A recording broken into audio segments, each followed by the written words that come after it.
and now we are broadcasting in both in YouTube and Ramble.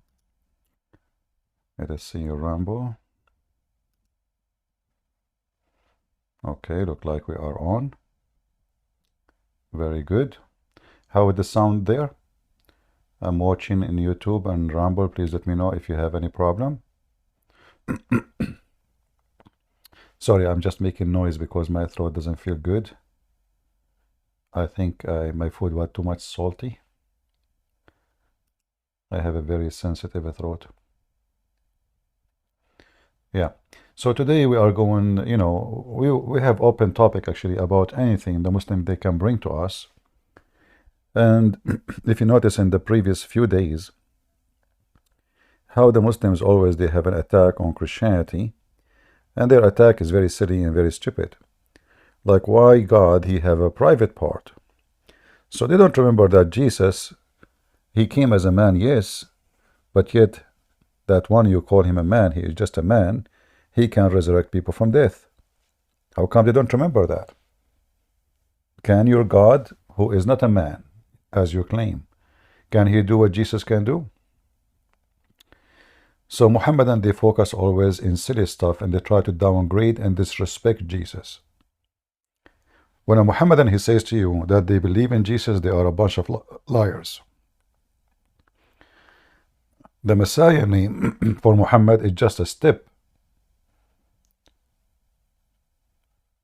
to fool the Christians and others, to tell them I'm not against Jesus. Look, I believe in Jesus. He's born of a virgin. Yes, I believe. But in reality, Muhammad's purpose is to defeat the word of God, to defeat the truth, to mislead as many as he can.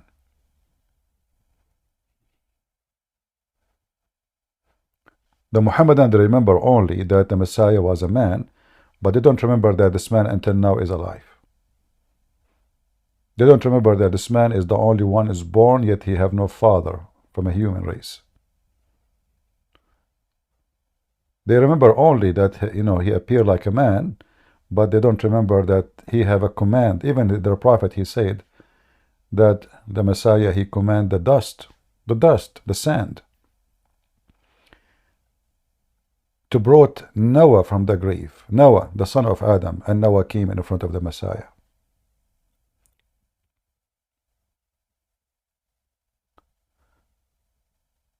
So the Muhammadan, when they speak about the Messiah, all the time their purpose is to insult him, to downgrade him, to disrespect him.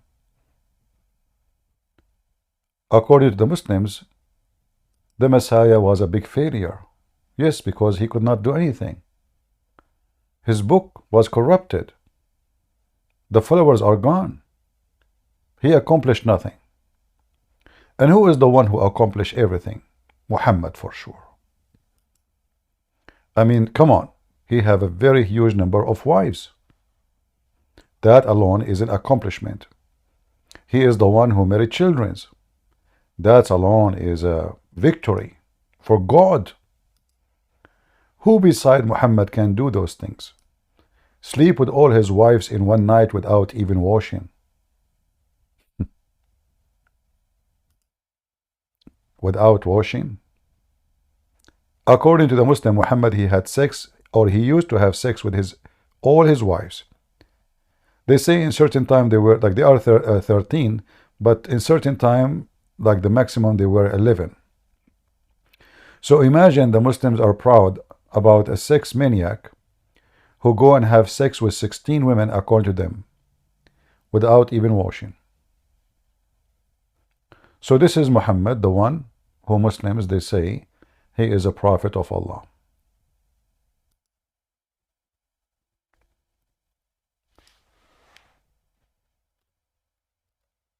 We invite Muslims, like our Muhammadans, to come and join us and tell us if there is any good in this cult.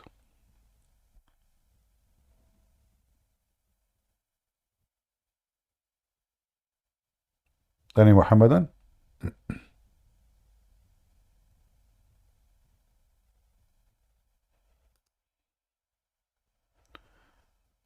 In the screen here, let me share with you.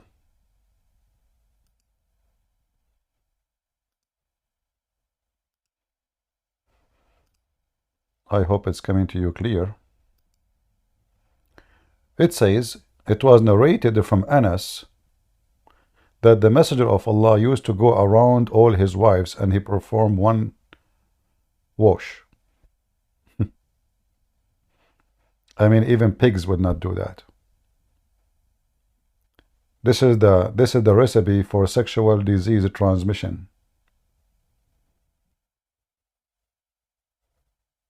This is a prophet of God.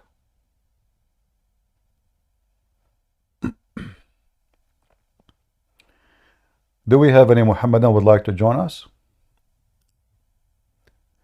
And let us share our screen with people in Rumble and in YouTube.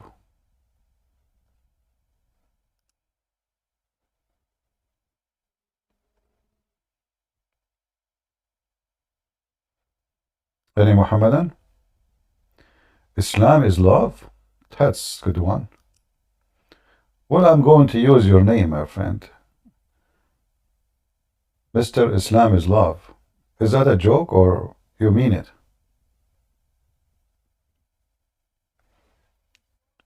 Are you there?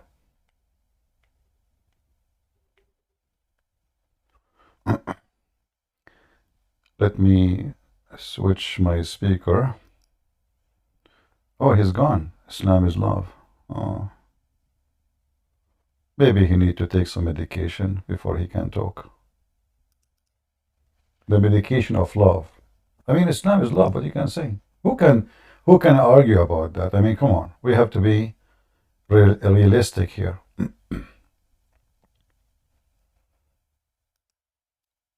Who can say that Islam is not love? No one. Are you kidding me? Obviously, Muhammad, he loved his wives to the point he wanna do boom boom to them all in one night without even washing. He cannot resist.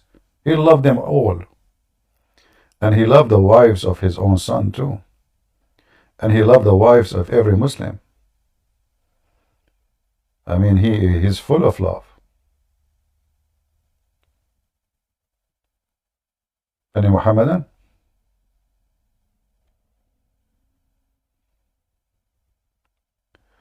I will ask my question here. Please answer, Christian Prince. You criticize Allah for deceiving, yet your Bible read. So now the Lord has put deceiving spirit in the mouth of all these prophets of yours. The Lord has decreed disaster for you. Yeah, well, if you read the verse, you will see that you're an idiot. Those are evil people, and they want to harm the nation.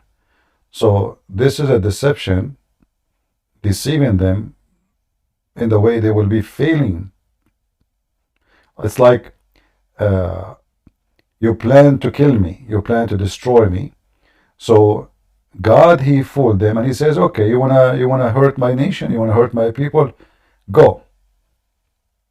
I will make you think that you are right in your plan, and you will be deceived.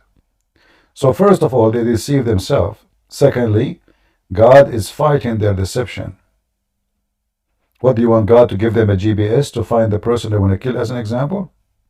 So you're an idiot. The deception of Islam in the Quran is about deceiving people not to know the truth. Those are false people. And they are not looking for truth. They are looking to hurt others. They are looking to damage others. In your religion, Allah, he says, the one who he deceive. To deceive from what? So he will not know that Allah is God. Well, do my Bible says that God don't want you to know him? Is that the deception you are talking about? So in the Quran, it's about Allah deceiving you, so you will not be saved. Not you will not be killing. A prophet like Moses from the brethren. Are you playing a recording? Is that the best you can do? Playing a recording? Talk to us. Go ahead, talk to us. Potato.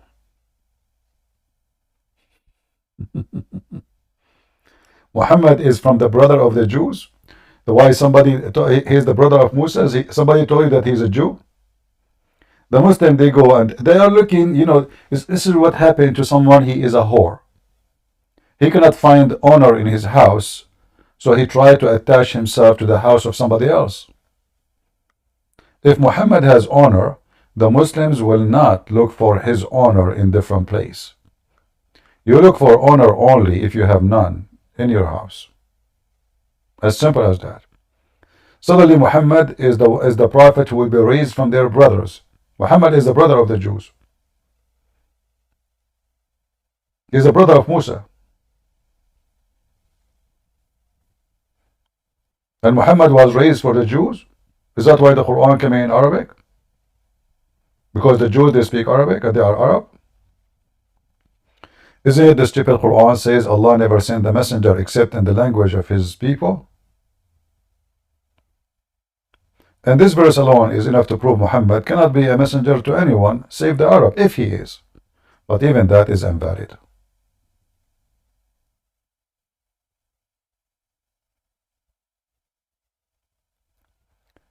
Any Muhammadan? Look what the Quran says. And this is the book made by Muhammad is against him.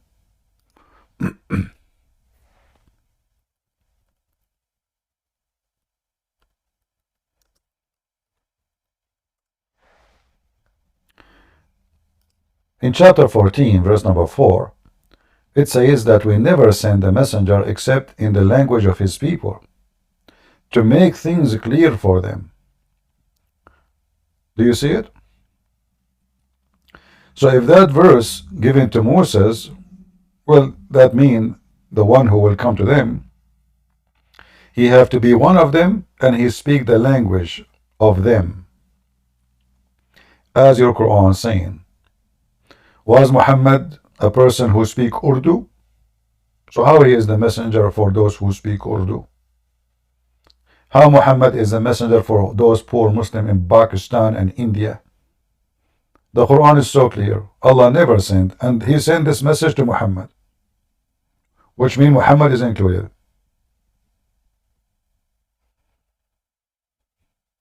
Any Muhammadan?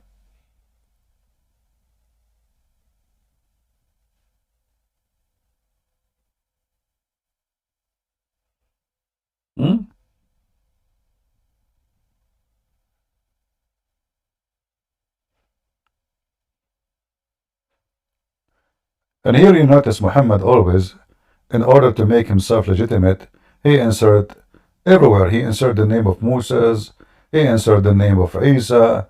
We do not even know who's Isa, but anyway, they say he's Jesus. He inserted the name of Abraham, I mean all names.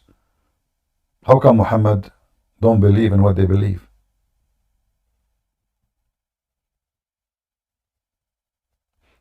I saw a Muslim, by the way, he was making a comment in YouTube. I don't know if you guys read it.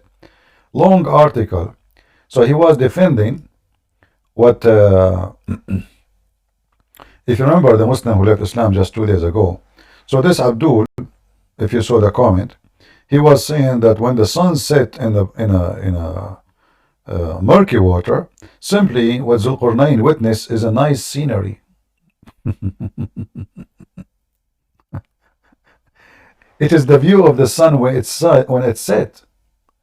This is not Allah saying the sun set. I mean the hypocrisy and the duct tape cult. It's in the front of you. What scenery? Allah reporting a find. He found it sitting. And it is not murky only. It is boiling spring. The Muslims, the Muhammadans, the worshippers of Muhammad,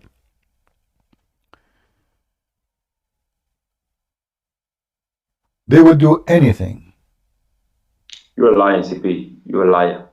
Oh, okay. Well, it's in front of you. It doesn't say what it says in the Quran. Read it. I'll debate you in 2 days, CP. In 2 days. You debate me in 2 days? Yes. Make it 3 days. Go ahead, answer. Can you read the verse? You would debate me after 2 days? The battery is, the guy, his battery is not working. I mean, I don't blame you. You see, when the Christian, they came to Muhammad, they stand in front of him 48 hours, asking him, challenging him for a debate. And then he came out, what he said to them? Come, come, come. Bring your wives, I bring my wives. Bring your children, I bring my children. And let us invoke curse of Allah on the one is lying. And look at you, you run like a potato. You don't even dare to have a conversation with me. Who is a Muhammadan would like to join us? This was a scenery. And this is how Zulqarnain, he saw it. Is that what it says?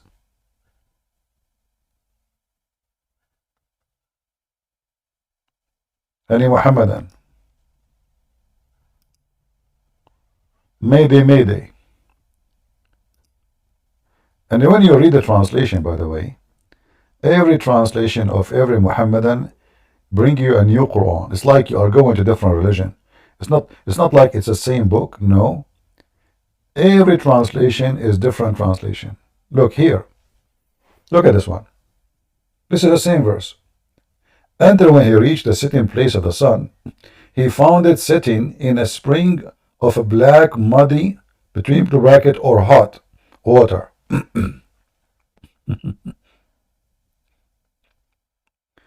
Do you remember the guy who came to me and he posted a link about gas? Suddenly, the sun was sitting in a gas. Any Muhammadan?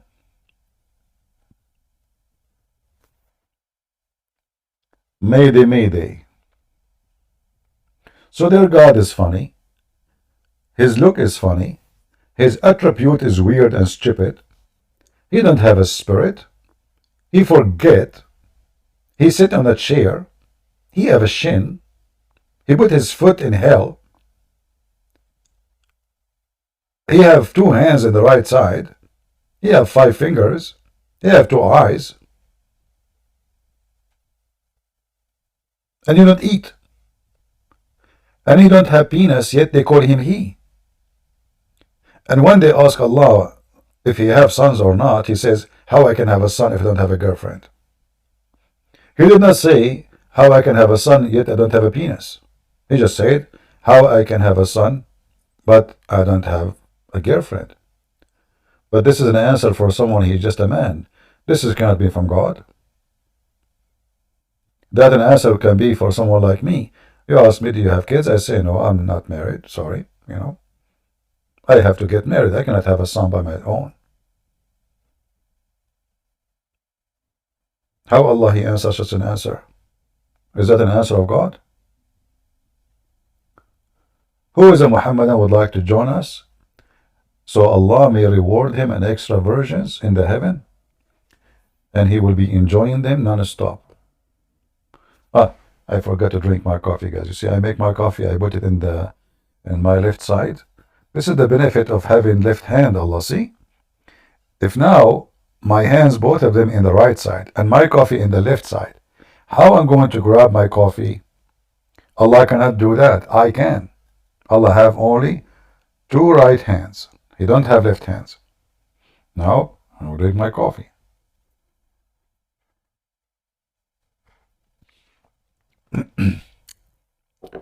All right. Thank you, left hand. Allah don't have one. Any Muhammadan?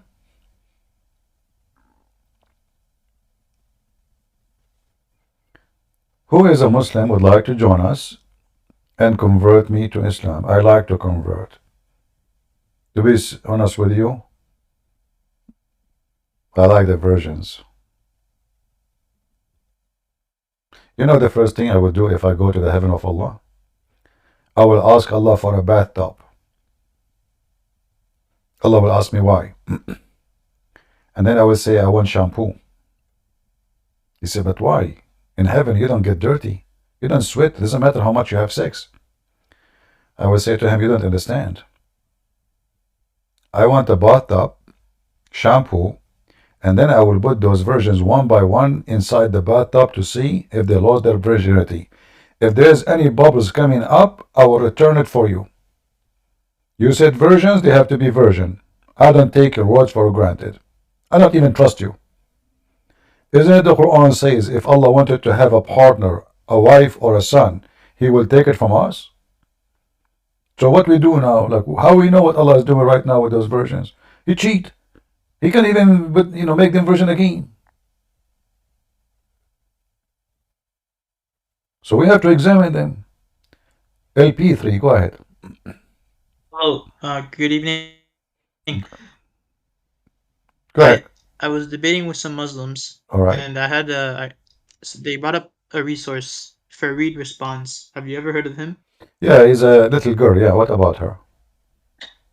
So that's funny, but they kept saying if you would do a react to his videos and then debunk him, because he's basically made a whole playlist debunking you. My So I friend, wanted to know my friend, this guy, supposedly he is debunking me. So how I'm going to debunk him if this guy don't dare to let me call him? He don't dare to let me to call me. This is what I said.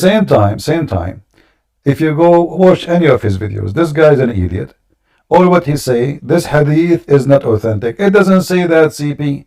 This hadith reported by Susu. Susu told Mumu to see Fifi, and Fifi is a well-known liar. Therefore, your argument is false. What, this is debunk?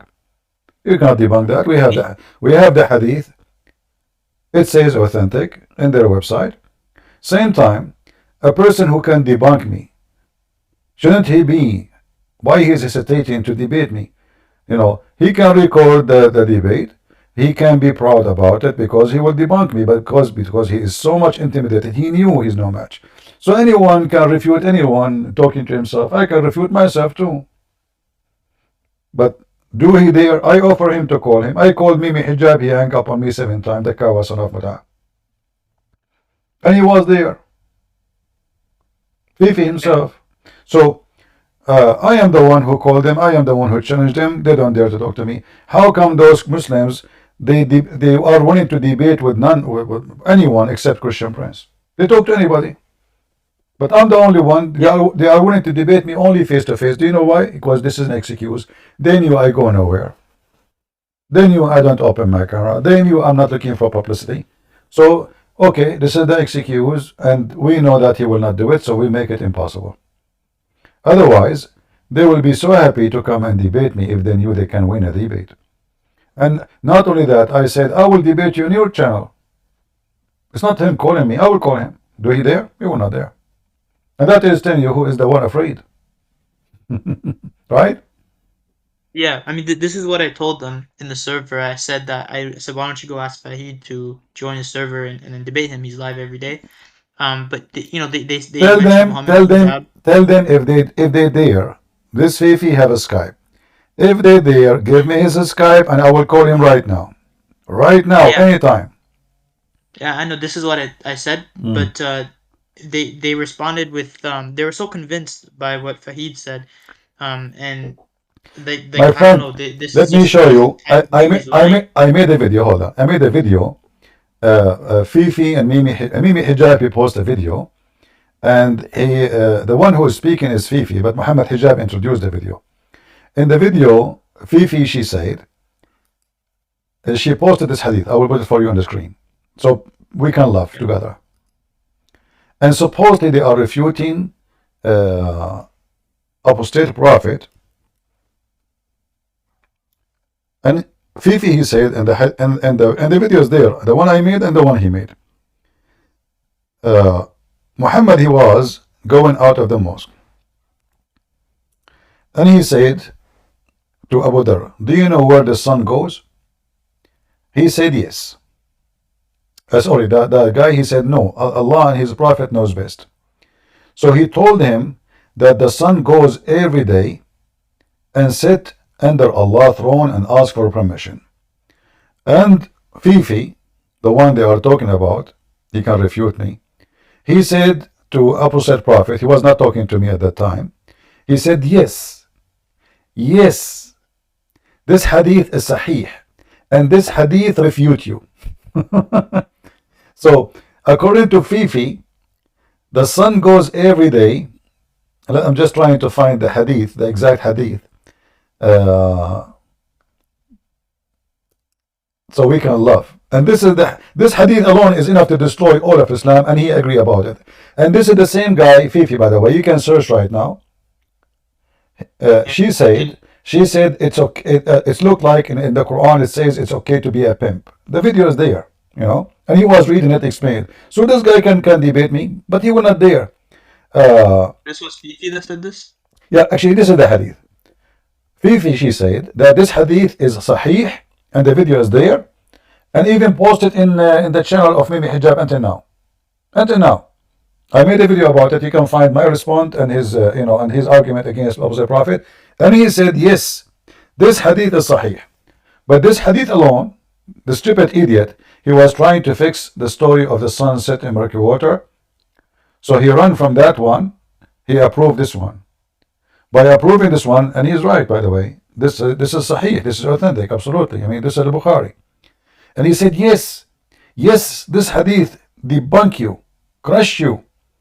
But what the hadith is saying? The sun goes every day and prostrate under the throne of Allah. Yeah, how do people believe this stuff? Because in his comment section, there's like Muslims that say that they were ex-Muslim, that Farid saved them.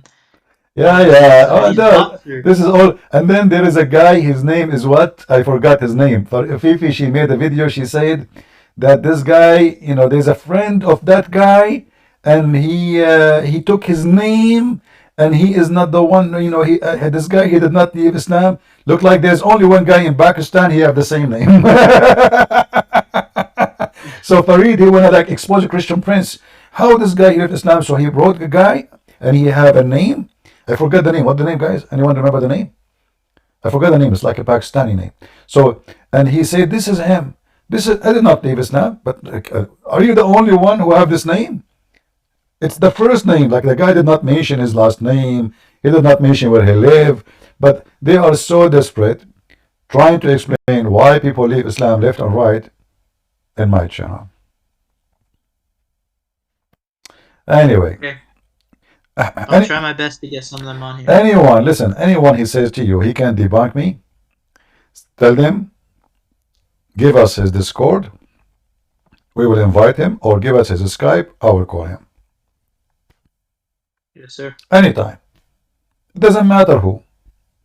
Starting from Allah, going down to Aisha. Can you hear me? What? Can you hear me? I hear you, go ahead. Go ahead. Yes, tell me what's your problem with Islam. I have no problem with Islam. It makes me fat. I'm laughing. According to doctors, if you laugh a lot, you gain weight. What is your problem?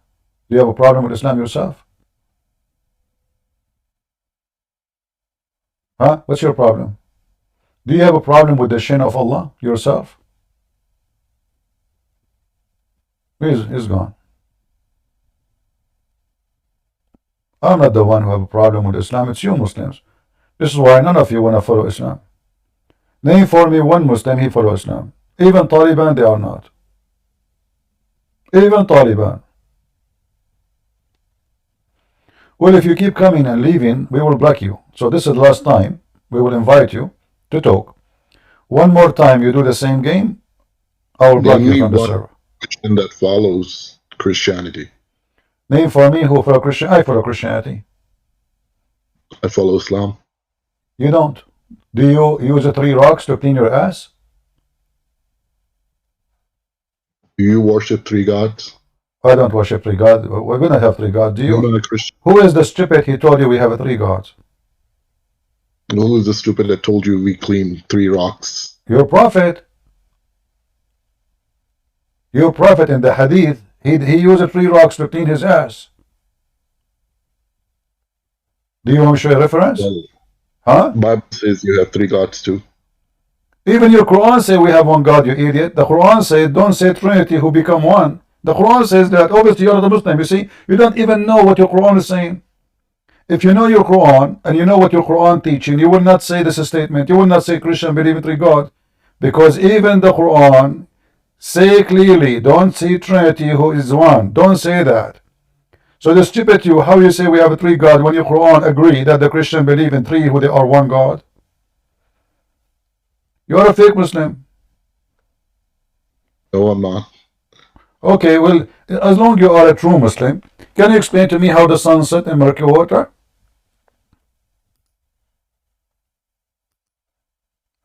Because I like to go and visit that location. I'm trying to find it. So maybe you can help us. It's What? Where we can find this what do you location? mean? What do you mean? In chapter 18, verse number 86, there is a Muslim prophet. His name is Alexander the Great. He is a pagan, and suddenly he become a Muslim. Muhammad, anyone is a famous? How do you know he's a pagan? Huh? How do you know that he's a pagan? Well, the Greek, they were pagan before Christianity, my friend. Don't you know? There were a lot of prophets that were sent. Okay, name for me one Greek prophet he was sent to them. Their books got destroyed. Ah, the books of Allah get destroyed? Yes. According to your God, he sent 124,000 prophets. Is that correct? Yes. So And he one of sent them. with, and he sent with them 124,000 books, correct? We were not told if each prophet came with a book. So what they come with what? With cell phone? What they came with? With message to follow one God. But Muhammad, he did not come with a book too. It was a message too. Muhammad did not write a book. Allah did not give him a book, did he? Was the Quran given to Muhammad as a book? No, but he made it into a book. Exactly. So how you say they were not given a book? If your prophet himself never been given a book, you see the Quran says that the Christian and the Jews are people of the book. So officially, we are the only two faiths in this earth who are called the people of the book. You Muslims are the people of Muhammad. You don't have a book. You have nothing. This is why you are not called people of the book. Now listen, as long you are here, explain to me chapter 18, verse number 86, how the sun set in a boiling hot water spring. How your God, he says, such a silly thing. Go ahead. It was from the point of view of Zulkarnain. No problem. Can you show me what it says from point of view?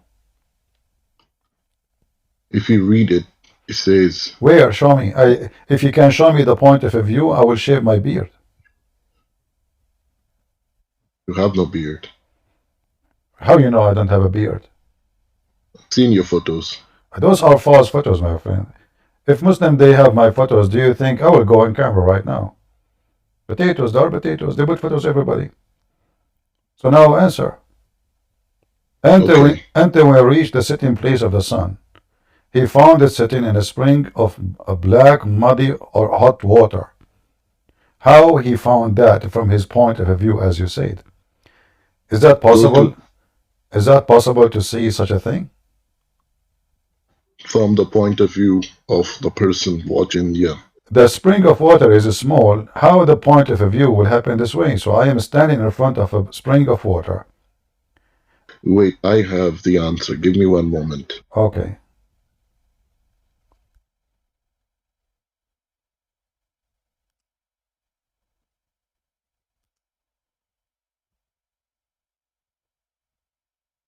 Good evening. Good How you doing, evening. Christian? I'm fine. Are you a Muslim? I am not. All right. Just hold on, please, until we. One where you were talking about all Muslim women in a bad way. Well, your sister, she said Christian Prince is still single because Christian women have AIDS. So I said Muslims are #1 sex tourists in the world. Is that false? If I go right now and search in Google, what is #1 country in the world? Search for rape. Are you there? You can search it up. Huh? Do you have the source for this?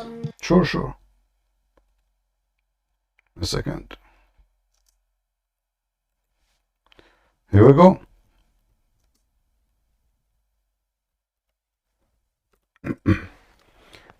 Ramadan is coming soon. And Yep. this is the month of tourism for sex. All right. To the You point, said what? tourism for sex. Number one tourist. Here we go. I will post the link. You can open it. I don't want to show it because they have bad pictures.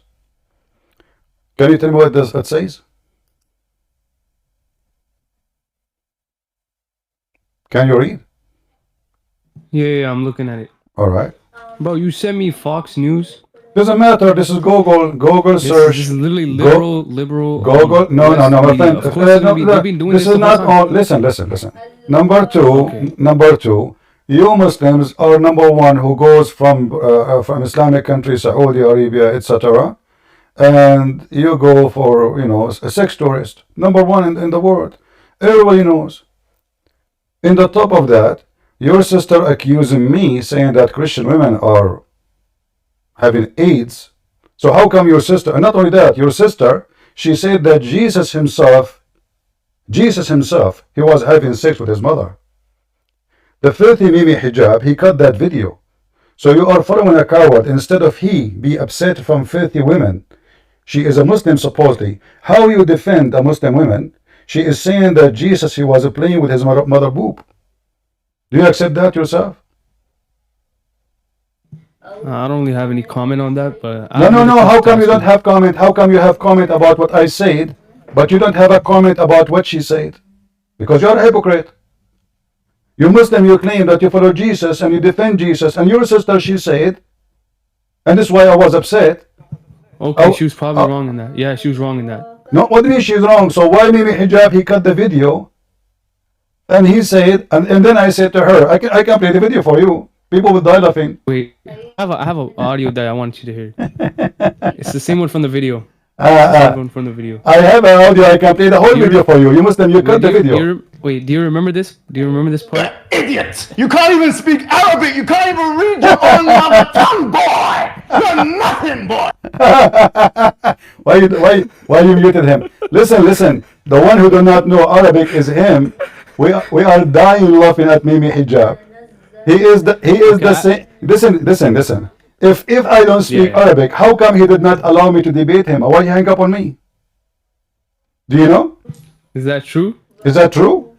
But I am an Arab, he is an Egyptian. I am the Arab and he is the Egyptian. Is it true? I mean, I guess. Also, I have a question. I have a question for you. Is it true that your prophet himself do not know Arabic? He was illiterate, yes. So why Mimi Hijab saying that the one who do not know Arabic is busted? Is he busting your prophet too? That's the thing. Are you a prophet? So if you are a prophet, you can be a scumbag and you can be ignorant? Who said he was a scumbag? Who said he was ignorant or a scumbag? You said that. You said who's illiterate? You have access to knowledge, do you not? I have You have Muhammad. access to learning. Muhammad, he have access to Allah knowledge. So are you saying to me, I have knowledge more than your prophet? He didn't. The prophet said it for him. No, I mean Allah said it for the prophet. Like Now listen. Muhammad, no choice in that. He speaks for Allah. listen. Muhammad Hijab, he said that when David Wood, he asked him, your God Allah have body part. Mimi Hijab, he said to David Wood, he don't deserve to debate me, but he was debating David Wood. He said, who said so? Do you agree that Muhammad Hijab is a Muslim when he refused to accept that Allah have hands? When his friend Fifi Farid, shut up. I refuse that belief too. Oh, you refuse to? You refuse to? Be quiet. Refuse, huh? So Fifi, You listen to me when I speak. Shut up, son of Muta, shut up. You're talking to Christian Prince.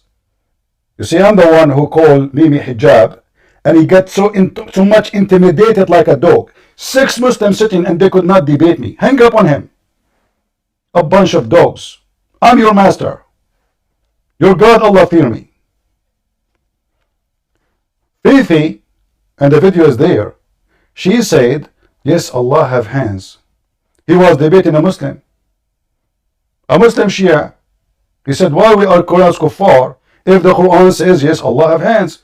And this is the same Fifi, Mimi Hijab, he used him to refute me. I can play the video for you. Shall I find it for you? Now he will say Bibi is an idiot. And Muhammad, and not only that, by the way, Muhammad Hijab himself, later he said, Allah have hands. I mean, who is the Muslim here? The coward Muhammad Hijab himself, later he said in the speaker corner, Allah have hands. I can find you the videos.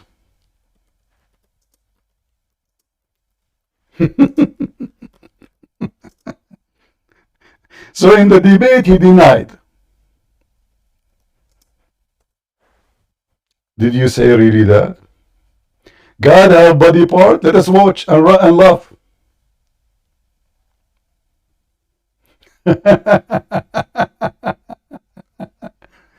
Actually, there is a video. Hold on.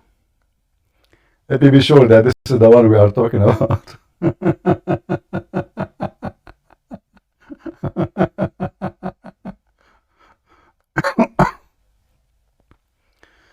All right.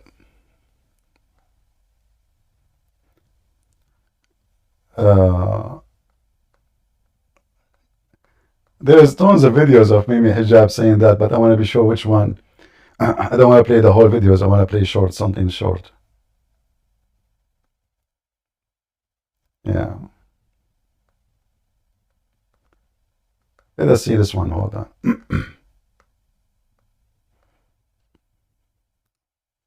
What's the first thing you do? Commercial. The first thing, we got Muhammad busted. All right. Pardon? The Atharis do not believe that the shin is like the human shin, or that's not. You be Afri That is the view of the Atharis, yeah. Is that your view? Yeah. I mean, yeah. So he believed that the shin is real, but the shin is not like a human shin. But in the debate with David Wood, he says Allah don't have body parts. Did you hear it? Allah have a shin, but his shin is not like our shin. No, it's fine. No, it's fine. No, it's just fine. We don't believe in a shin like the human shin, anything like that. Anything which has wording like. Pardon? The Atharis do not believe that the shin is like the human shin, or that's not. You be Afri That is the view of the Atharis, yeah. See? Yeah. I mean, So in your debate with David Wood, though, you mentioned how David was quoting these verses right about God having these body parts right. You said that's stupid, right? But there is in your debate with David Wood, right? So this guy now is getting him busted. He said to him, David Wood, he says to you that Allah have body part. So how come you say to David Wood? How come you say to David Wood that Allah have no body part? Do you see the coward?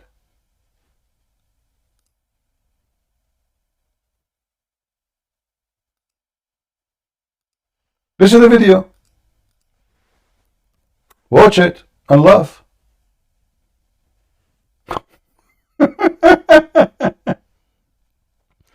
And now let me find you the video of Fifi debunking Mimi.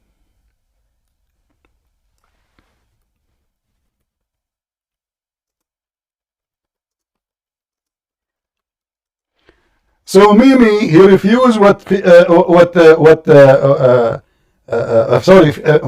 refused what David Wood said. And Mimi, he claimed he can get me busted, and he knew Arabic.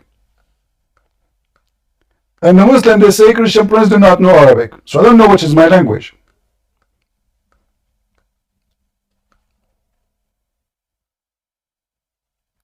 Let us see.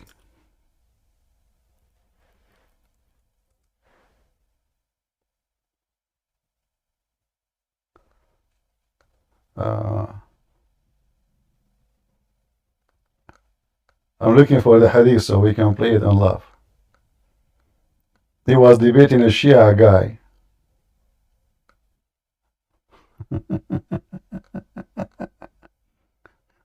Oh boy.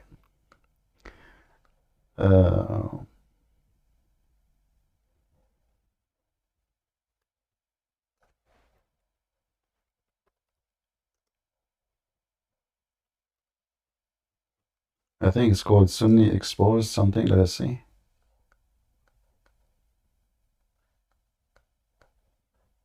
I'm just trying to find.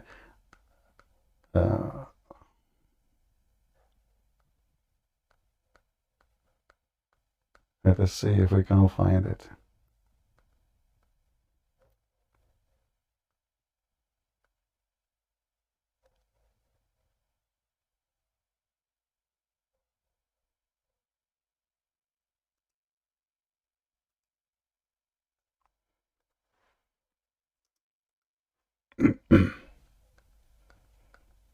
We need to find the exact name of the video.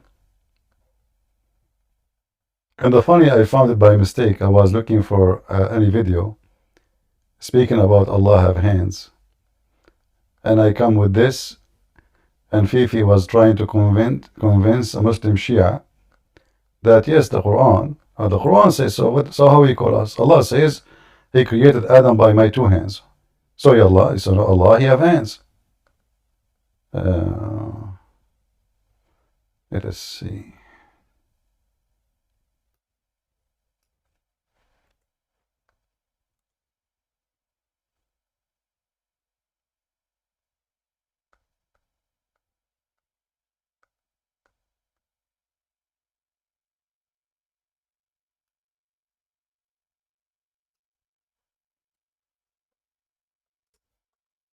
Anyone remember the name of the video?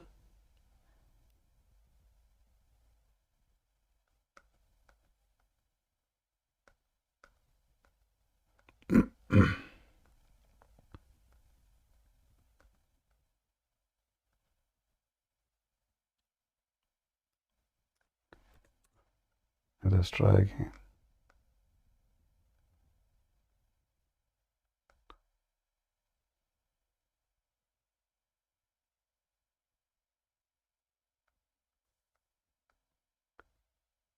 And then leader Dawah, he agree.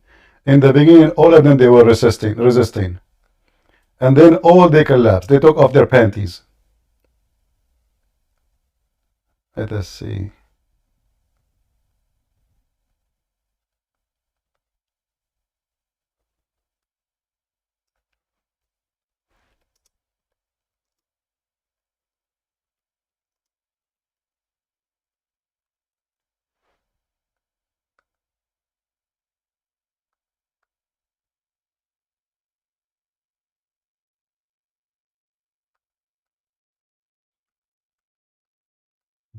You will be lucky if I could not find it.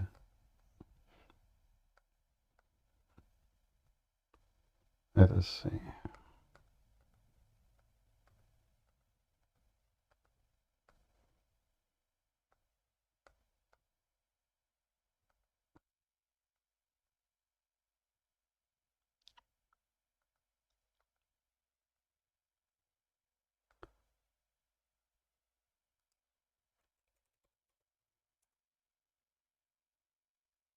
You have the video?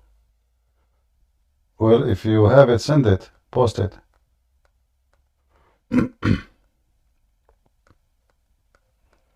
He was debating someone, he's a Shia. So both of them, they are Sunni.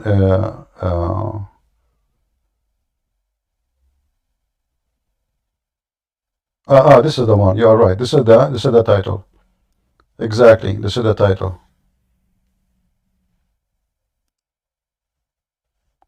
Let us see.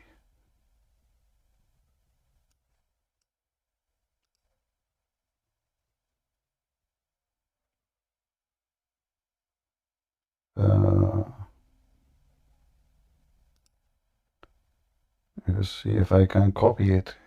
Okay. Because my security is not allowing me to open. Yeah, you see here the hypocrite? Look.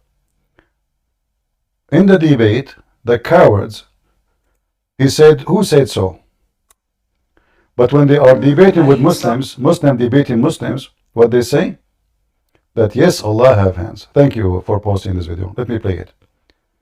I want to wait for the commercial.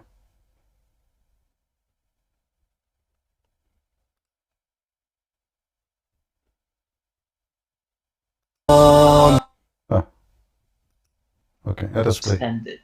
Okay. بل يداه مبسوطتان. Now, what's interesting about this we were speaking about metaphorical versus, apparent, or what was the word? Or literal. Now, the term yadahu, again, what do the Jews say? They say the hand of Allah. All right, the hand of Allah. Specifically, they say the hand of Allah is chained. Allah responds, no, both his hands are extended. Both. What does this mean? Now, here's the issue, Yashie. If you don't want to accept this, that's fine. If you don't want to accept this, that Allah has two hands, I'm not saying it's completely fine, but I'm saying you can't accuse us of shirk. You can't accuse us of shirk for following the Quran. See? For accepting what we find in the Quran. Allah subhanahu wa ta'ala will put words like these like this in the Quran, and then we accept them, and then we will be punished forever in hellfire for accepting what we find in the Quran. This is very, very strange. See? But this is the same guy he don't accept in the Quran. The same guy he don't accept that the sun set the murky water. So are you there, Muhammad?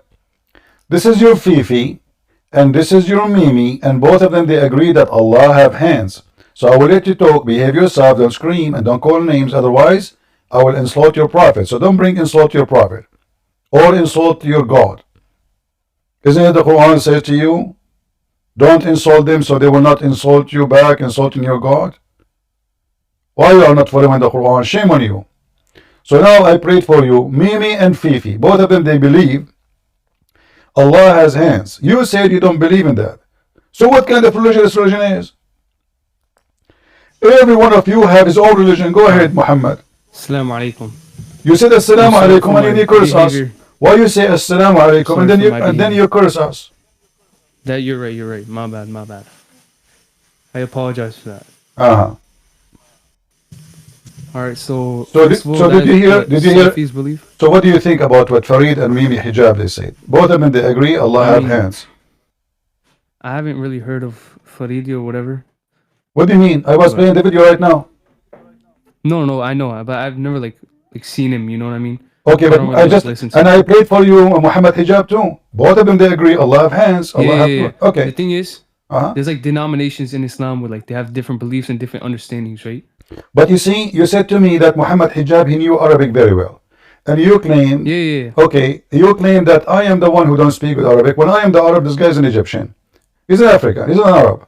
Now, listen, how come those people who speak Arabic very well, according to you, not according to me, they understand the Quran that Allah have hands, but you don't?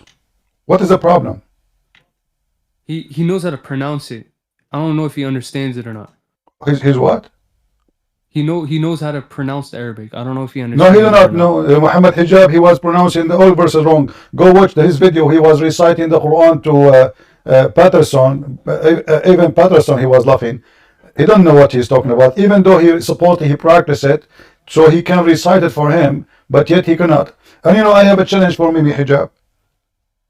I have a challenge. We have a debate. In the debate, he choose any verse he want for me to recite, and I choose for him any verse I want to him recite, and then it's going to be recorded anyway, and people will die laughing at the one who knows how to recite, even though I'm not a Muslim. I have connections to him, so like I could like probably try and setting it up. Okay, bring him now. What was the thing you said you wanted to do? He challenged me to recite a verse, I challenged him to recite a verse, and you must not be the judge. Is that fair? Yeah, that seems fair. That's pretty fair. All right. And it's going to be recorded. It's going to be recorded anyway. Yeah, I have a question about Christianity. What about the sunset in murky water, the one we show on the screen? Oh, I could explain that. Go ahead. So there's a similar verse where it's all about perspective, right?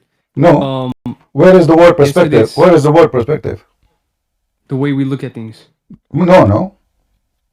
It's not up to you. I can show you right now. No, it's not up to you. It's up to, are you saying to me that explaining the Quran is up to you, not up to Allah? Is that why you Is that why you Muslim, you have many denomination, each one of you, like you said to me, maybe hijab, he believe that Allah have hands and his foot, and the Farid, he said That the is like same. extremist belief. Okay, but isn't it the same book?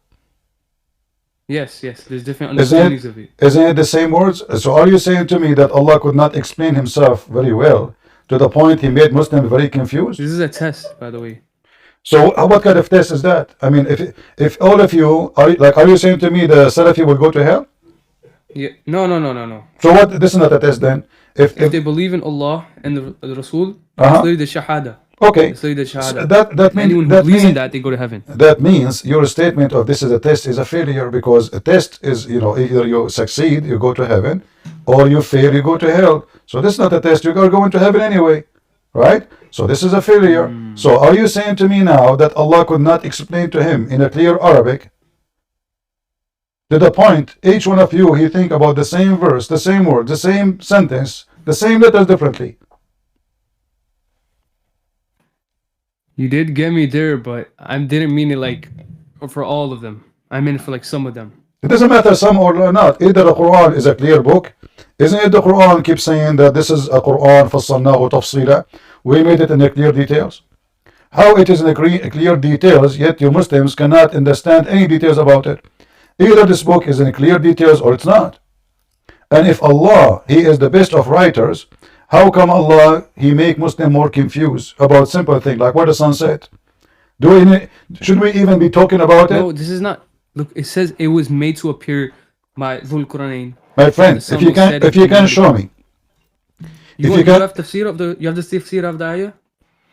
Tafsir who? The tafsir is trying to deep. Do you take any tafsir? Do you take any tafsir? My friend, the tafsir. Yeah.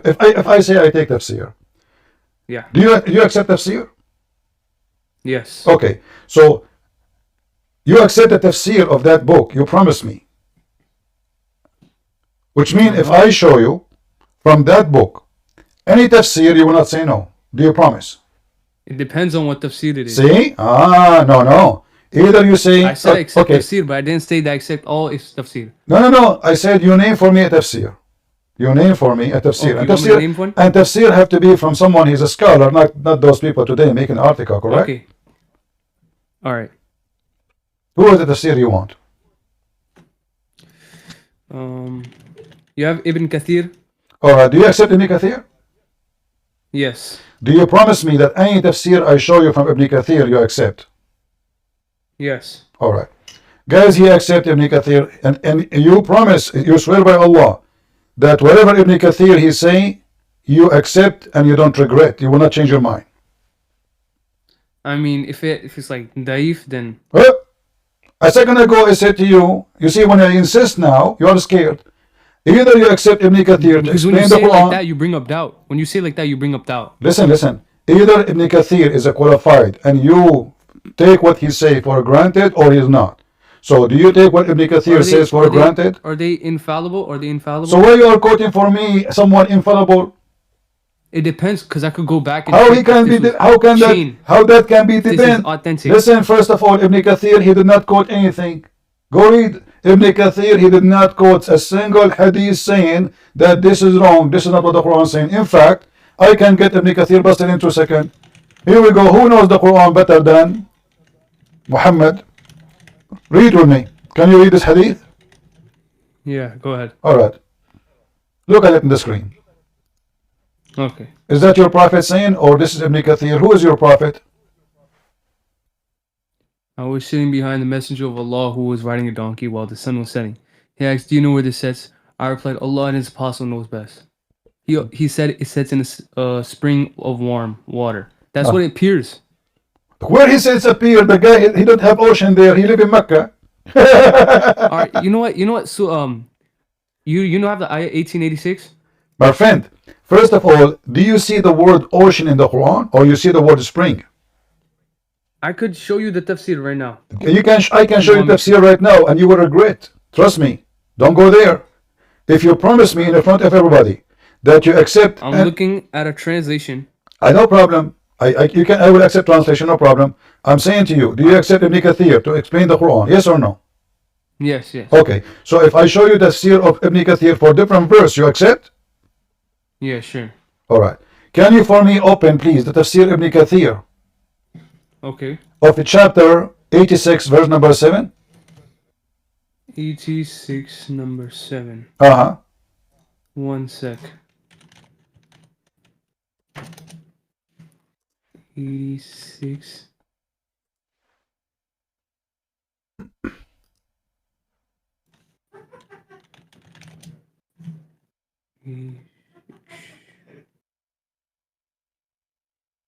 Verse 7. Mm-hmm. Okay. Stemming from between the backbone and the rib cage. Okay. All right. Yeah, what about it? Read Tafsir Ibn Kathir. Okay, hold up. Tafsir Ibn Kathir.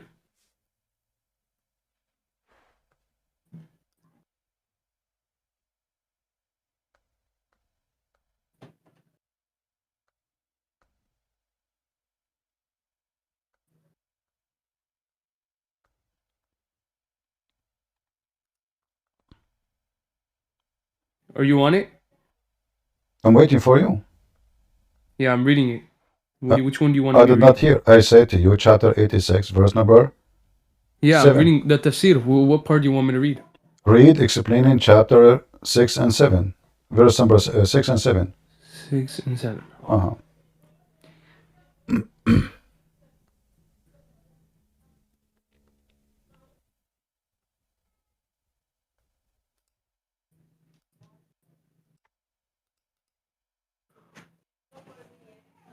Yeah, I'm reading it. What's wrong with it? You did not read it. I did not hear anything. Anyone heard anything? Proceeding from between the backbone and the rib. Uh-huh. Hold up, 1 sec.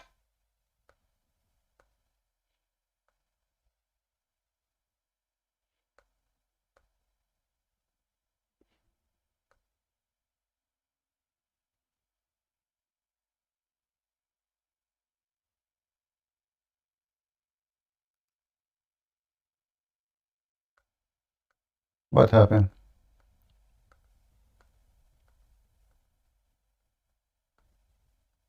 Do you want me to put it in chat or do you want me to read it? Read it, so we can read, you know.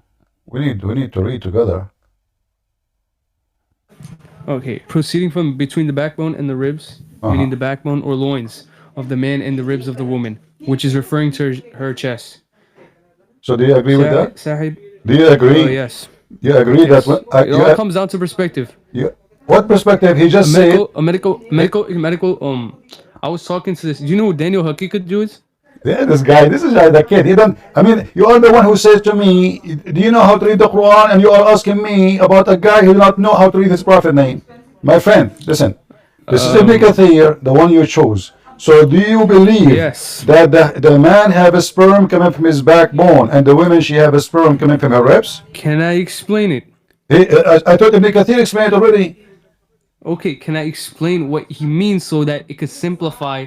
So you want me to simplify or not? Because clearly you're not understanding. Why Ibn Kathir? So Ibn Kathir could not simplify?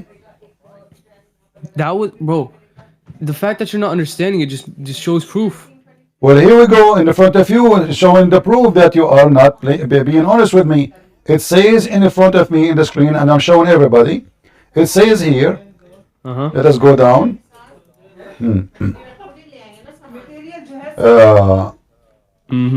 Okay, he created from water gushing forth, meaning the sexual fluid that come out bursting from both the man and the women. I want to ask you now, what is the sexual fluid burst from the women when you make the baby? I don't see anything wrong with it. I am asking you, what is the sexual fluid burst out of the women make the baby? Repeat that. What is the sexual fluid burst out of the women? Burst out, orgasm, that make a baby. Yeah. Yes. What is? What is the sexual fluid which burst out of the women make the baby? The one that I'm reading. The one that I'm reading. Let me read it. The backbone or loins of the man and the ribs of the woman. My friend, read exactly what I'm seeing now. What you have in your screen is the same as I have in screen. Okay. What is? I'm repeating, my friend. The sexual fluid comes out, bursting forth from both the man and the women. So what is the sexual fluid come from the women? Make a baby. It's all about perspective. What perspective? We are talking about fluid. Even this one, is it? This is about murky water now. Well, this is a murky orgasm. Okay, that was a funny joke, but listen. No, it's not a funny joke. Listen, what the perspective? It is about a physical If you object. look at it from a specific, let me tell you something. It is If you about look a at it from physical. specific It's angle, about it'll a look as if it's physical. going- It's about a physical please, thing. Bro, you're not letting me explain, bro. You don't explain. He explained it. I'm asking want me to you. explain? You want me to say what- Don't explain the explanation. That is a shame, my friend. Do you want me to answer your question then? So what is the sexual fluid come from the women? Would make the baby.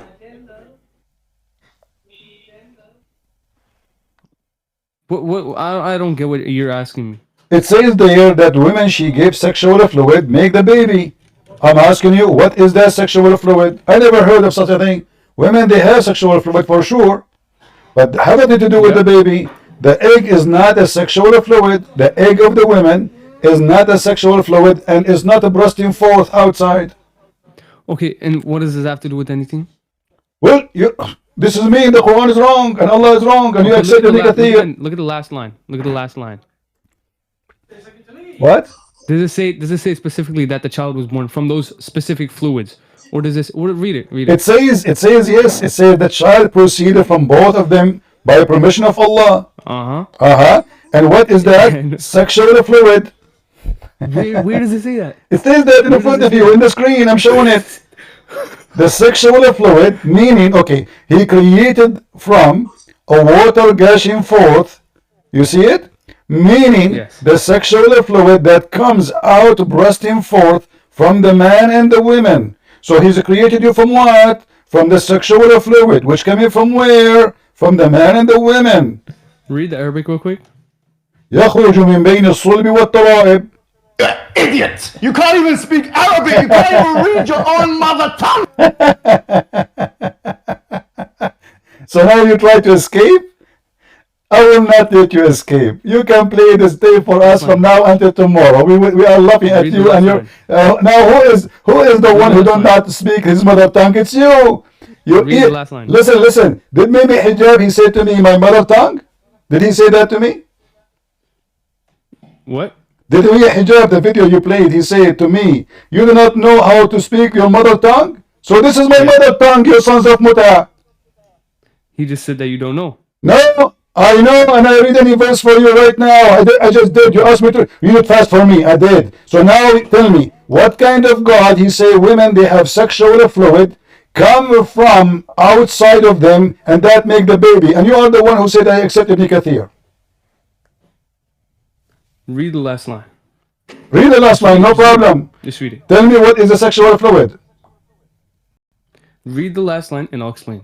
What last line is? Thus. What? Continue. Thus. What the thus? child. Okay. Yeah, continue. Read. What thus?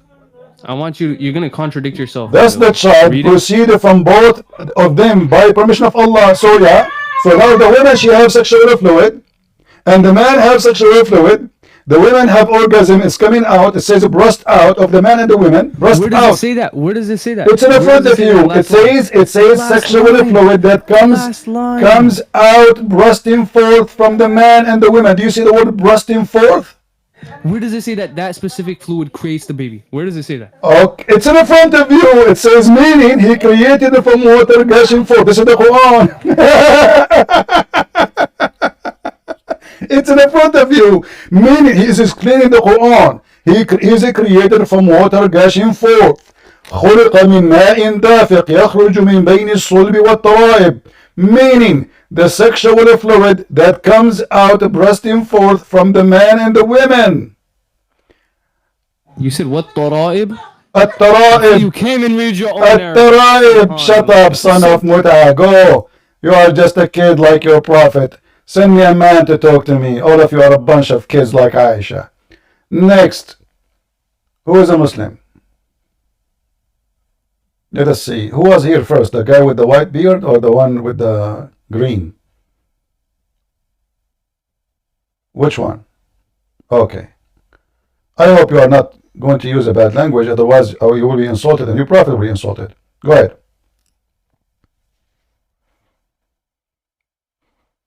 Go ahead. The sheikh with the white beard, go ahead.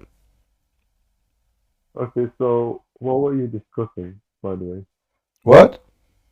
What were you discussing with Mohammed? I don't understand. What? This now, what were you discussing? We are discussing chapter 86, verse number 6 and 7. Can you speak louder, please, so we can understand what you are saying? Yes, I'll try. My mic isn't the best. So what do you think about your God saying that women should have orgasm and that make the baby? So you're saying what is the fluid that comes out the woman when she gets the baby, and I don't. If you either you fix your microphone or we're gonna talk to you. I have hard time to understand what you're saying. Is it better when I speak louder or what? All right, go fix your mic, please. Next, Hisham. Go ahead, Mr. Hisham.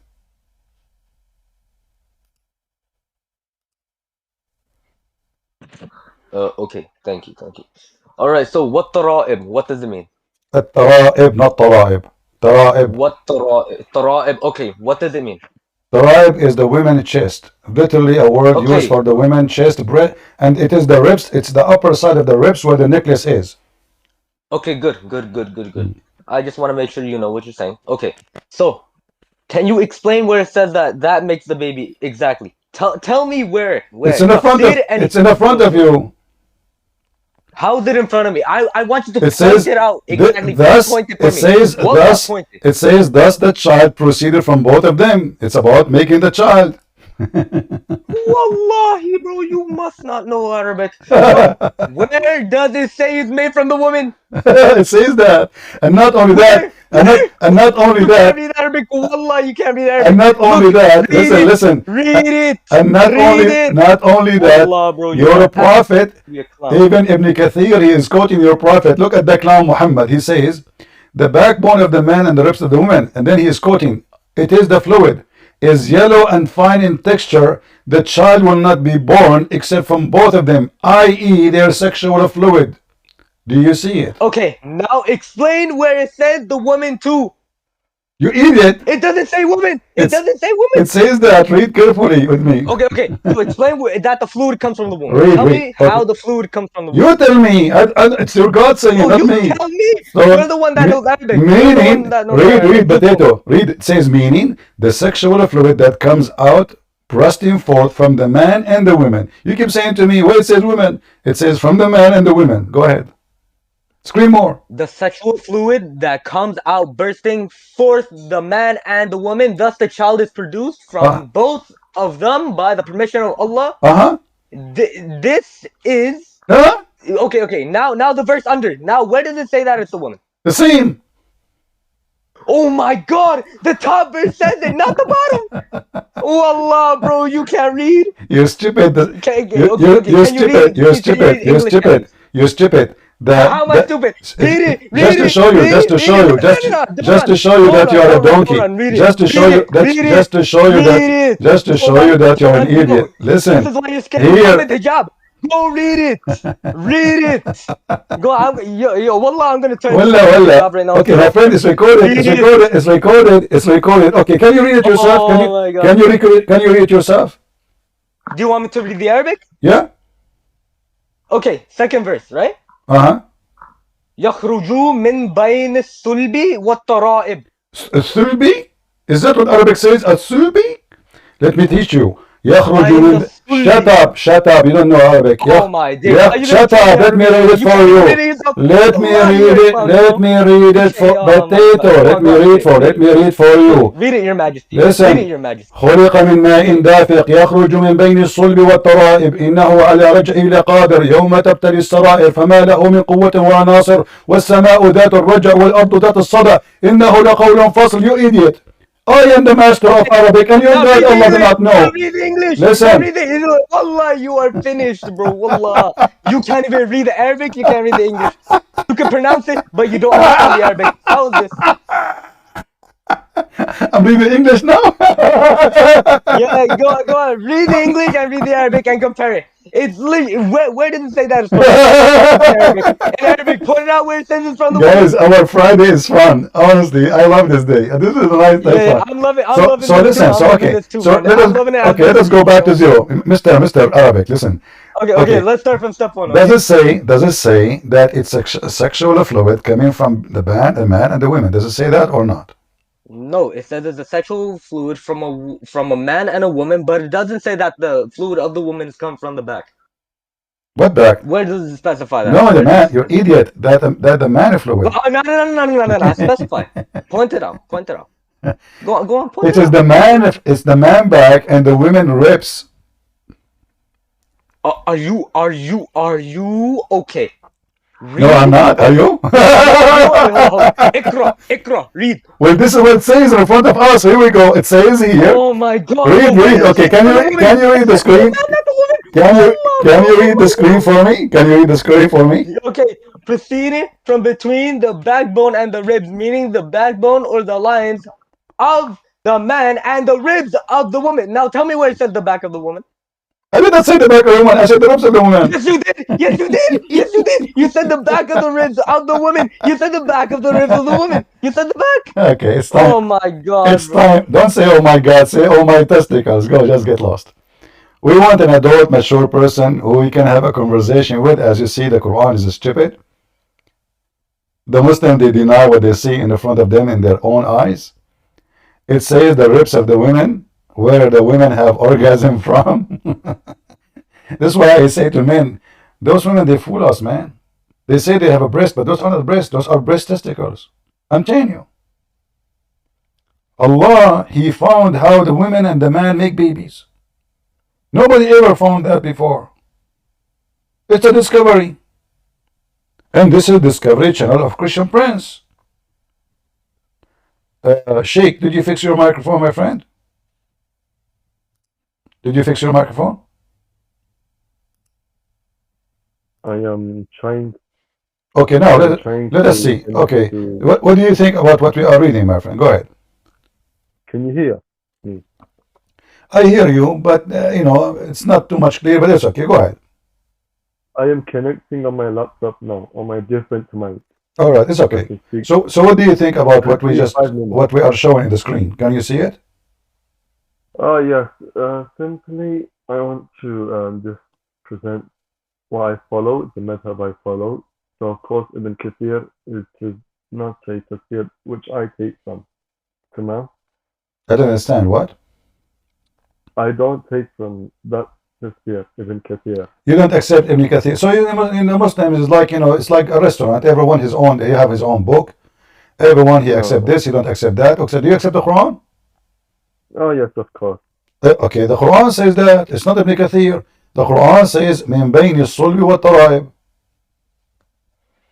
ماء دافق. It is a water gushing forth. What a human being is created from? Created from a water gushing forth from the backbone of the man and the ribs of the women. Can I tell you something? This is just based on low ma'rifah. You need to understand it. Now I'm just bringing my tafsir and I will read from what the tafsir says. What is your tafsir? What is the name of your tafsir?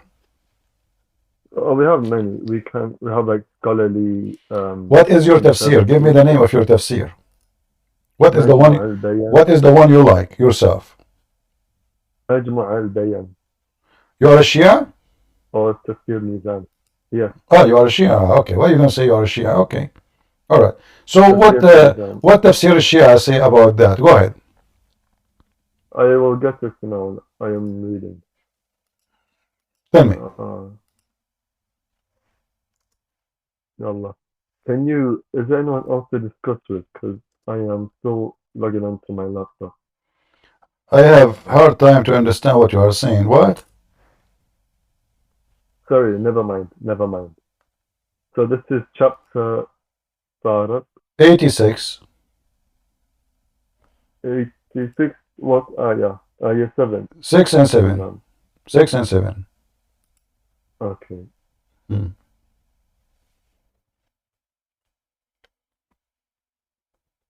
He is creased from a drop emitted. Okay. Oh, so this here is actually in. Alright, I see. This what? The tafsir is not clear? No, it is not that. It is the fact that usually the tafsir would do it individual ayah, individual verse. My friend, But this time you are not being honest. I had a tafsir in front of me and it says exactly the same as Ibn Kathir. I have the tafsir of the Shia exactly in front of me, and you are not being honest. It says the ribs. It says from the backbone and the ribs, and this is the ribs of the women. What is it called? Huh? What is it called? What is it called? The one that you have? Any tafsir you want. You want al-Bayan, you want al-Majlisi. Here we go. This is al-Majlisi, and I can use Google Translation in front of everybody. Here we go. I will use al-Majlisi. Listen, no. This is Shia.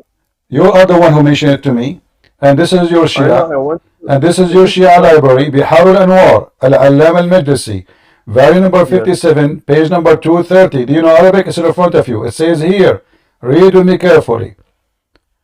It says here, can you see the screen? Can you see the screen? No, yes. Alright.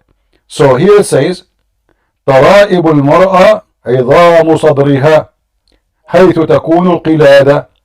And now I will use Google Translation so everybody will see if I am telling the truth or not. A woman's bones are the bones in the chest or where the necklace is located. So according to your Quran, and this is the Shia interpretation, the book you choose for me, the Shia interpretation saying that the woman, she have a semen, and her semen is coming from the ribs, and that is not only all the ribs were the location of the necklace, which means the top of the ribs. And now I will translate the whole page into English. Tamam, can I speak now? Go ahead. I want to clarify that this Bahar Anwar, it is a secondary, it is Mursal. It is what Mursal? What Mursal? There is no hadith here. This is Quran. What Mursal? No, listen, because we only take some specific tafsir, like tafsir mizan. My friend, it is you who said to me, this is the tafsir you accept. No, I didn't say Bahar al-Anwar. I said tafsir mizan. Okay, here we go. Tafsir. Okay, I will put for you tafsir al-Mizan. Are you ready? Here we go. This is tafsir al-Mizan. Here we go. I have them all. I have all the laundry of Muhammad. Here we go. This is tafsir al-Mizan. Read it. Did you fix it now? No. Did you fix it? No. This is tafsir al-Mizan. Read with me. Tafsir al-Mizan. What tafsir al-Mizan says? What tafsir al-Mizan says? Huh? It was created from question one. Okay, so what do you want me to prove? I can explain this, but you're not letting me. You got to explain. What explain? Your God is wrong because women, they don't have sperm, first of all. And the sexual fluid coming out of them is not what to create the baby. This is number 2 mistake. Number 3, who in the world would believe that women have sexual fluid coming from their ribs? You have, look, this, when you discuss this, you're going to come understand it in a scientific way. This is, I could give you a tafsir, but you're not letting me. You're just explaining your own way. I got tafsir Majma' al-Bayan. It explains it. Well, it's in front of you. It says this is ribs. It says on the ribs of the women, and this is where the semen coming from. So how that can be from God? Okay, read this. This is from my tafsir. Can I send it to you in text or something? It's long. I have a very hard time to understand what he's saying. I don't know. Can you go in text? Sorry, I am connected. My friend, am I showing you the screen, the website, the tafsir you asked me to show? This is your tafsir in front of you on the screen. What do you want now? I am connected on my laptop because I can't speak to you properly. I'm on my laptop now. Okay, I understand. But now, did I put in the screen the tafsir you asked me for? I did. Yes. Okay. Yes. So now, how your God makes such a mistake? Go ahead. What's the mistake? Explain it again. Mistake number 1, the women's sexual fluid. Yes, women, she have a sexual fluid, but have nothing to do with making the baby. Do you agree with that? No. When the woman gives birth, there's a fluid called amniotic fluid. When women give birth? When women give birth? This is about women giving birth? Or this is about the baby is being made now? What about women giving birth? This is about women giving birth. This is about a man and women having sex together, and this is how their water is mixed together. Women, she have orgasm, the man have orgasm. Are you talking about the making of the baby? Yes, this is what the Quran is speaking about. How you are created. This is not about the women giving birth. Okay, so I'm trying to zoom in. Alright. I'm just saying who created from water. We all know this. The sperm, it goes into the egg.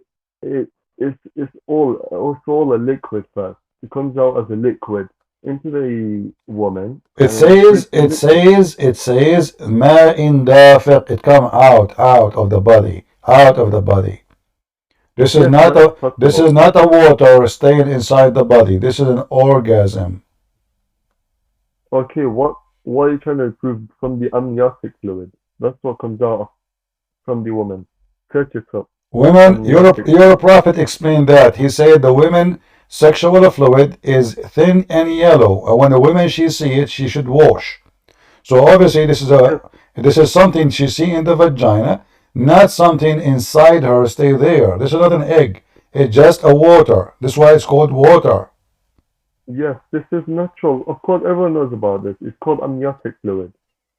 Okay, my friend, it's okay. Thank you. I don't understand what you are saying, and I prove my point. Sorry, you are not being rude, but first your microphone is not working.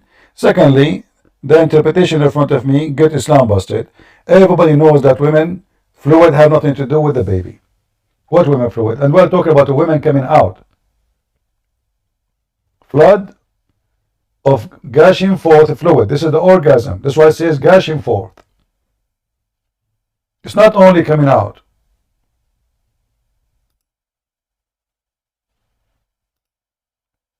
If you go to the Quran, the city book of Muhammad, you will see the following.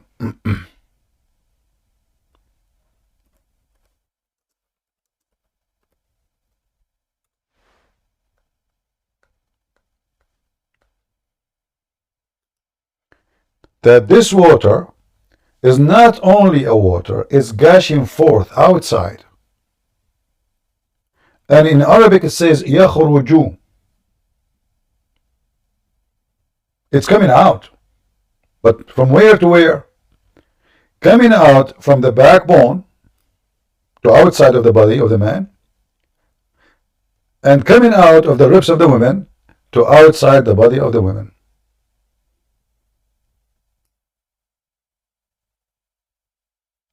In your Shia and your Sunni both agree that the word Tara'ib represent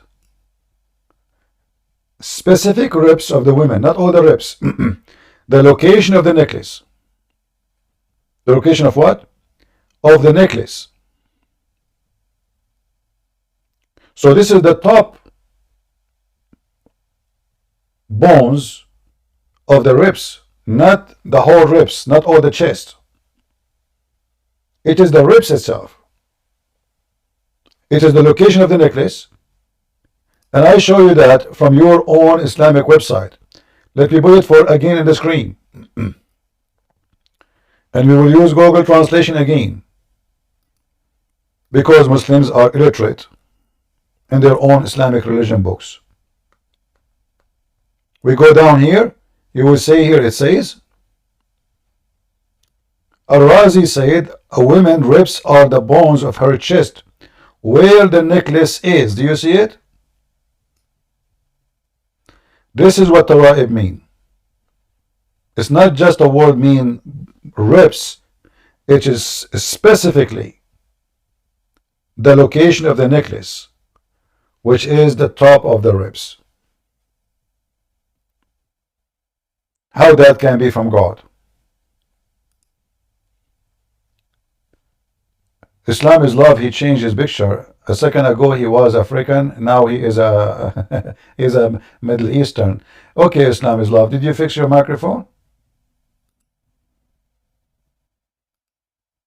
Go, Islam is love. Hello?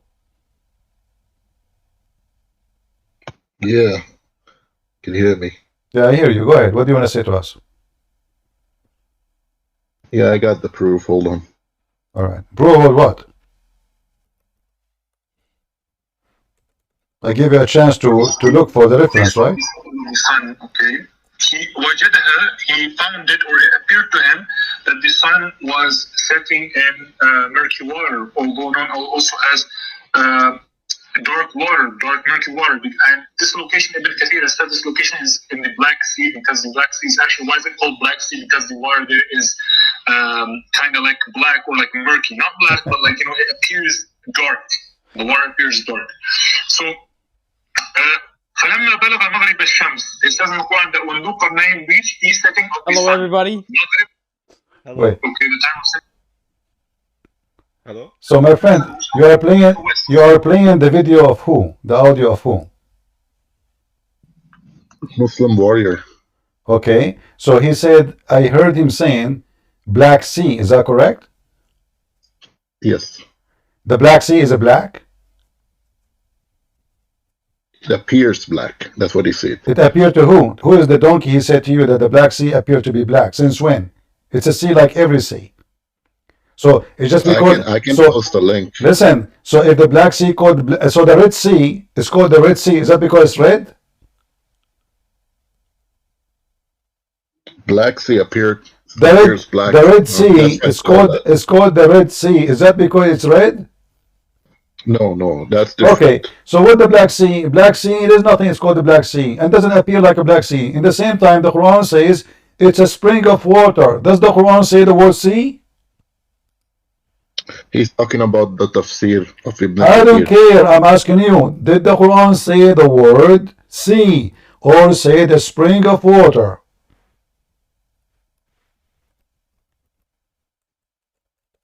Waiting for the answer. Okay, let me read it. Read it, go ahead. You can take the next guest. No, you read it. Why you not talk next desk? It take you a second to read it. Read it for us. Go ahead. We're listening. I like this. The Black Sea is a black.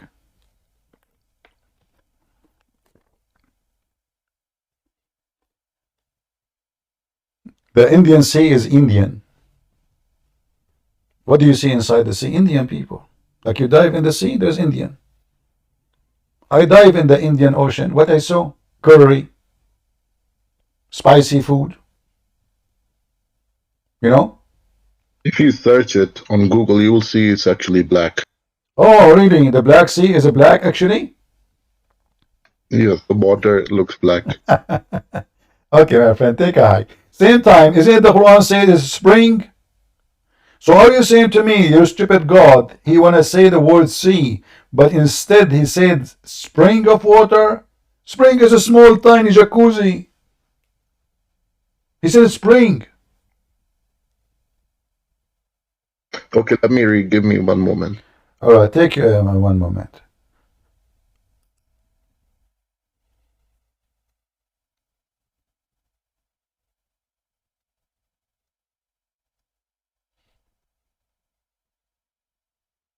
Okay. And he marched westwards till he came to the setting of the sun. It appeared to him that it was setting in a dark, turbid sea, and nearby. Where it says that? What translation you are? It appeared to him. What is the word appear to him? What? I'm reading the translation. That's false translation. Here we go. Show me the word appear to him in Arabic. Where it says appear to him. So you see, we prove that the Muslims, they are corrupting their book. Not only it's corrupt originally, they are corrupting it more when they translate in order to duct tape the mistakes in the Quran.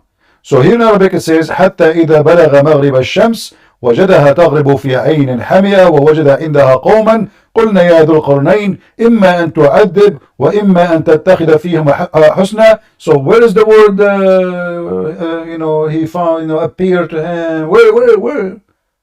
So you think this guy who's an Arabic expert is lying? He's a big fat liar. I have it in front of you. And isn't this your translation too?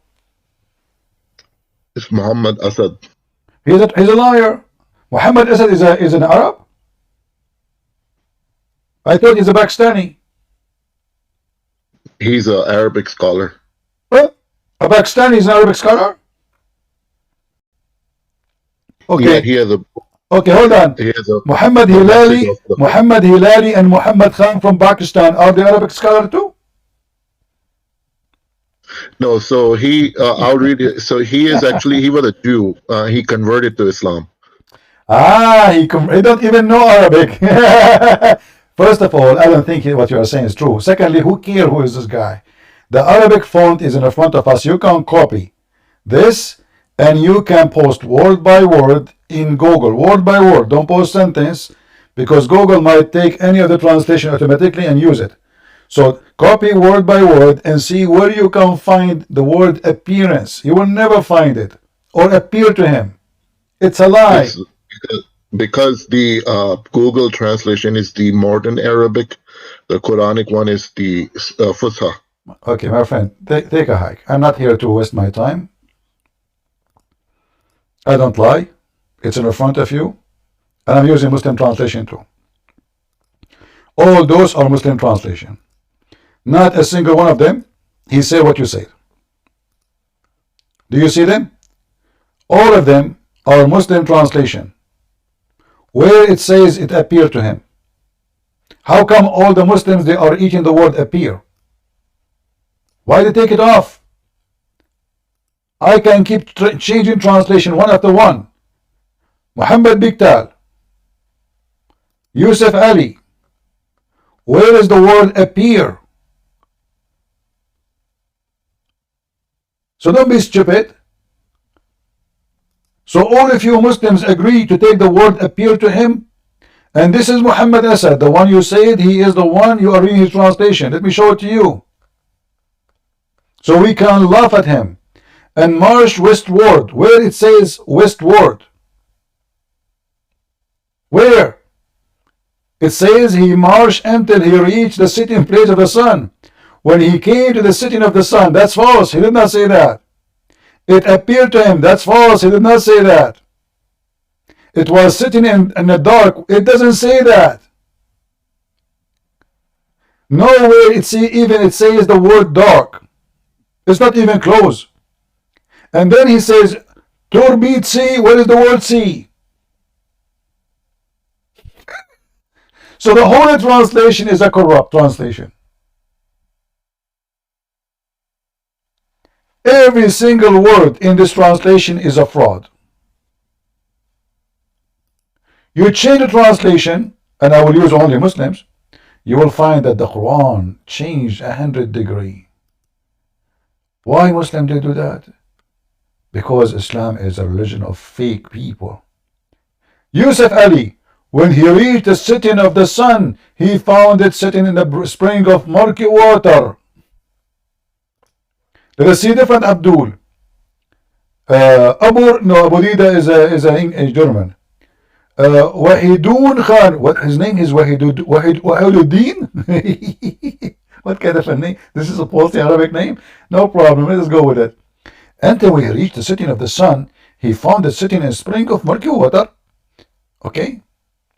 Next. Shakir, Muhammad Shakir. All of them are Muhammad. Every Muslim is Muhammad. Until when he reached the sitting place of the sun, he found it going into the Black Sea.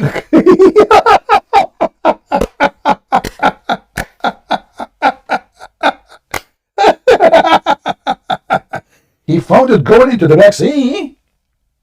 Brother, hold on. Look, the sun is going in the Black Sea.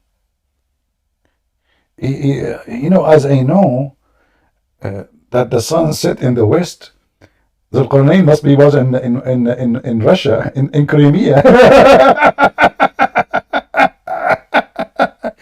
Actually, even in Crimea.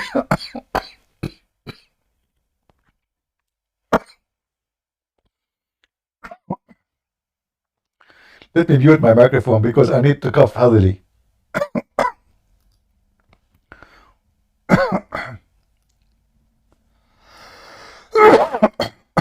Sorry, guys. Did I? I apologize.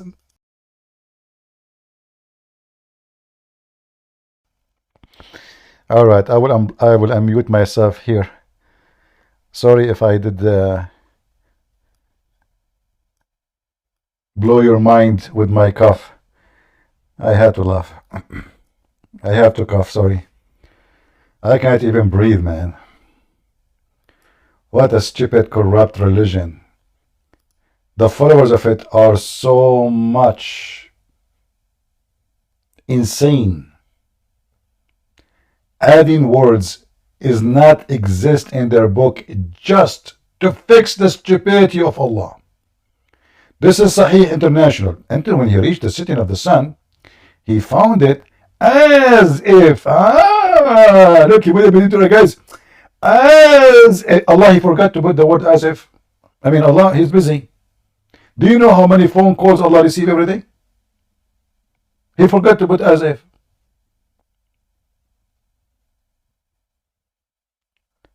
Let us be honest here. Allah, he forgot to say as if. The Muslim, they put it there. Right? Bilu, are you a Muslim, my friend? Are you a Muslim? Go ahead, Bilu. Bilu. Hello? Hello, hello. Are you a Muslim? Yes. All right. What do you think about our topic? I think it's pretty interesting. And I just want to state some facts. Okay. Can you go to Surah Al-Baqarah? Surah, the cow chapter? Yeah. But we don't have any Hindus here. Why you want to go there? No, not the cow chapter, the goat chapter. The cow, the Hindus, they like this chapter. Are you trying to convert the Hindus to Islam or what? No, go to Surah Al, yeah, this one. Okay, what verse? The fourth one. Okay, what about it? Can you read it? Yeah. والذين يؤمنون بما أنزل إليك وما أنزل من قبلك وبالآخرة وهم يوقنون. And Now read it in English. I do not know English. You read it. Go ahead. But I'm asking you to read it. I don't know how to read. You read it. Go ahead. But you can speak English. Okay. Are you going to now to play games? You read it. I read it. Go ahead. Make it. You are the one who chose the verse. Read it for us. Go ahead. No, but I told you to read it. I don't take command from you, my friend. You call me to read for me a verse. Read it. Okay, I'm gonna read it. All right. Finally. Okay, wait a second.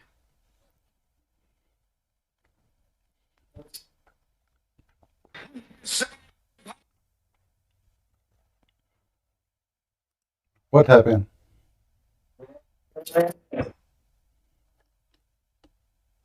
Hello? I support LGBTQ, Black Lives Matter, beyond. What? Black Lives Matter? Islam is anti-black, you idiot. Don't you know? Muhammad, he says only white people do go to heaven. The Muslim, they quote a hadith says there is no difference between red and black. Fabricated. The Quran says يَوْمَ تَسْوَدُّ وَجُوهُ وَتَبْيَضُّ وَجُوهُ. The day faces will be made white and faces will be made black. And those who their faces became black, they will go to hell. Do you see it? The racist Muhammad, the racist Allah. This is why all the virgins in the heaven are white. All the boys in the Quran who they will serve the Muslims are white. And all the inhabitants of the heaven of Islam are extremely white. Not a single black in the heaven of Allah. Not only that, Muhammad, he said in the hadith, when Allah created Adam, he hit him in the right shoulder. And from the right shoulder, seed of the white people came out, and they were white like pearls. And he hit him in the left shoulder. And from his left shoulder, seed, who they are black like charcoal, came out. And he said to the one they are from the right shoulder, you go to heaven, I don't care. And he said, which means the white ones. And he said to the black ones, who they are like charcoal, you go to hell and I don't care. Wala ubali.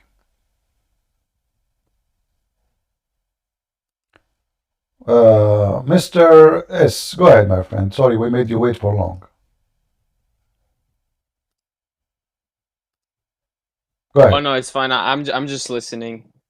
That's it. I forgot I even came on stage. My bad. All right. I was just listening. If you don't mind to leave, then okay. You are back, my friend. Are you going to give me an answer, or you are give me a speech, Mr. Shia? Yes. Can you Okay. hear me better now? I hear you. Go ahead. Okay, so let's go back to Surah Tariq. Go where? I will just wait. Surah Tariq, the previous argument or point you tried to make. All right. Okay, Tariq. Go ahead. So I want to clarify the original point of this surah is to talk about the resurrection and the Holy Quran and its value. Well, this is not what we are talking about. We are talking about now about the baby, how it's made. Yes, I know. I'm talking about the original, like the surah itself. Ah. So you understand the context later on. There's no context because there's no context. But there's no context. There's no context. Of course, there's context. No, there is, because you see here is speaking about the sky and a star. What does have to do with how you are created? First, My nigga. your opinion. Get him out of here. This faith has come back. Anyone he have a picture like those, or obviously laying in the bed, never let him come here, please. Never let anyone come here. He have inappropriate picture. Go ahead. Okay, so this will be long, but I'll state all my sources. Okay, that perfect with you. It's just What the star have to do with the judgment day, and what the star have to do with your creation? If you just go anywhere, the interpreters of Quran have You agreed. see, you keep saying the interpreter. We go there, they got you busted. I'm asking you. You said there's a connection. What is the person's star have to do with the sexual fluid? Okay, this is irrelevant. This Quran you can't say, oh, All right. I sorry. No, I lost my patience with you. What irrelevant? It's you who said read the verses before it because I want you to see the contact. Guys, isn't it him who says to me, read the beginning so we can understand? Isn't it him who said that?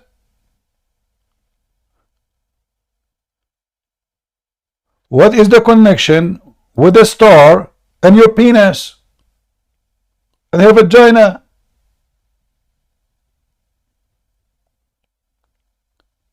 What kind of Quran this Quran is? So now I'm going, I mean the guy who keep posting tuner. Guys, why you don't block him?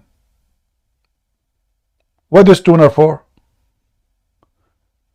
Anyone who will post any website have nothing to do with our topic, you will be blocked.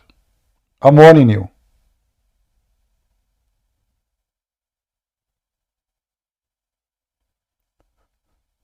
Here you see the stupidity of the Quran author. One verse we are talking about the star. This is how we started. If you read in Arabic, actually you will laugh. وَالسَّمَاءُ وَالطَّارِقُ. What is that? By the sky. Allah swear by the sky. What the heck is that?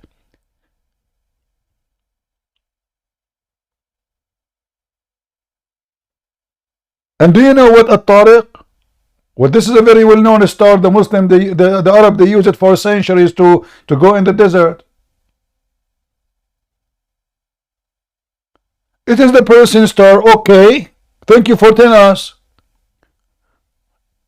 Now, what does have to do with the verse after it? Nothing.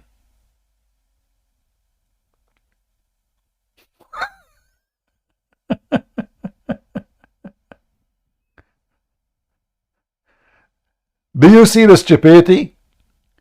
What is the connection between this verse and this verse and this verse, this part? And then what is after it? Nothing.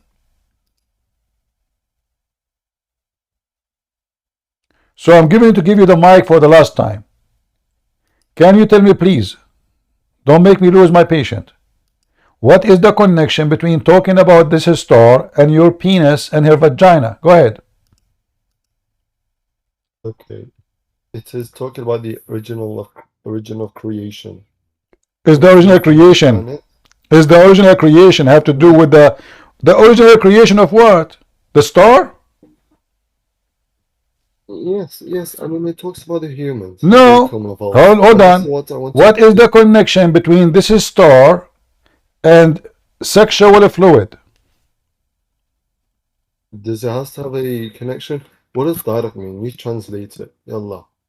What yalla? You tell me, Mr. Yalla. Now he know Arabic. He know an Arabic word.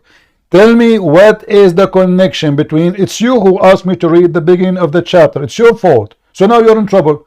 What is the connection between the verses in the three verses in the beginning and the sexual fluid? It is divided. I told you resurrection and the What resurrection? This is not about resurrection. Allah, He swear by the star. The star is there.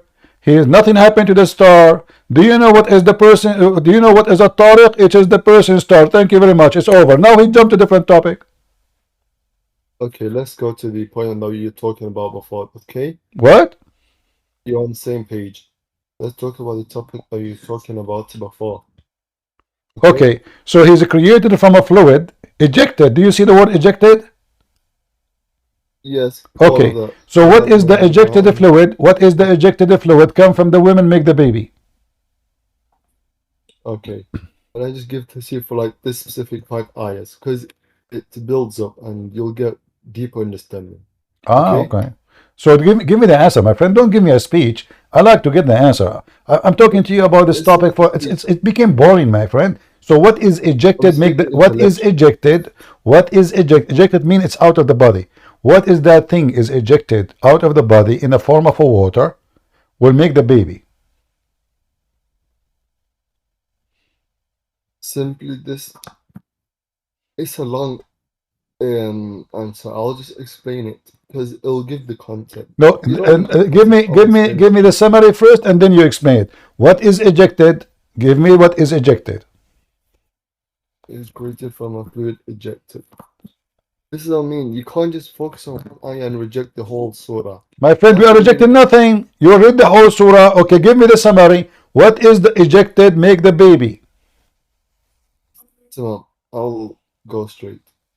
So the possibility of resurrection. It refers to the first stage of man's life and its creation from a sperm drop. And then it draws a conclusion that the creator is able to create it from such a lowly life germ and give life again. So the women she have a do you agree that the women she have a sperm, it's ejected from her? I'm not going to give answers because what is this going to prove? I will. Okay, my friend, just take a hike. What that will prove? That prove that you are an idiot, trying to duct tape a stupid Quran. That's what will prove. I keep asking you what is ejected. It's coming from the women and the man, and we agree about that. And I open for you the Shia books. You said to me Al-Mizan, I open Al-Mizan. You want other tafsir, I will open a tafsir. All of them they agree, and the Shia agree that this is about something ejected from the ribs of the women and the backbone of the man. And by the way, the backbone of the man don't make semen. They don't. So according to the Quran, two body part. One is coming from the man, the backbone of the man, and the ribs of the women, specifically the location of the necklace. Those are responsible to ejaculation, and that ejaculation will make the baby, which is absolutely false. If we go to Muhammad, who explained this Quran very well, we will find how Muhammad is laughable. Dr. Muhammad, sorry, we should not call him Muhammad.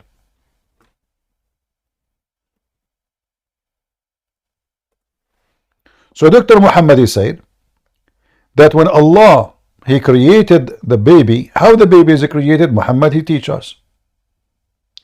According to Muhammad,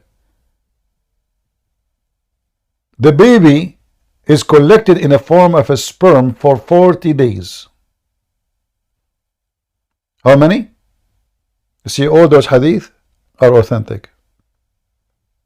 All of them. Al-Bukhari, Sahih, Muslim, you name it. When a drop of semen remain in the womb, if you read in Arabic, by the way, for those who know Arabic, to see we are not making things up. The angel, he entered into the semen. Imagine the angel, he entered the semen. Who? The angel entered to the semen.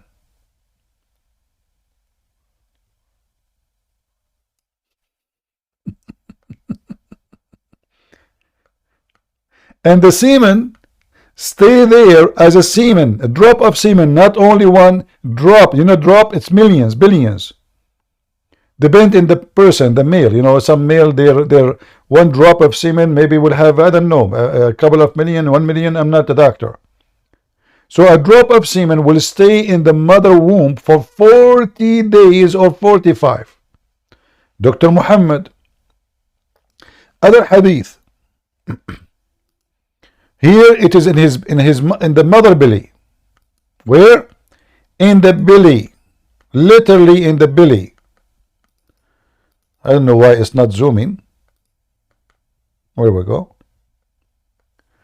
The Messenger of Allah, the truth and the receiver of the truth, informed us, saying, the creation of you humans is gathered in the form of semen in the belly, not in the womb. Read the Arabic. في بطن أمه.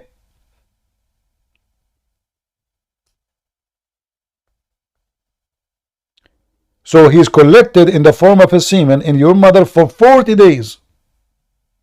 So the woman, she keep having sex for 40 days, and each time she collects semen. Like, give me more, give me more, give me more. I like it before, you know. And the Abdul, he keep giving her more semen because now they want to make a baby. One time, boom, boom, it's not, the wasn't work.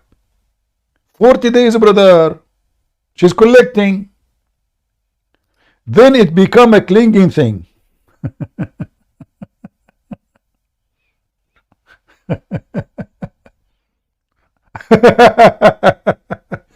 And by the way, it doesn't say a clinging thing, it says a clinging blood. Blood. What a crazy cult. Do we have any serious Muslim?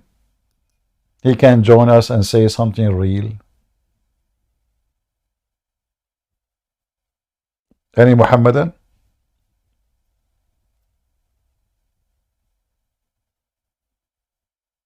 By the way, Christian women, they do not 40 days, they do not need 40 days to sleep with their husband to have a baby. Once or two is enough. Only Muslim women. They need 40 days because Muslim women, obviously, they are different species.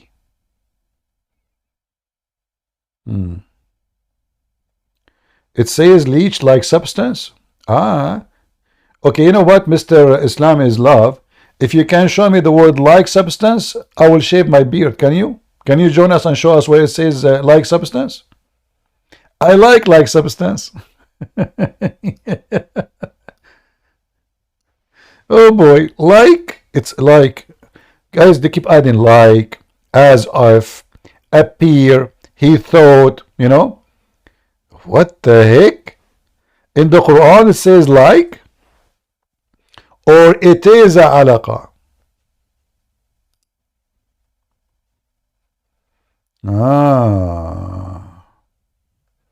Do you see the word clot? It's a congealed dead blood. Do you see it? Look at the fast translation. They keep fixing and correcting. Each one of them, he give you different fabrication for the same book. Look at this.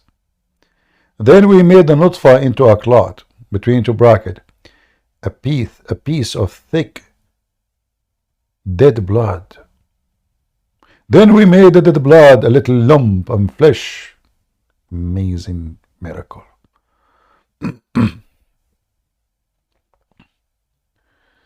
All right. Okay, go ahead, Jerry. What do you want to say to us? Look like Jerry is gone. Do we have any Muslim?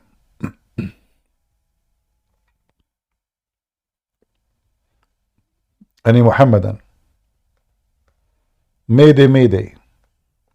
How are you doing, guys, in Ramble on YouTube? Are we doing good? Are we having good time? People of Rambeline, how you doing? Are we doing good in Rambeline? Or we are sleeping there? Are we sleeping in Rambeline? Not sleeping yet? That's very good. Say Ameen. What about the people in YouTube? Are you doing good? Okay. Today you learn how you make babies. Now tomorrow you have no problem. Listen carefully. You have sex with your wife for 40 days. Because your wife, she is cheating on you and she is collecting your semen without telling you. She keep collecting. You put semen, she collected. You say her to, where's my semen? Honey, I didn't see anything. You're right. Not only they eat our food and our hamburger, and they take our credit card, and they spend it for shopping, they are collecting your semen without your permission. 40 days collecting semen. Imagine how many kilos we'll have after 40 days. She might put them in eBay, you never know. She's collecting them. But according to science, semen can live only for 5 days maximum. How Muslim women they can collect semen for 40 days? Do you think she have a freezer inside? Now I know why some women they keep drinking ice cream, eating ice cream and drinking icy drink, because they are collecting semen. They want to keep it cool and frozen.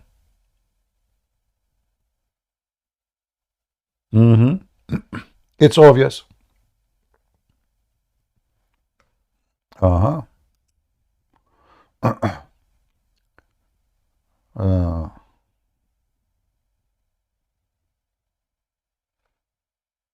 Do we have any Muhammadan have little dignity to and be honest to explain to us why the Quran is messed up?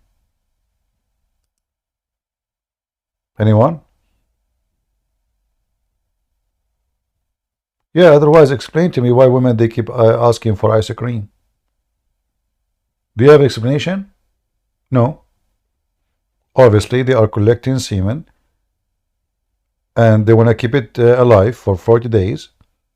So, and actually this is how women make milk. How women they have milk in their breast? They drink milk. They drink milk, they milk come out from their breast. Science. Dr. Muhammad. Actually Muhammad he spoke about that in the Quran.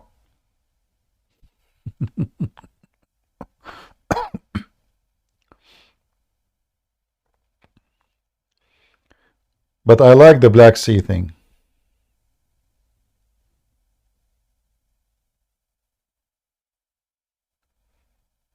I will not let you talk because you are wasting my time, my friend. You are just wasting my time. Your prophet explained it very well.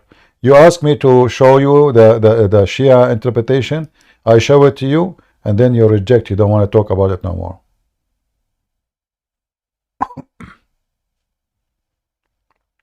Do you accept the Shia interpretation for this chapter? Do you accept it?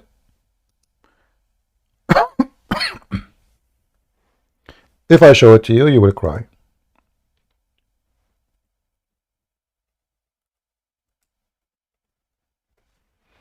I mean, you are a Shia. You believe in all kinds of fiction stories, and you are telling me about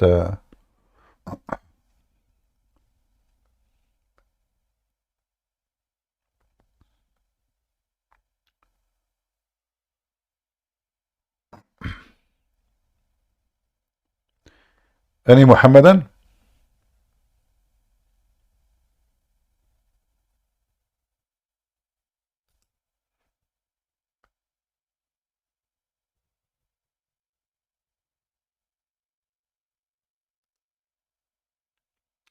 Islam is love. Are you going to talk like a man or you will talk like a kid? I will give you one more chance. Let us see. After that, I will block you if you do play games again. Go ahead. What do you want to say to us? I'm not the one who's playing games. I'm showing you Arabic experts, but you don't accept them. This M. Farouk Malik. Who? His translation. Who? M. Farouk Malik. Who is this guy?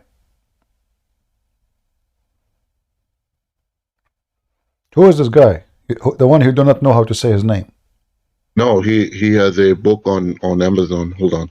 I have books on Amazon too. What does this have to do with He's it? an expert. Just He's an expert. Yeah. He's an expert and you're an idiot. Bring him to me. Go ahead. So we can laugh at him. He's an expert. He have a book in Amazon.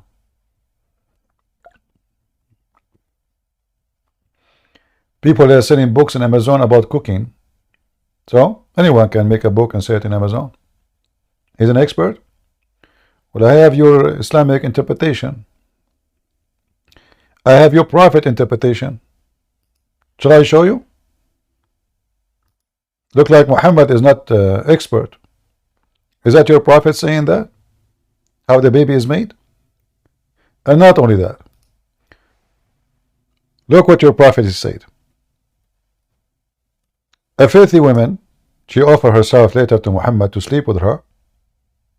She came to Muhammad and she said that she is touching herself and she is having orgasm.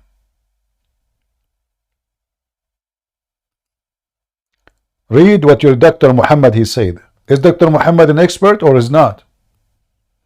Salama said that Salim said, Allah Messenger, Allah does not refrain from saying the truth. What does have to do with the truth and Allah?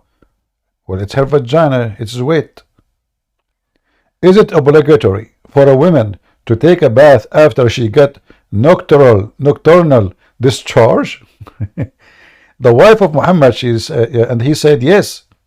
If she notice the water, i.e. discharge. Do you see it? It is a water coming out. She can see it. It is discharge out. Salama, the wife of Muhammad, who never have orgasm all her life because Muhammad don't have a penis. She said, what? Does a woman get discharge? Allah Apostle said, yes. Then why does the child resemble his mother?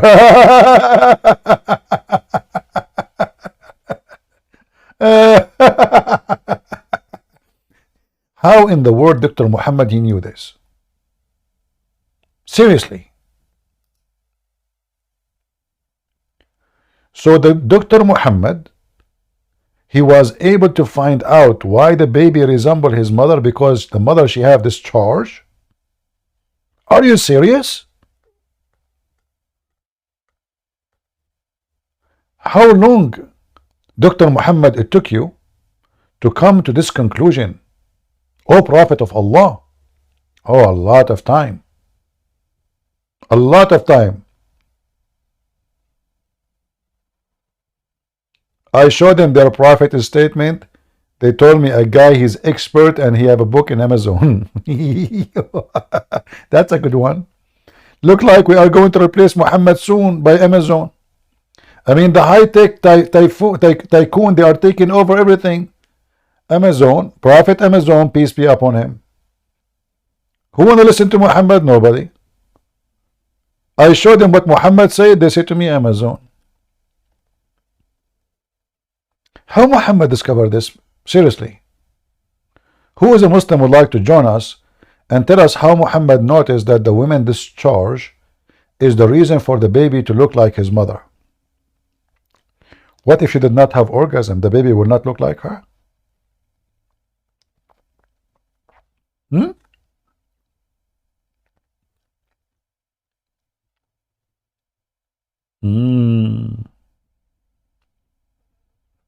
Oh boy.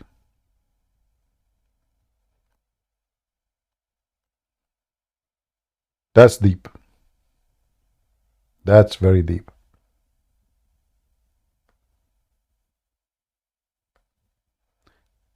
Any Muhammadan?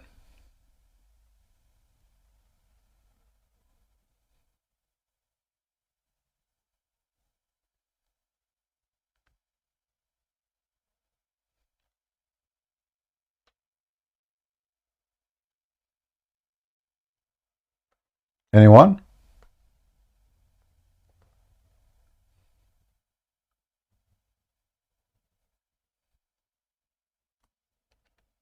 Mayday, Mayday.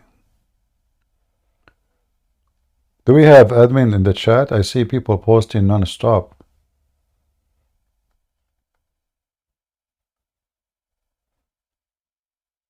Any Muhammadan? Go, Islam is love. Just get me the expert. Don't stay here. Why you are here? Why you're here? Just go. Don't give me expert. You're a joker. I'm showing you your scholars and your prophet.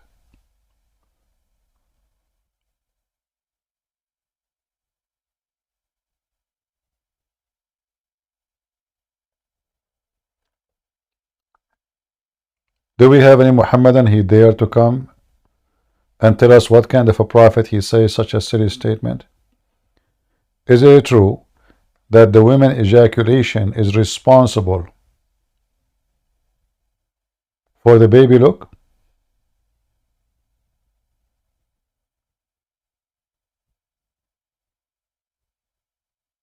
Is that true?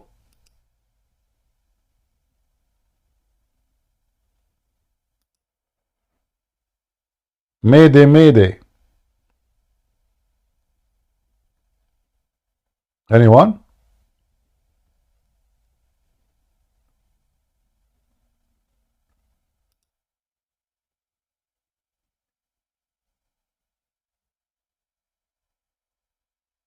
Any brave Muslim who agree with Muhammad? Not a single one of you agree with Muhammad? Are you really ashamed of what Muhammad saying?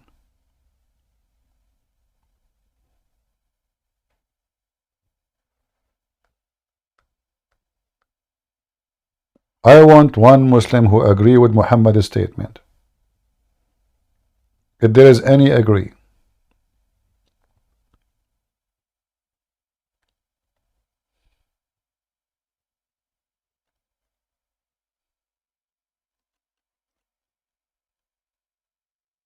Nobody?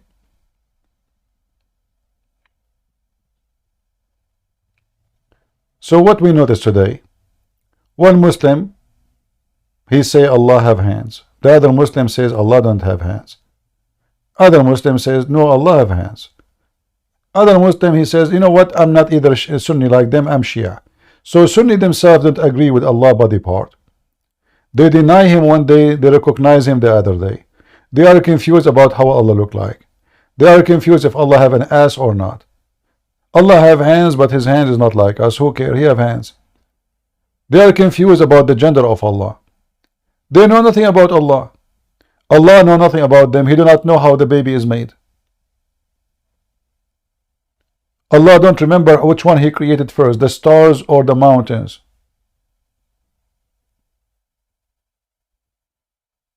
One verse he says the stars first, one verse he says the mountains first.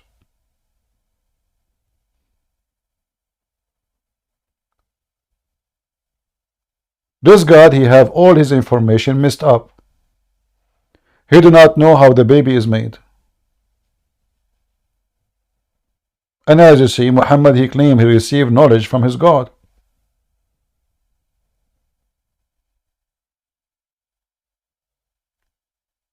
Any Muhammadan?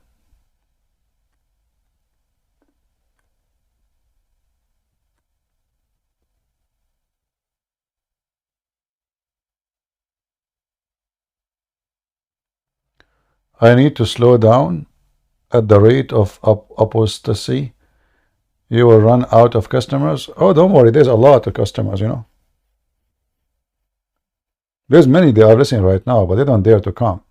And if one of them he come, he will tell me, like, this guy he said and that guy he said. But they don't dare to say to me, Prophet Muhammad said. Do you know this? Even when we challenged him, like the guy who said to me, I asked him, do you promise me you accept Ibn Kathir? And when I showed him Ibn Kathir, he refused to read.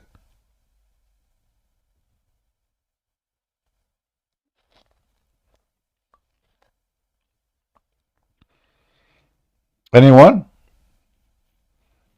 Any Muhammadan?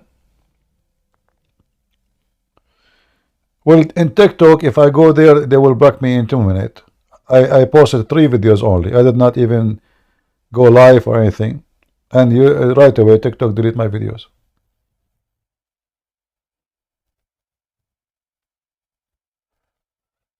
However, if you want, you can. If you can broadcast, you can broadcast my life now to your TikTok if that is possible for you.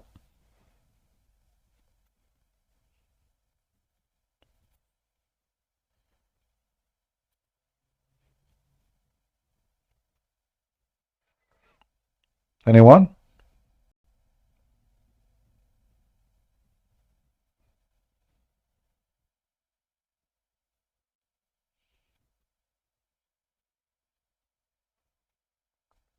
Mayday, Mayday.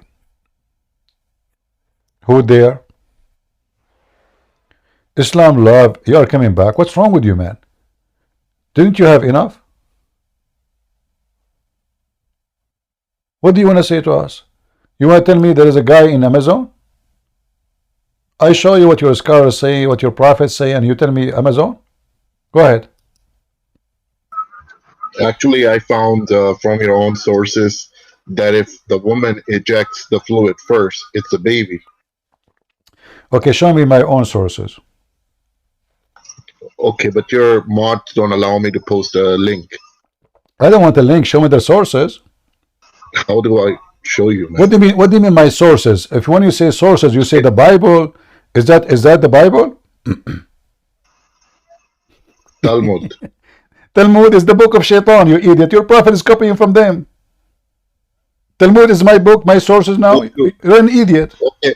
So go to Leviticus 12. So listen. You just to prove to us that your prophet is copying from a stupid book. It's called the Talmud, the book of those Jews rabbis who hate Jesus, who say Jesus is not even a prophet. He learned how to do magic in Egypt. He came back to practice magic. You are copying. So your prophet is copying the book of Antichrist. Funny, stupid stories. Thank you. Give us the reference so we can love. Go ahead. Go to Leviticus 12:2. In Leviticus, it says that the women she have sperm first and baby will be boy. Read for us. If a woman emits semen and bears a man child. What?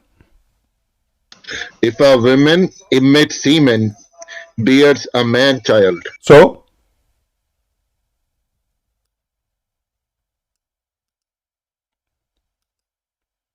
And according to one of the translation in your Bible. Well, let us read together so we can love together. Hold on.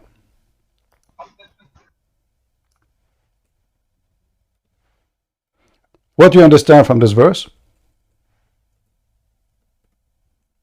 The same as the Hadith says. Really? Explain to us. Just give me one moment. Let me get the accurate translation. Oh, okay.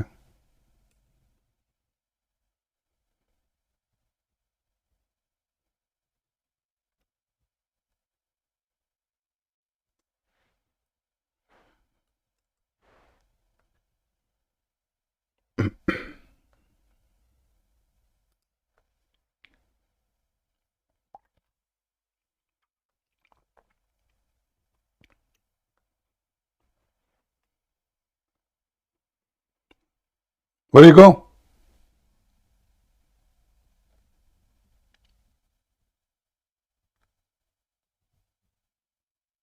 Okay, it's in Nida 28a in Talmud. Hold on. You said the Old Testament, and you mentioned to me the book, and you said chapter number 12. Read for me and tell me why you are lying. It's like a Jewish Bible. No. You said to me Leviticus chapter 12. Why you are lying and posting. Yeah, it's the Jewish translation. Jewish translation. Ah, Jewish translation. Ah, this is Jewish translation. Ah, Jewish translation. Yeah, Rabbi Ami. No. Let me play the verse. Everybody will laugh at you. Shut up. Don't talk. Leviticus 12. And the Lord spake unto Moses, saying, Speak unto the children of Israel, saying, If a woman have conceived seed, and born a man-child, then she shall be unclean 7 days according to the day. So do you see why you are stupid? Aren't you ashamed of yourself? Where it says that the women she have semen. I'm reading the tafsir of Rabbi. You are reading tafsir? You are reading tafsir? The explanation. Listen, if a woman, she get pregnant, that's what the verse saying. The woman she had sexual intercourse with the man. It is not her who is making a semen. Your Quran saying that women, they have semen, they make semen. No, it's saying water. It's not semen. It's discharge. Listen, what are you talking about? Here, let me play it for you again, potato. Let me play it for you again. Listen. Here we go. Leviticus 12. And the Lord spake unto Moses, saying, Speak unto the children of Israel, saying, If a woman have conceived seed, and born a man-child. Did you hear it? If a woman conceived seed, and born a man a child. Did you hear it? The audio is too low. You can barely hear. Okay, no, there is no way the audio. Guys, is the audio too low? Is that true? Can you hear?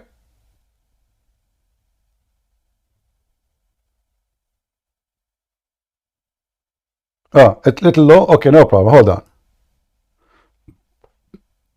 Okay. Open the link and read it from your and play it from your side. Go ahead. Play it for me from your side. Okay, give me one more.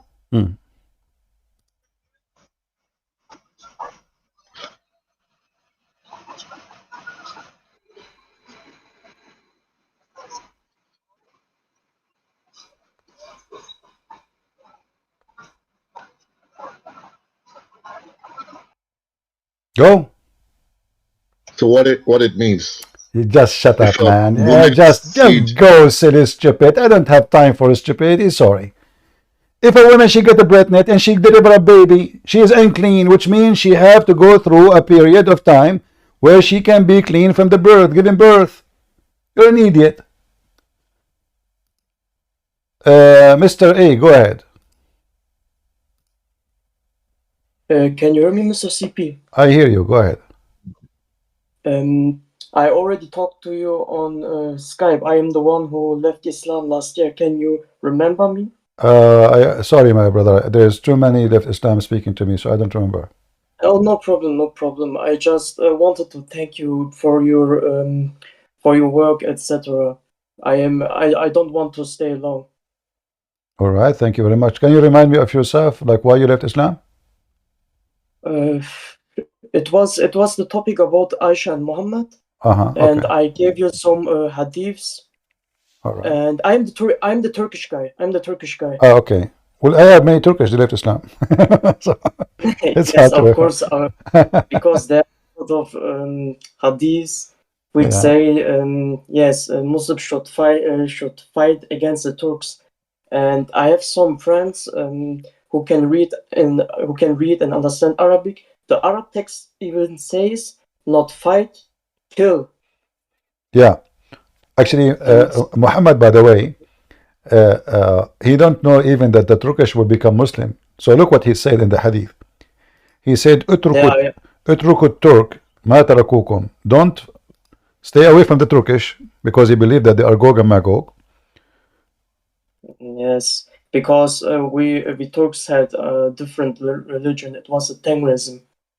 Yeah. But it's this whole religion is messed up. What should I say? The Quran alone is already enough. The hadiths are like bombs. Do you see the hadith in front of you?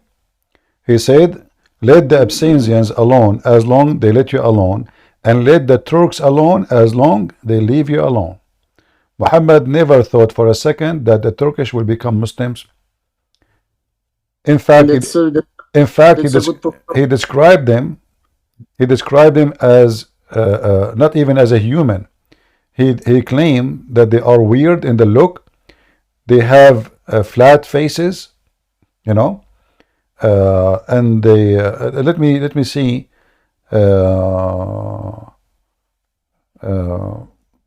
Let us see here the hadith.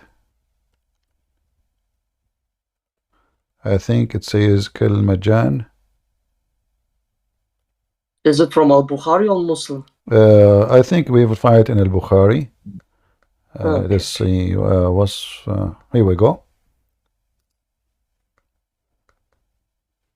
The hadith says, the hour will not establish till you fight with people wearing shoes made of hair. And the hour will not be established till you fight with people whose faces look like a shield coated with leather. Abu Huraira, they will be small-eyed, flat noses, and their faces will look like shield coated with leather. Do you see it? Yeah, I see it. He is talking about the Turkish. I cannot understand how he knew it, because he was Middle Eastern and Turkish people at that time was in Asia. Slavery. There's always slaves come from here, from there. The same as there is Roman slaves are sold in Arabia. People, they travel in the for trade between countries. Pirate, they attack them, they capture them, they sell them. No, that's it. That's really the same as Salman al-Farisi. Salman al-Farisi, he was a slave of Muhammad, correct? Yes, all as right. far as I know. But he is the Salman the Persian. So what Persia have to do with Muhammad? Far, They captured the guy. They sold him in the slavery market.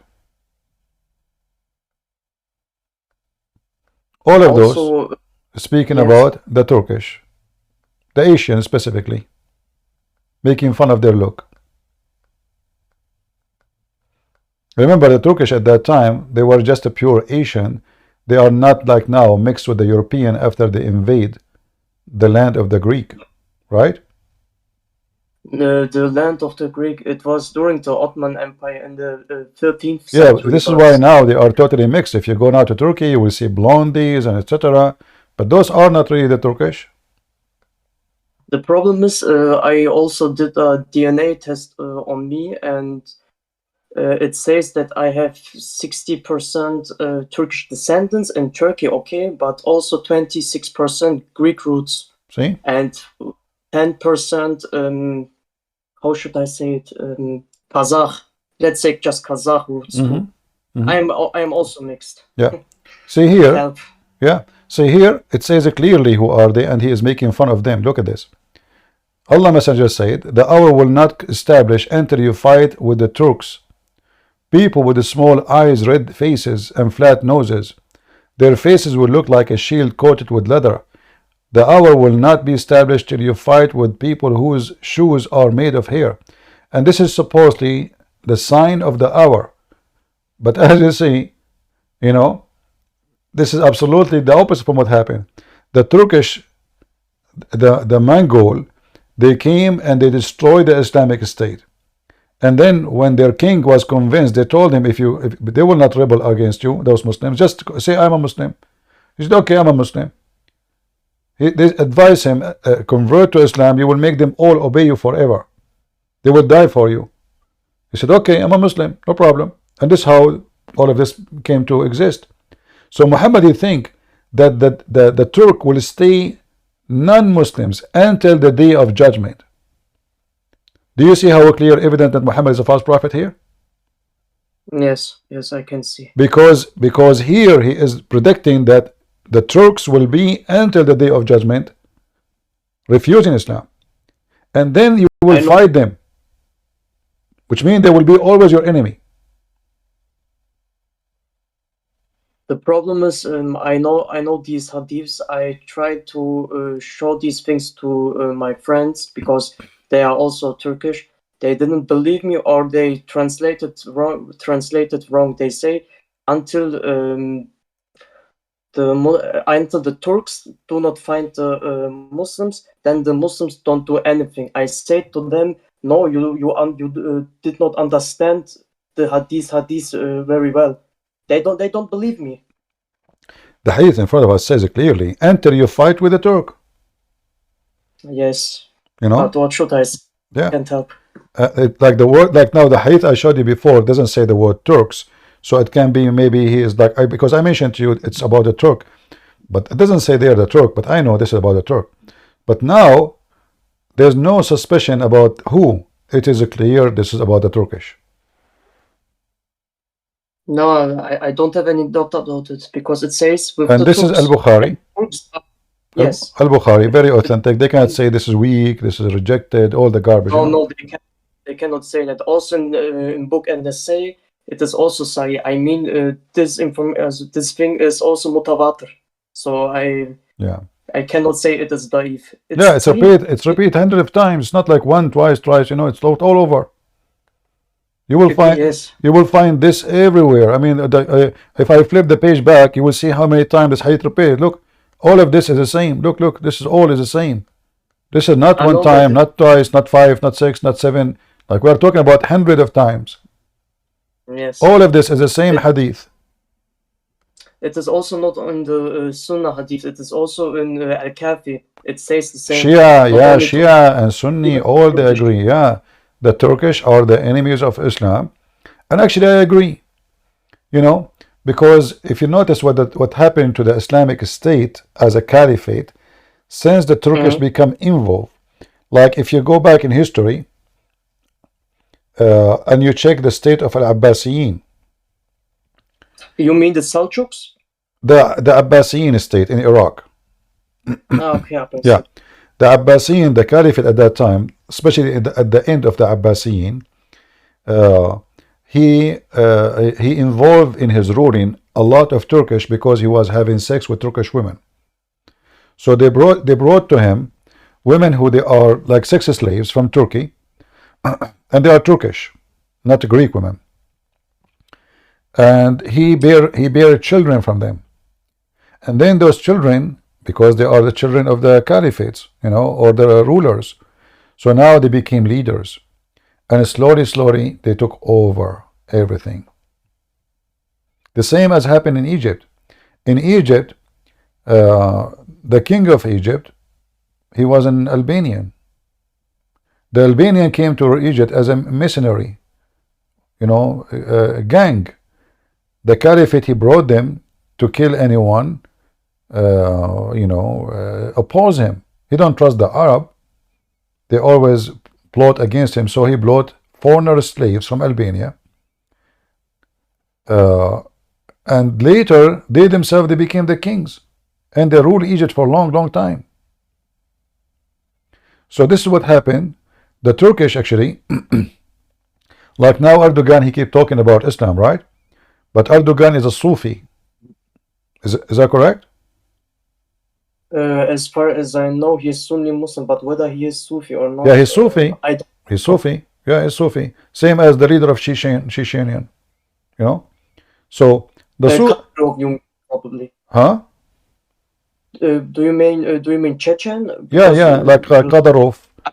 You mean Ramzan Kadyrov? Yeah, all of them, they are Sufi. All those. Yeah. So yes. The Sufi, maybe most of Muslim Sunni consider them, they are not Sunni, even though they call themselves Sunni. Sufi, they consider themselves Sunni. But most of Muslim Sunni, they consider them false Muslims. But yeah, because Sufis, they do things which has not anything to do with Islam, according to the Salafis. Yeah, and so they let us say they make Islam more rotten, more than it is rotten already. So they became like the worms inside what is left of Islam. So nightclubs is okay, dancing is okay, music is okay. I mean, everything have a solution. Prostitution is okay.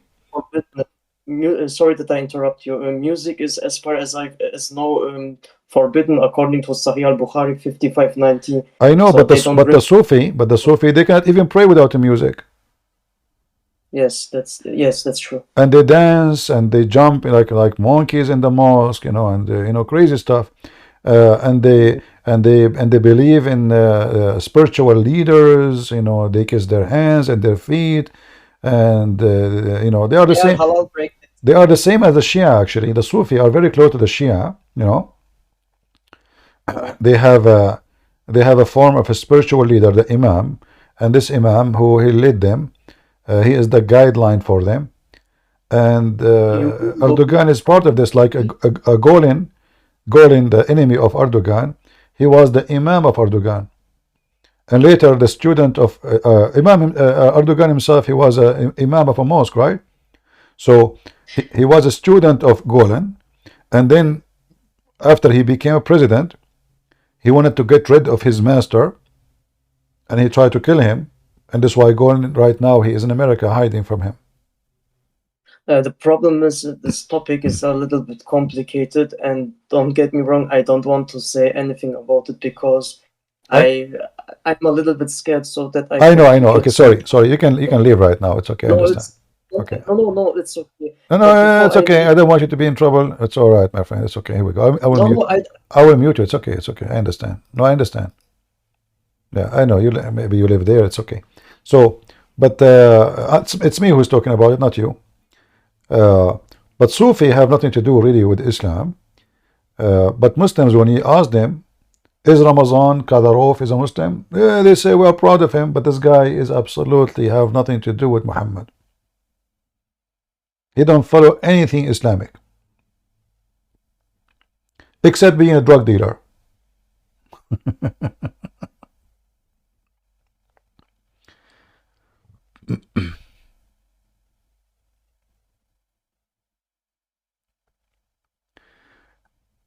Islam Love is saying, I will send a Catholic website describing the history of the Bible, and they themselves agree the Bible was corrupted. That's a good one, my friend.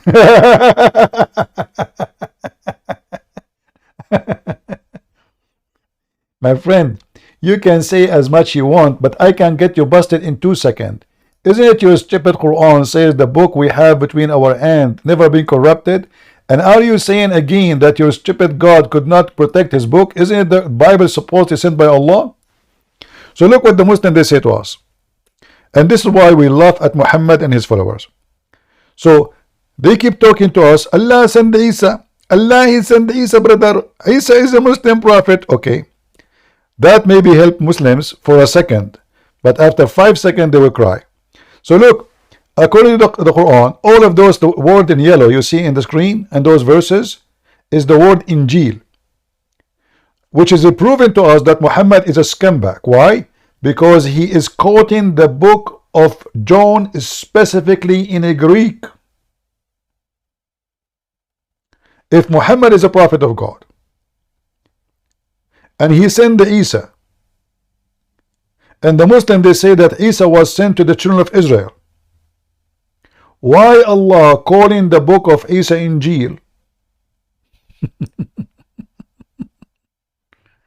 Injil is a Greek word mean the good news.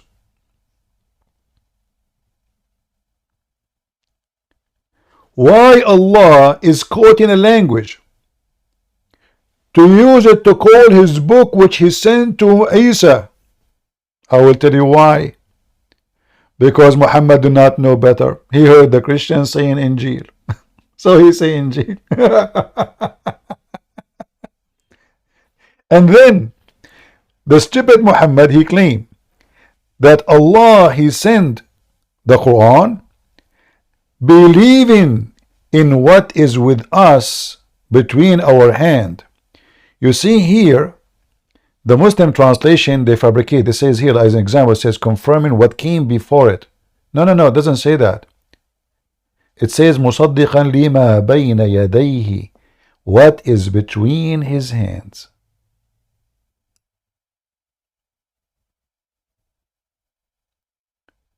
So when a stupid Muhammadan he claimed that the Bible is corrupted, that's number one.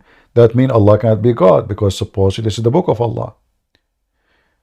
Was Allah able to protect his book? The answer no, according to Muslims. That means Allah cannot be God. If Allah is Almighty, who can change the word of Allah? The Quran says, لا مبدل لكلمات الله. Nobody can change the words of Allah. Who? Nobody can change the words of Allah. Are you serious? Yes, brother. Allah said that? Yes, brother. So, if nobody can change the word of Allah, and then the Muslim, they insist that the word of Allah is corrupted, that means the Quran cannot be a promise of God. For God, if He promised something, nobody can destroy it.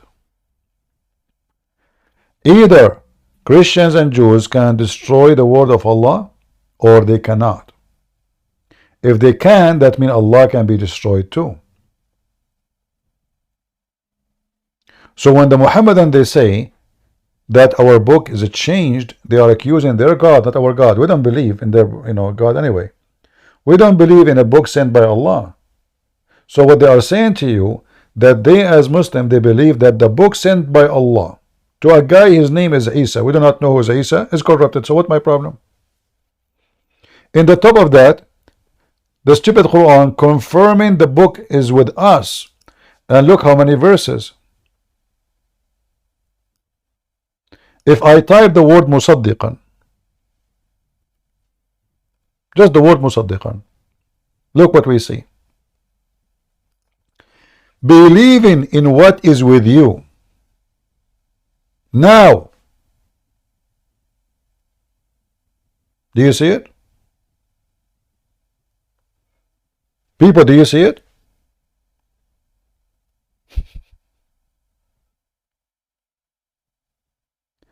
And the Muslim themselves, they add what book he's talking about. The Torah and the Gospel. Do you see it? So the Muhammadan, they come to you, they say, oh, your Bible is corrupt, but the Quran says the opposite. So who you trust?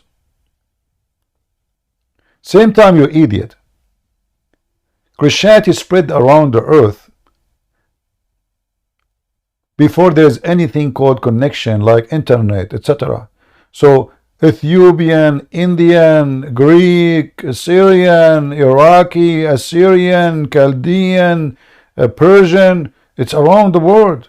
North Africa, Egypt. These Bible, they spread everywhere, and there's no connection between them. And then if we compare between the book given to the Indian with the first disciple came to them, and a book given to the people of Antioch with the first disciple came to them, and a book given to the Greek with the first disciple come to them. We are showing you the corners of the earth. We will see all are the same. In the top of that, as you see, this is the Quran. The Quran witness that the stupid Quran confirmed the book is with us. And look, guys, from Catholic.com, Herman is correct. Just get out of here, you idiot. In fact, the same guy, this guy you mentioned his name, he said there's nobody have a book is documented as the Bible. Nobody.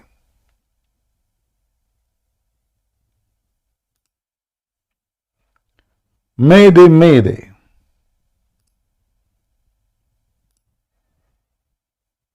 Do we have any Abdul?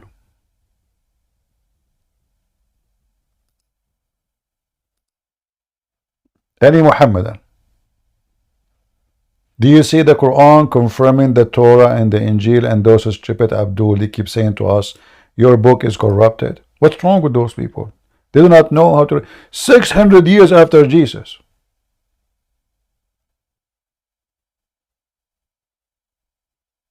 This is almost in the 7th centuries.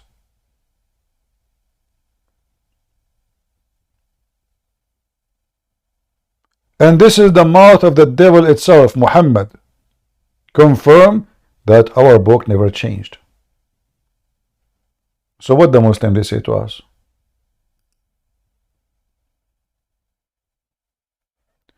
Abdul saying to me that you know that Jesus was an Arab and not a European. Another donkey. So are you saying to me you stupid Quran say that Isa was sent and he was an Israeli, not Arab? Was wrong? Guys, Isa was an Arab. Let me block you, man. I don't have time for stupidity. Just get out of here. I'm losing my patience. Jesus was an Arab. I don't have time for kids. Get out of here. Potato.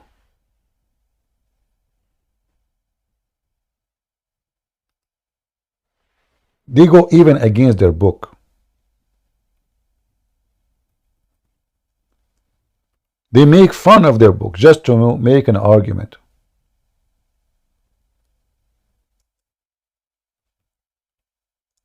This is why I don't respect them.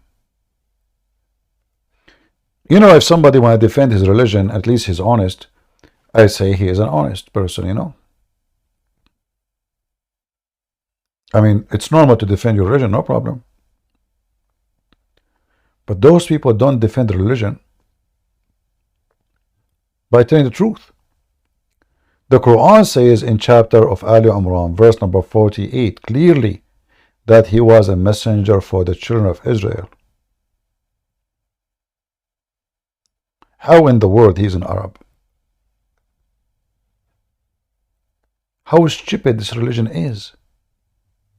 Is it like a destiny? The second you follow Muhammad, you become under infestation of stupidity? Is it?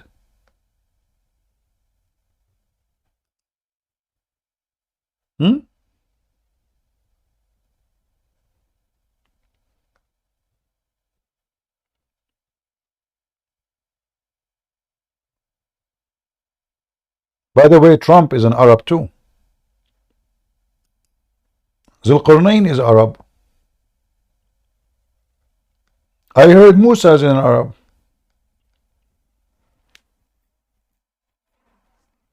Zakir Naik is an Arab. Christian Prince. First of all, I am an Arab and I can confirm that. How you can confirm it? My mother, she went to Saudi Arabia to do Hajj. Okay. And then she lost the direction with her husband, which is my father. Okay. So she was away for 5 days. And then my father reported to the police that he is missing. Okay. And then, Alhamdulillah, we found her and she was married to a new husband. Okay? But she's married to your dad. How is she marrying a new husband? First of all, my dad is angry from her. And he divorced her the night she was missing. To marry another guy. To an Arab. This is what happened to you when you go in the... Actually, you don't need to get married around the Kaaba. Women wearing no underwear. They are just wearing long dress. And men, they are not allowed to wear a pants... Sorry, the underwear. They are naked. They are wearing a sheet. This is why the Kaaba is the biggest location for molestation. If you go in the time of the prayer around the Kaaba, you will see all the teenage of Mecca, especially in the old days. Maybe now, like, there is more solution for their horny business. They go and they do tawaf around the Kaaba. Why? Because this is the place a man, he can't touch a woman and nobody even notice. It's very busy, crowded. He attach himself. Even they sometimes even not necessarily he is dating someone, anyone, any woman. You know, he's just put himself behind her. But sometime they date, like the girl, she say to her family, I want to go and pray around the Kaaba. Nobody can say no. Sure, go. He say, she tell him what time she will go. He go and he stand behind her. By the time they do tawaf, he's done. This is why, if you go in the hadith, you will see this, that the Muslims, when they go around the Kaaba, their penises was dripping semen.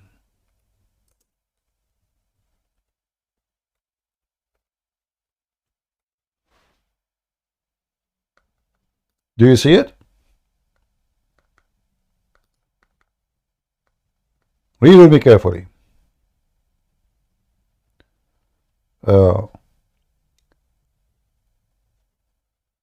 We go out to Arafah with our male organs dripping with semen. Do you see it? Am I making things up?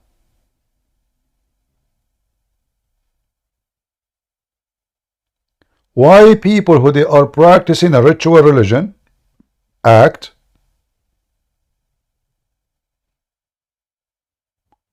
their penises dripping semen during the practice?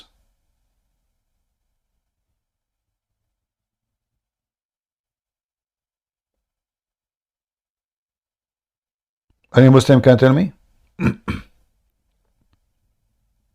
What is this?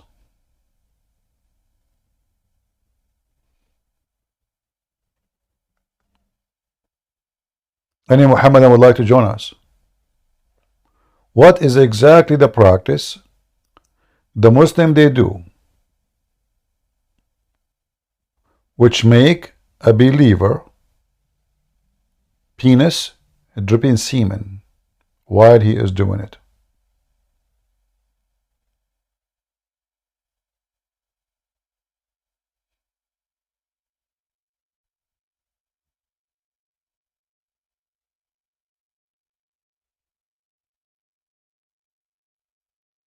Nobody? All right.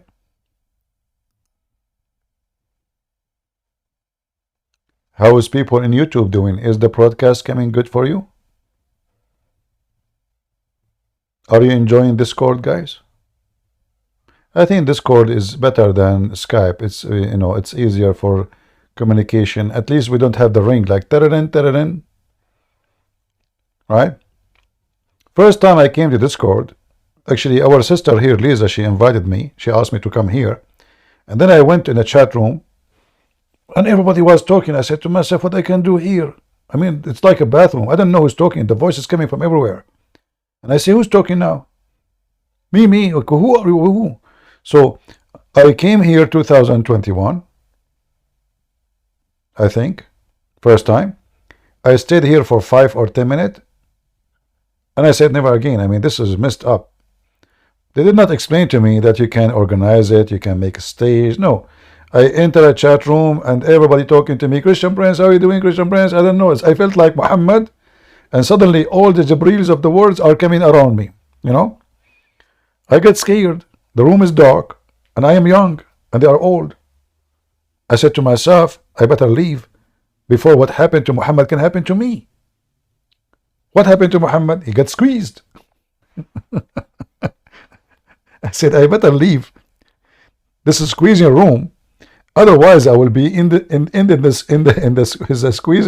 squeeze revelation of Allah. Honestly, this is what happened. I came to the chat room. Everybody's talking.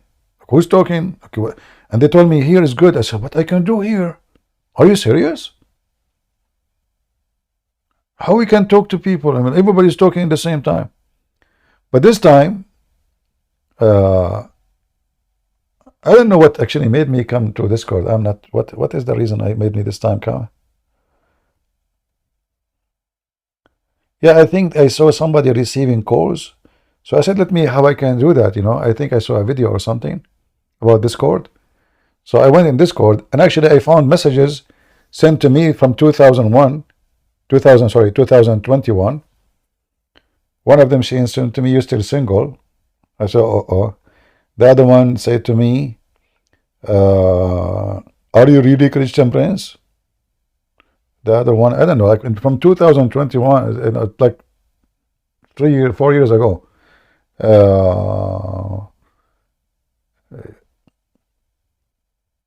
And I don't know how to read those messages. Yeah, anyway, we are here and look like it's working fine. And now we found a software we can broadcast to multi direction in the same time. Do we have any Muhammadan? Okay, who is a Christian would like to join us? As long as we don't have Muhammad. And let us enjoy our night. Today is a Friday. It is March 1st. Man, time go fast. You know what? If you are a Muslim, you will not feel the time. Do you know why? Because March, if you are a Muslim, will come in December. And December will come in August. Do you know why? Because Muhammad, he screwed the Islamic calendar. So if you search right now when Muhammad was born, you will see that Muhammad born in January, February, March, April, May. You know, this is a song actually. It's a poetry. It's Shakespeare, I think. January, February, March, April, May. You know. So Muhammad, he changed the dictionary, the calendar, and now Muhammad is born in every month in the year. It's you. Go ahead. Oh, hello, CP. Yeah, I was thinking every time Abdul shows up to speak to you, you know what they bring with them? Duct tape. And they dance around. They dance around, and they're very slow, by the way. Like you ask them a question and they're like, Yeah, they dance around. I lose my patience. You I know. have a lot of patience. God bless you with really a lot of patience. Because I'm here sitting at my desk and I'm losing my patience. I'm like, come on, Abdul, speak. Speak. Yeah. It's like they're 5 years old. They never matured. They stayed at that stage. I agree So with thank you. you for all you do, CP. I agree with Really you. appreciate it. Muslim, they dance around. And actually, if people are on YouTube, they can see how Muslim they dance around. I can prove it. Non-stop. Yeah. The second they call me, they start dancing. You know, they have all and the disco. You know, Islamic way. All right, And they sister. bring their duct tape for sure. Well, thank you for all you do. Thanks for taking the call. I just wanted to make a quick comment. Thank you. You're welcome, sister. God bless you. All right. God bless you. I thought you are coming with a sandwich or falafel or something. I mean, ladies, come on, don't come with empty. Don't come with empty-handed. I mean, and I'm alone. I don't have anybody to cook for me. راح أجيب بقلاوة But, وياي. oh, okay, that's it. Now I forgive thee. Homemade too. Homemade with honey, no sugar. All No right. sugar added. Okay. Yeah. All right. No All problem. right, CP. Oh, Bye-bye. thank you for bringing the bees to my house. See, she would use honey, so the bees will attack me, and then it did. I know that. The real deal. Oh, I'll okay. use the real deal for the real deal, CP. All right. All right. God bless you, sister. Thank you very God much. bless you. Thank you. Bye-bye. 1389. Go ahead. Good evening, Christian. I have a question. I asked a Muslim what is for him the most beautiful verse in the Quran. And he said to me, it's Ayat of Kursi. It's, I think, the longest verse. And it's beautiful because it protects the Muslim. What do you think about that? Well, as long as this chapter protect the Muslim, how come Muhammad died by poison?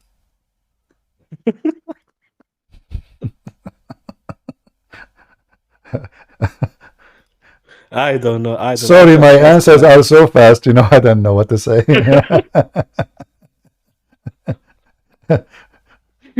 Oh my God. This is why they fear me, you know. I mean, protect the Muslims. Isn't Muhammad, he was under black magic? Isn't it Muhammad was under, you know, he killed by poison? Isn't it Muhammad, he lost his 4 teeth? Isn't it Muhammad was beaten in a Ta'if? Isn't it Muhammad, his wife attacked him, and Muhammad need protection of Allah? So why he need all of this if you have the chapter of the chair? And by the way, why it's called the chair? I don't know. I don't know. No, I know. I mean, this the word kursi itself is not even an Arabic word. So what kind of God he borrow a word have nothing to do with Arabic and he put it in his book? The word kursi mean a chair, but it's not an Arabic word. Same time, Allah have a chair or he have a throne? Any Muslim can tell us? Allah have a throne or a chair? Any Muhammadan? So look, Solomon, he have a chair, Allah have a chair. Chapter 38, verse number 34, you will see that Solomon was sitting in his chair, and then you go chapter 2, verse number 225. Allah have a chair. They're both buying same IKEA, I think. That's why maybe, I don't know. Why Allah have a chair? Is that different from the throne? Yeah. So now we know that Allah have two furnitures. One is the throne and the other one is the chair. No table. But he have a tablet and a pen. Right, the tablet between the eyes of the angel, right? Yeah, between the eyes of Angel Israfil, and the distance between his eyebrows is even bigger than the distance between my eyebrows myself. 500 years. So mashallah, mashallah. yeah, so Allah he put the tablet between the two eyebrows of Israfil. Do you know why? Why? So he cannot read it. I mean, look at this smart Allah. Well, he can go on. Okay, he's an angel. He can go to other angels. Says, can you read for me what is between my eyes? I mean, there's a lot of angels there. So if he cannot read it, what about the rest? I mean, this is the most. What about making like a fingerprint password, etc. Somebody can read it. Like a screen will not open unless. So he put it between his two eyes, between his eyebrows, so he cannot read it. And the tablet is so massive and huge, like distance 500 years. Yet the frame is made from flour and decorated with rubies. Like those iPhone, you see girls, you go like travel in the airport, you see girls, they have a case for their phone. I mean, I don't know, weird. They have like a golden color or all kind of weird stuff. So Allah, he is doing the same. His tablet is decorated. Hey, by the way, there's any Muslim would like to join us and tell us description of the tablet of Allah?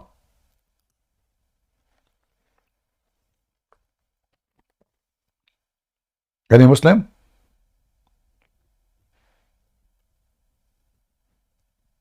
Nobody?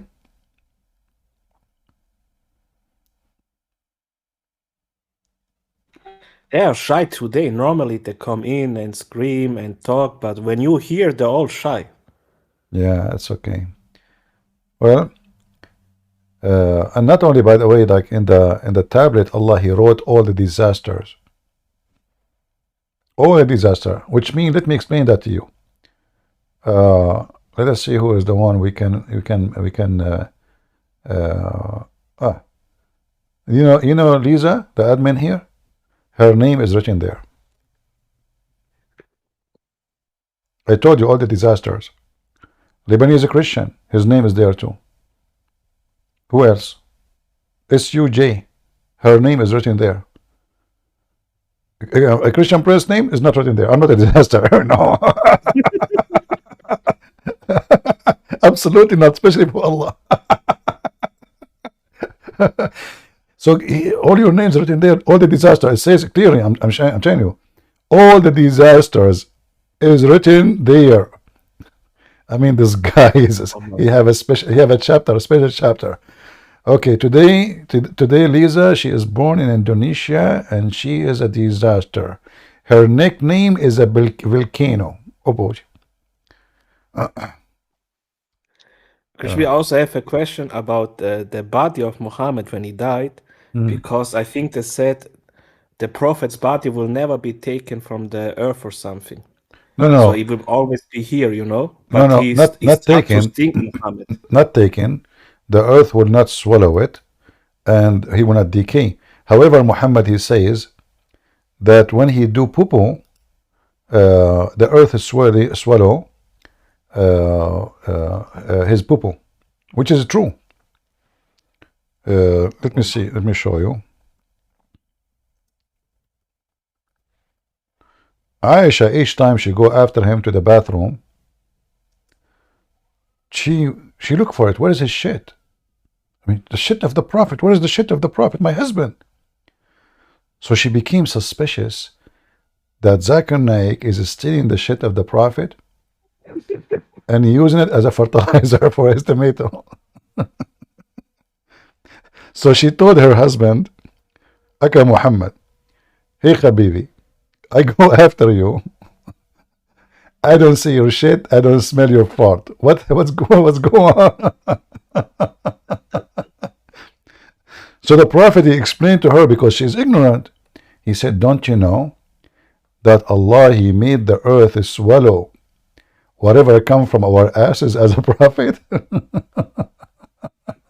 That's where come from. Holy shit, from Mohammed. Actually, there's videos. I can play it, but maybe if we're not on YouTube, you know, those YouTube, they will flag us for copyright. Yes. So let me see if I can find the hadith in the English website. Let me see this one. Let's try this one.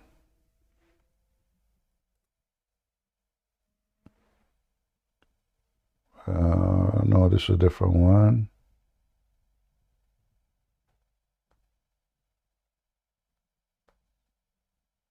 Yeah, I have the hadith in Arabic, but I'm trying to find the one. Yeah, but this is the one you are talking about, that that the earth cannot eat the body of the human, sorry, of the prophet. Let me see if there is other hadith. Here we go. I think this one we should find in English. Let's try this one. So this hadith here, let us see. And you know, you need to ask yourself as a Muslim, if you are a Muslim, the one is listening here,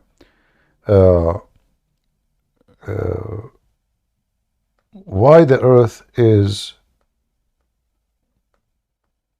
swallowing the poo-poo of Muhammad. I'm trying to find it here. No, I didn't find it. Let's see. This is at Tabarani. Maybe we will find it only in Tabarani. Okay, let's see. I remember there was a hadith in Arabic. Sorry, in this website in English. Let me try to find it.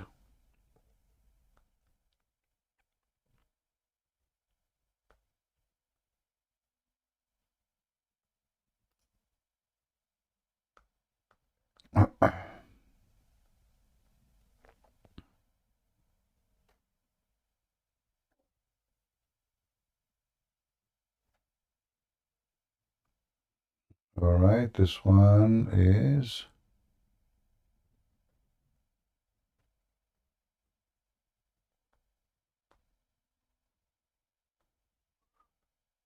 Yeah, actually, I have tons of reference, but none of them in English. So what we will do, we will try to find.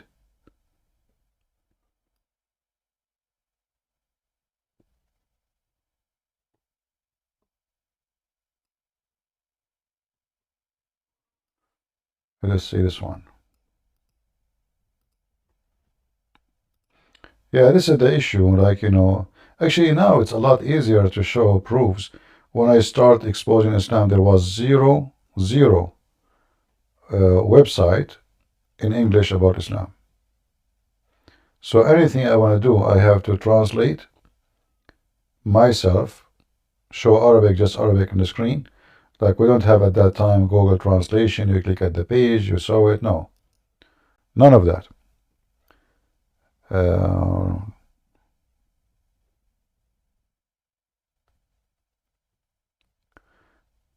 This is a video actually here. I can post it for you. Yes. It is in Arabic. And the guy, he's talking about how anytime the Prophet he do poo-poo, the earth swallow his poo-poo. I'm serious. The video is there. Yeah, the video is there. Actually, you can translate the page. You know, like even if you do not know Arabic, right? You can click at the page or in your phone and translate YouTube. You can translate the title, especially if you are using a Google browser. Yeah, and then it's going to say the khasa'is. What khasa'is mean in Arabic English? A privilege of Prophet. Like it's a thing special about him. The earth swallow his urine, and flies don't land on it. My God. People read this and they believe in it. Oh my Oh God. yeah, I mean How? this is true, by the way. I mean there is witnesses for that. Are you kidding me? This is true. Actually, me myself, the earth swallow my urine too. I look back, I see nothing. I must be a prophet too. Yeah, guys, did you open the link? Let us post the link for those who are in YouTube. You can click at the translation. You can translate the page, and you will see it says clearly that special things about Prophet Muhammad. Let us post it for those who are in Rambo.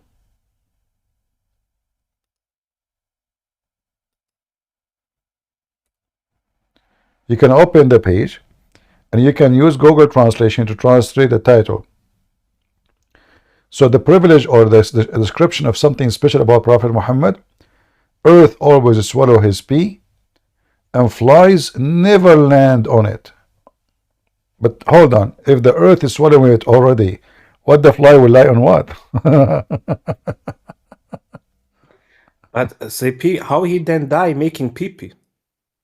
Yeah, actually, this is what it says. You see, this other story will prove Muhammad to be false, because according to the hadith, before Muhammad he died, he asked Aisha to bring the dish. He pee on it, and he died. So how the earth is swallow? Why you need even a dish? There's other hadith saying that the woman she drank his pee. Correct? Yes. So how the earth is swallow his poo, and nowhere can be found, and then we found that there's a hadith, a woman, she is a servant slave, she drank his piss, and the other hadith speaking about Muhammad when he was dying, the last thing he did instead of saying Shahada, he asked Aisha to bring him the dish, so he pissed, and then he died immediately. I know, Christian Prince, I listened to you for 4 years, and every time a Muslim talk, I have already the answers. He says, I know it's B, it's wrong. It's so funny. Thank you really for that. Thank you that you every day here and teach us. Really. You're welcome, my friend. Lebanese Christian, what do you want to say, my brother? Go ahead. I wanted to ask you a question about a contradiction in the Quran. Guys, this guy, he is paid by the Mossad. They told him there's a contradiction in the Quran. Can you believe it? I can show you my bank account. There's not much, my friend. No. I mean, okay. Let me expose you now. Let me expose you. Are you sure there's a contradiction in the Quran? Subhanallah, no. It's a miracle. There's See? no. So why you are lying, brother? You are lying. Okay, go to. I will make a channel to response for you. I will call it Lebanese response. Actually, remind me. How many times do you have to say Bismillah to be forgiven of your sins? Is it 33, 100? 100. Bismillah wa bihamdi. You have to say not only Bismillah. Bismillah wa bihamdi. If you say Bismillah alone, sorry, it doesn't work. It's like iftah ya sumsum. You have to say the same sentence to the cave door will open. Open O Simsum. Yeah. So what the contradiction? It was just the story about Malikat al-Maut. The angel that was sent by God to tell Moses it's time to die. Right. We were debating Abdul, me and the brothers and sisters, like yesterday, and he said, actually, Allah sent the angel knowing that Moses would slap him already. What do you think of that? Okay, well, if Allah he knew why the angel was sent, that is stupid. Secondly, where it says that, number 3, why then Allah he agree with Moses? Why he don't say, okay, Moses, because you can, first of all, you cannot change your destiny according to Muhammad. Nobody can increase one day of his life. So how Allah he command? Isn't it Muslim they say if Allah said B is going to be? So if Allah said B, that means he said Moses die. He do not need even to send the angel to take the life of Moses. Why even he want to do that? Isn't it Allah he say be? So Allah cannot take the life of a person unless he sent an angel. Same time, if the angel came in as a messenger from Allah, and he been commanded to kill or to take the life of Moses, and Allah he knew, according to the Muslim, that Moses will not accept. Is it up to Moses? No. Who cares if he accept or not? All of us, if you ask, if you want to die now, I say, look, no, let me finish with the dish at least, you know. And here, and okay, so Moses now, he refused to die. So why he is beating the angel? And how you can beat an angel of God? You know, how you can beat him? You are just a prophet. And not only that, he make his eye came out, and he broke his wings. So how the angel went all back to Allah? Allahu Alam. Yeah. So because the story is silly, and then they say to you, isn't it in the Bible speak about Israel? He is struggling with the angel or God. In the Bible, you know, when the Bible speak about Rosalie, you can like explain that as a physical, literally, or you can say that he's struggling with God in the way of temptation, struggling with belief, struggling with resisting temptation, tested by God. All of those. Rosalie is not about physically, but even if it is, how the Muslim they make fun of that, then they have this. Here you see the hypocrisy. You will see Ahmed Hidayat making fun of the Christians, saying, your God, he wrestled with the with Israel. But then the second they make fun of it. So why the Quran call Jacob Israel if you don't believe in the story? Because Israel, this is exactly what the name mean. So when the stupid Mohammedan they make fun of the story of Israel or Jacob, they are making fun of their book. Nobody can explain to us how he got the name Israel in the Quran. It doesn't even say who is this guy Israel. So by accepting the name Muhammad, by accepting the name as a thief, he confirmed the story in the Bible. The Muslim they make fun of it. Yeah. So the story about the angel. Actually, Moses have many nice stories. I like them. Oh yeah. Yeah, because you remember the story about Moses was shy, and always he don't take a shower alone. So he took a shower alone. Sorry. So and then they accuse him that his testicles are something wrong with them, and his thing is small. So so Allah he made a rock steal his clothing when he went to take a shower in the lake, and then the rock. Is this real? I'm not joking. I will show it to you. But let's go first. Let us go first to this here Al-Bukhari. All right. The angel of death was sent to Moses, and when he went to him, Moses slapped him severely. You know, it's like not like slap him only, severely. Spoiling one of his eyes. The angel went back to Allah, to his Lord, and said, you send me to a slave who does not want to die. Allah restored his eye and said, go back and tell him, i.e. Musa, to place his hand over the back of an ox, for he will be allowed to live for a number of years equal. If I am him, I will find the most hairy ox ever. I will go to Amazon and I will buy those hair growing things, you know, and I put it in the ox, and you know. But now let's go about Moses, the stone stealing his clothing. And by the way, this is why when I go to if I go like, you know, to country have beaches or etc., I will never put my clothing on the stone. Never put it in sand. So I'm serious. Look at this. So the stone, it's a miracle of Allah. Allah wanted to prove that Musa's testicles are fine and they are beautiful. So it says here, actually there's many hadith. Let's see which one we will read. The one have more details is better.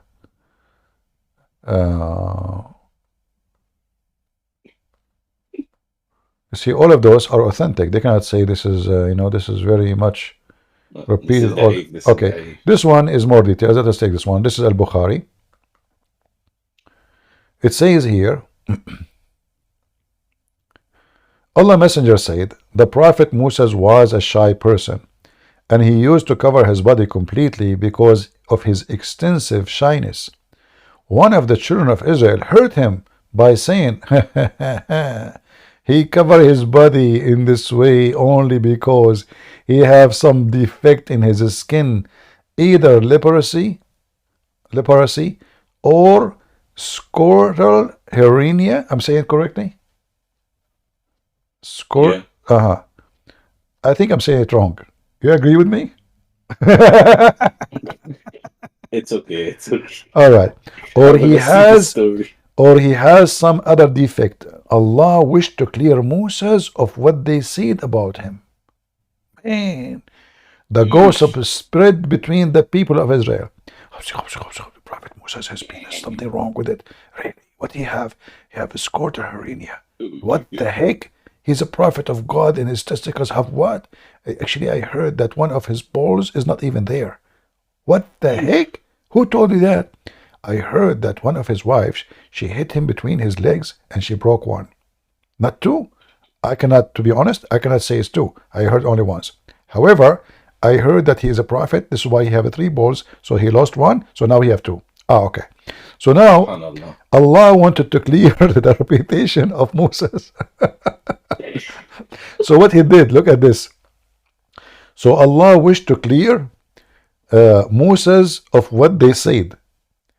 So one day, while Moses was in seclusion, he took off his clothes and he put them on a stone and he started taking a bath. When he had finished the bath, he moved toward his clothes as to take them, but the stone took his clothes and fled.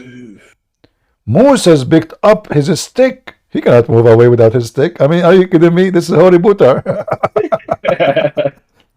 So now the guy is naked and he is worried about the stick. Like this is his cell phone at that time. So he picked up his stick and ran after the stone, saying, "Oh stone, give me my garment."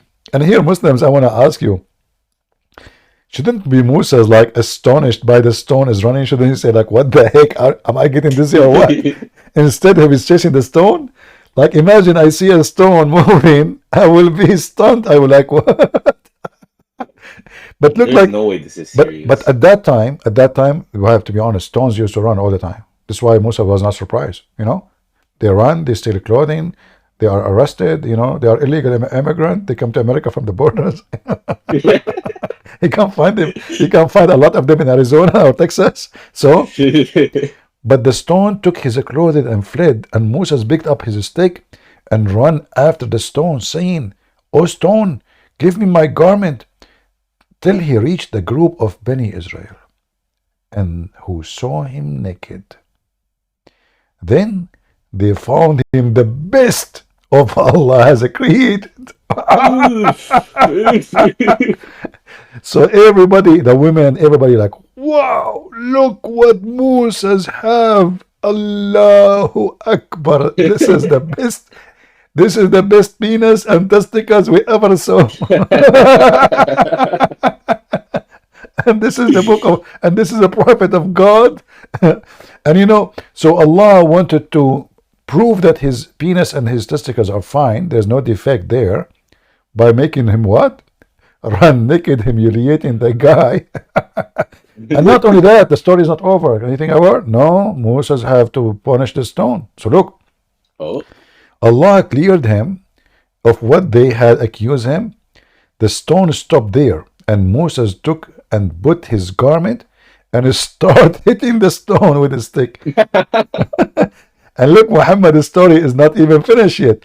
And Muhammad now he swear by Allah, the stone still has some traces of the hitting.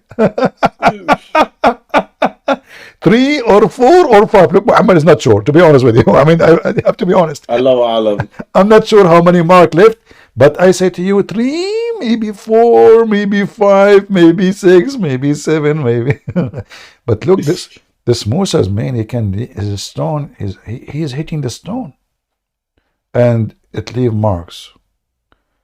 Look like Musa did not understand that this is the stone of Allah. Why you are punishing the stone, you idiot? Isn't it Allah who made you? But you don't know. He doesn't know what's going on. Musa is just a fool, man. Like, what the heck? Why the stone? Actually, if I am him, I should cut her hand. The stone is a thief.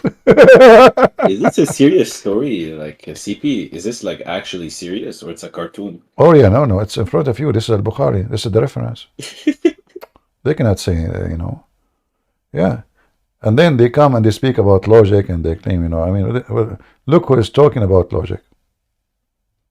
Oh my God, this is not normal. How can they follow a stupid cult like this? Seriously. They do. Human being can be so stupid, and Islam is the proof. I'm gonna leave you because I don't want to take your time, but I just want to let you know that today we had a wonderful Abdul that taught us that apparently camel urine cures cancer. So I just wanted to leave you with a little bit of knowledge. I have to be honest with you. CP. I've been infected by cancer more than 70 times. Each time I drink camel urine, and then I went to the hospital. They told me now I don't have cancer no more, and all your problem is solved. But now the camel urine caused the following problem: you have a kidney failure, heart problem, blood poison. I mean, this is urine. I mean, they will kill your liver, will kill your, will poison your blood. What are you doing?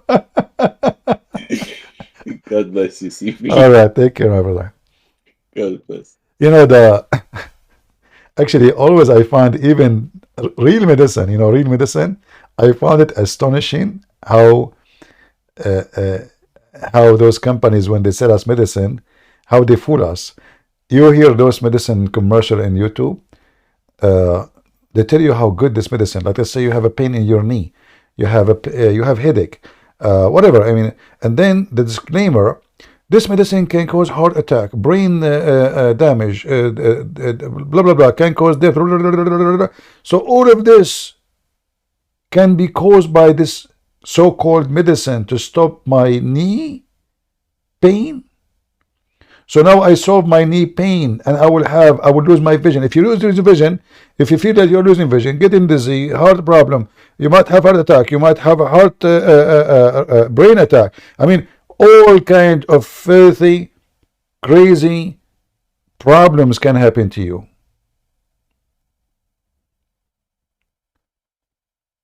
And this is a medicine done by professional pharmacists and doctors. And now they say to us, camel urine. So why you Muslim, you go all the way, you fly around the world, to Europe, to America, to Korea, to do all kind of surgery? As long the camel urine. Why you need why you need the UNRWA? Why you need the hospital and the surgery room? Just give him the camel urine. Alan, go ahead, my friend. Yes, hello, Christian Prince. Hello. Can you hear? You can hear me? Okay, good. I do. Well, people are saying they were following you for 1 year, 2 years, 5 years. I've been following you probably for the longest one, like 15 years, when you were in PayPal. All right. But anyway, Paltalk, you mean? initially, Paltalk, you mean? Paltalk, yeah. Yeah. Initially, I was translating your videos. I'm ethnic Armenian, growing up in the Soviet Union. All right. Yeah, now I'm in the United States. Anyway, I translated your videos. Then I decided to use your arguments and make my own streams. So now I have hundreds of followers and thousands of viewers. Almost like I don't do it every day, but we do it weekly. All right. And believe it or not, whenever we use your arguments, not a single Muslim can say anything. Basically, they do not know what to say. Some of them actually write to me and thank me. Some of them write very angry messages because they really have no idea that Islamic Hadith say such things. And Yeah. as a matter of fact, I wanted to ask you to show. I never seen you showing this Hadith before, so if you don't mind. Can I send you the link, or I can just give you the number? You can tell me what, you can post a link if you want. It's up to you. Yeah, there's 3 of them, but they're very similar and they're very funny actually. All right. But before we even go there, there is a ayat in Quran which says that if you visit messenger of God, do not stay in his house. Leave as soon as possible. Remember that hadith? Yeah, this is Quran. Yeah. So do not stay in his house, it says, right? Yeah. But if you read the hadith, it says that guests came to Aisha's house. He stayed there and he slept there. Yeah, not only they And they then slept when Muhammad he came back, he found the man. Mohammed, no. Mohammed wasn't there. No. Muhammad wasn't there, but Muhammad later he found out. She told him that this is my brother from breastfeeding, correct? No. Oh, this is not hadith. Okay, this is a different one. Even Okay. funnier. Oh, okay. This is even funnier. Okay, this is one of them. Okay. Okay, this is one link. Can you see it? All right. It's a Tirmizi 116. It says that Aisha had a guest to whom she lent a yellow wrap for him to sleep in. He had a wet dream. We mentioned this hadith many times before. Yeah, you did? Yeah. Oh yeah. This anyway, is the guy he masturbate and he masturbate in the house of Aisha. Yeah. But again, the Quran says do not stay in the house of the messenger. But this is not about staying. This guy is even masturbating there. You see, it doesn't say, actually, it says there, فَاحْتَلَمَ. So now, the guy is sleeping in the house of Aisha. Why in the world he is doing this? You know? Exactly. And why he is even there? And again, they have no idea what to say because Quran says one thing and you read the hadith, it says completely the opposite. I mean, who dared to visit the wife of the prophet when the prophet is not home? Moreover, they're staying to sleep there. And the wet dream, what is a wet? And read what happens next. Yeah. They began to undress, so they're standing there naked. See, it says he submerged his clothes in the water. So he is naked there, washing his clothes. And then she's like, why did he ruin our garment? Look at her. I mean, look what she's saying. She's shocked that he undressed and began to wash his clothes.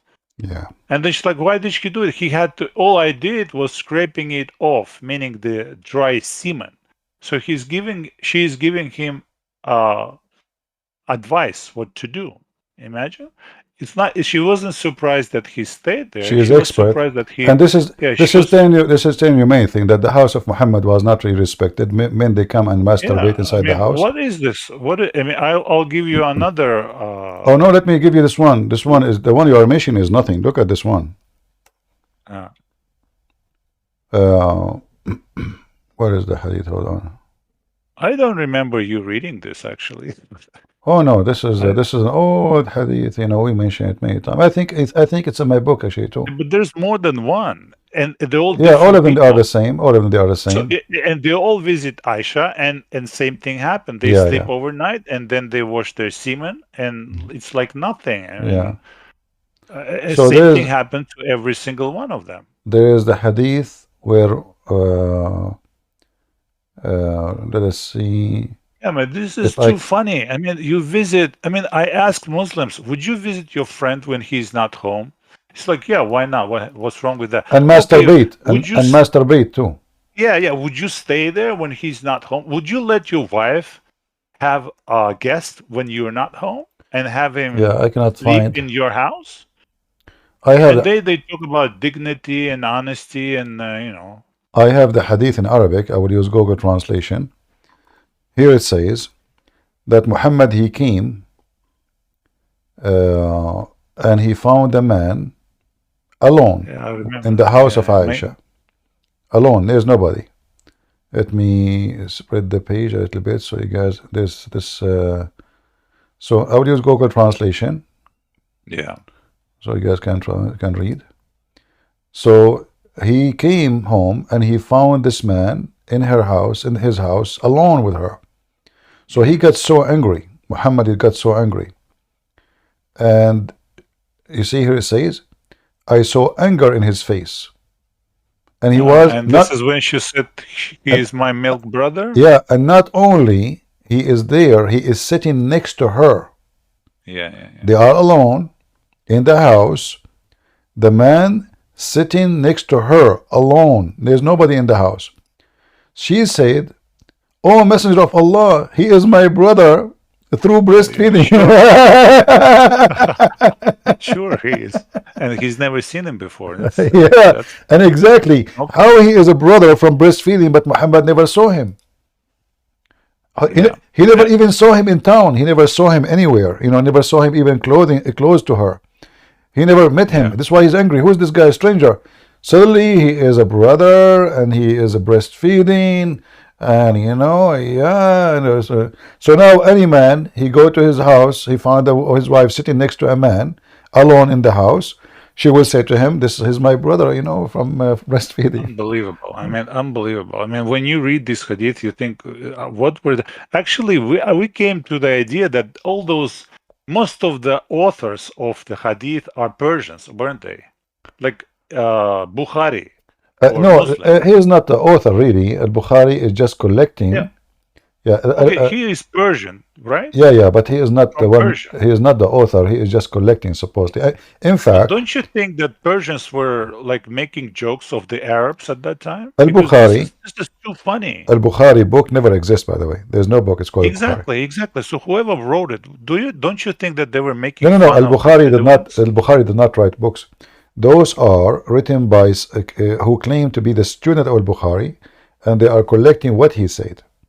I know, but don't you think this is insulting? Like, don't you think they would? No. For them, they are not.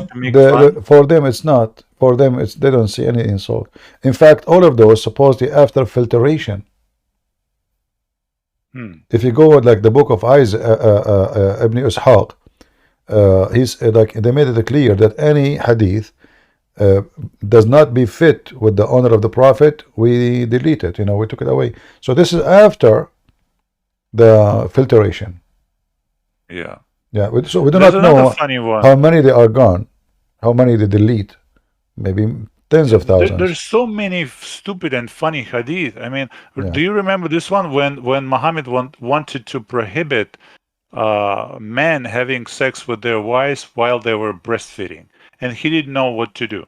So the hadith says that he went to see what the Byzantines and Persians did it, and he saw it was fine, so he allowed his men to have sex with their wives while they were breastfeeding. Do you remember that? Yeah. I mean, you couldn't think of anything dumber than that, and they wrote it. Yeah, well, so Muhammad was not, as you were saying, always like he wasn't getting a message from Jibril or Allah. No, he went to see what the Persians did and what Byzantine people did, and then he said, "Okay, you can do it too." Everything Muhammad he do, he's copying somebody. Yeah, but I think the breastfeeding for adult. I think the breastfeeding for adult was he was making fun, and then his followers, they took it seriously, and then he is stuck. So he claimed that this is from Allah. Yeah. You know what I wanted to ask you? Well, we know several names that which sound in Arabic, Hebrew names. Like Jesus is Yeshua, and Yeshua is in Hebrew. Yeshua is in Arabic. But we don't. Sometimes I need to know how does other names sound. For example, Musa. Muslims say Musa. In English, it says Moses. how does Christian Arabs call Musa, him? Musa, but other names are wrong. Also Musa. Yeah, What is like wrong? as an example, John, Muhammad, he called him Yuhya. The correct name is Yohanna, Yohan. You know, Yohanna. In Arab, Christians call him Yohanna. Yes, yes. How about Noah? Nuh. How about Ismail or Suleiman or Ismail. Ibrahim? Ismail. Ibrahim.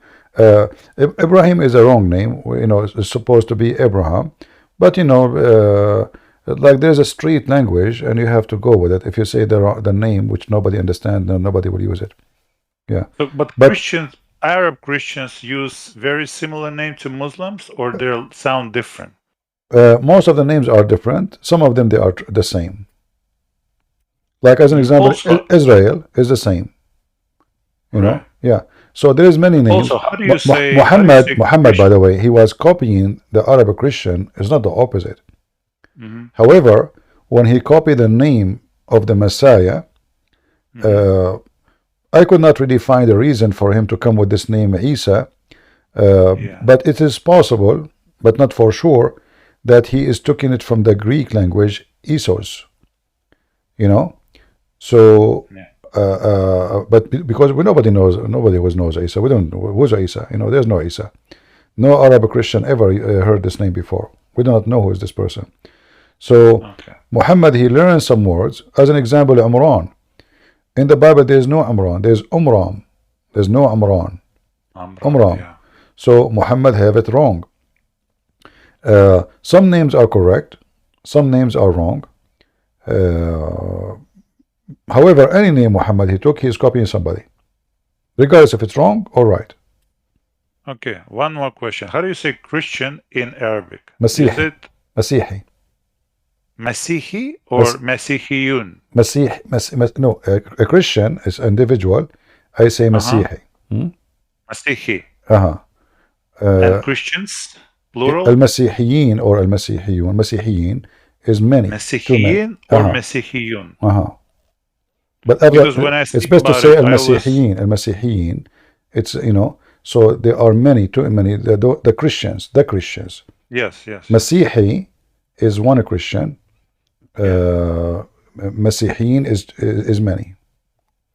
Because whenever we speak about Nasara, I always have to say we don't use that Christian. word. No Christian use the word Nasara. It's an insult for us. Actually, we don't use it. It is insult. That's what I wanted to say. It is insult, right? And the word Masihi coming from the word Masih, which means the Messiah. Okay. Yeah. And one more thing, if you let me. When you say, it's funny actually the way you say it, but I just want to know, is this the way the Arab sounds, Arab grammar?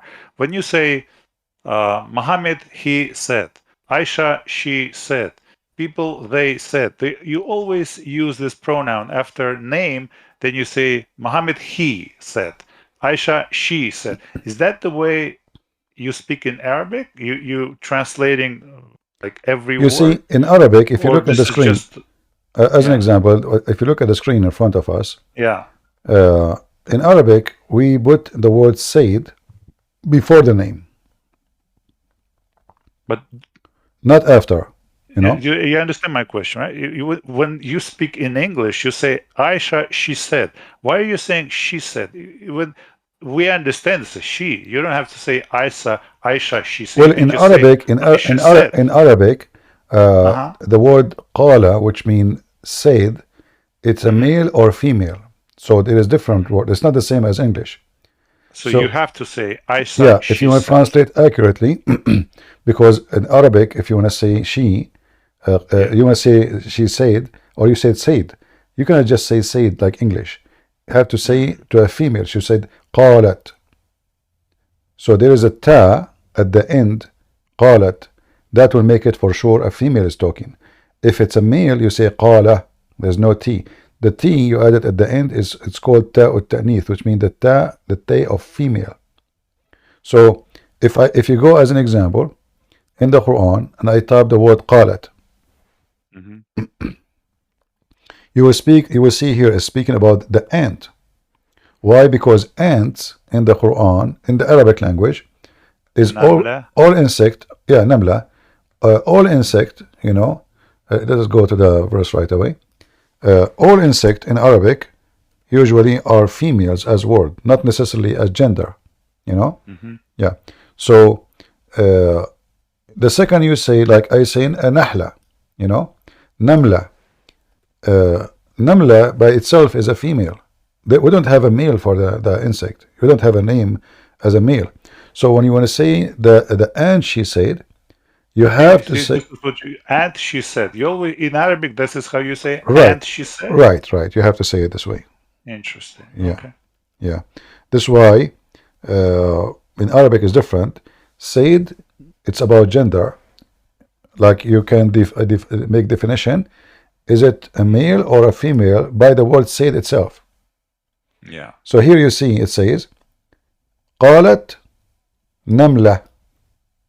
قالت, the word قال is a word means he said. If you say it alone, قال, it's mean a male. Yeah. But the T at the end, you see my screen, right? Yes. The last letter is called the T of females, ta or ta'nith. So the second you add it to anything, that will make it a female word. Yeah, I mean, I understand. We have the similar grammar in Russian. Yeah. Yeah. So by the way, whatever you said about Russian is everything is correct. Sometimes I'm surprised how well you know the situation there. Yeah, just a few words. I know you had some Russian commentators like pro-Putin idiots. Putin is a killer, dictator. Yeah, right? and he sold out the Armenian. Absolutely, You know, absolutely. He sold the Armenia, and those- not a single country in Europe. Those actually helped Armenia. foolish government of Armenia, they trusted this filthy man. Absolutely. Yeah. He can stop the war in 2 seconds if he make a threat. Nobody He will didn't dare. do anything. He didn't move his finger to do anything. Yeah. So because he is just having a friendship with Erdogan, he allowed the Turkish to slaughter them. He allowed them to take Nagorno-Karabakh. Absolutely. Yeah. And he is watching. And he is controlling Armenia right now. Armenia, they have no freedom. They became captured. No. They are all under Russian control. Yeah. They surrounded my Muslims. Yeah. Turkey is in the south, Azerbaijan and Iran in the east and They have no choice. southeast. They have no sea. They have no port. They have nothing. Yeah. And he don't even allow them to use the weapon which he sold them. Imagine, they have S-300. He warned them not to use it. Yeah. So how they can defend themselves? If you know today was he killed recently a Russian opposition leader. Yeah. Alexei Navalny. You may have heard of him. Yeah. He was the only promise, to Russian that for better future, but they killed him. Well, They killed him, each time anyone oppose him, he ended dead.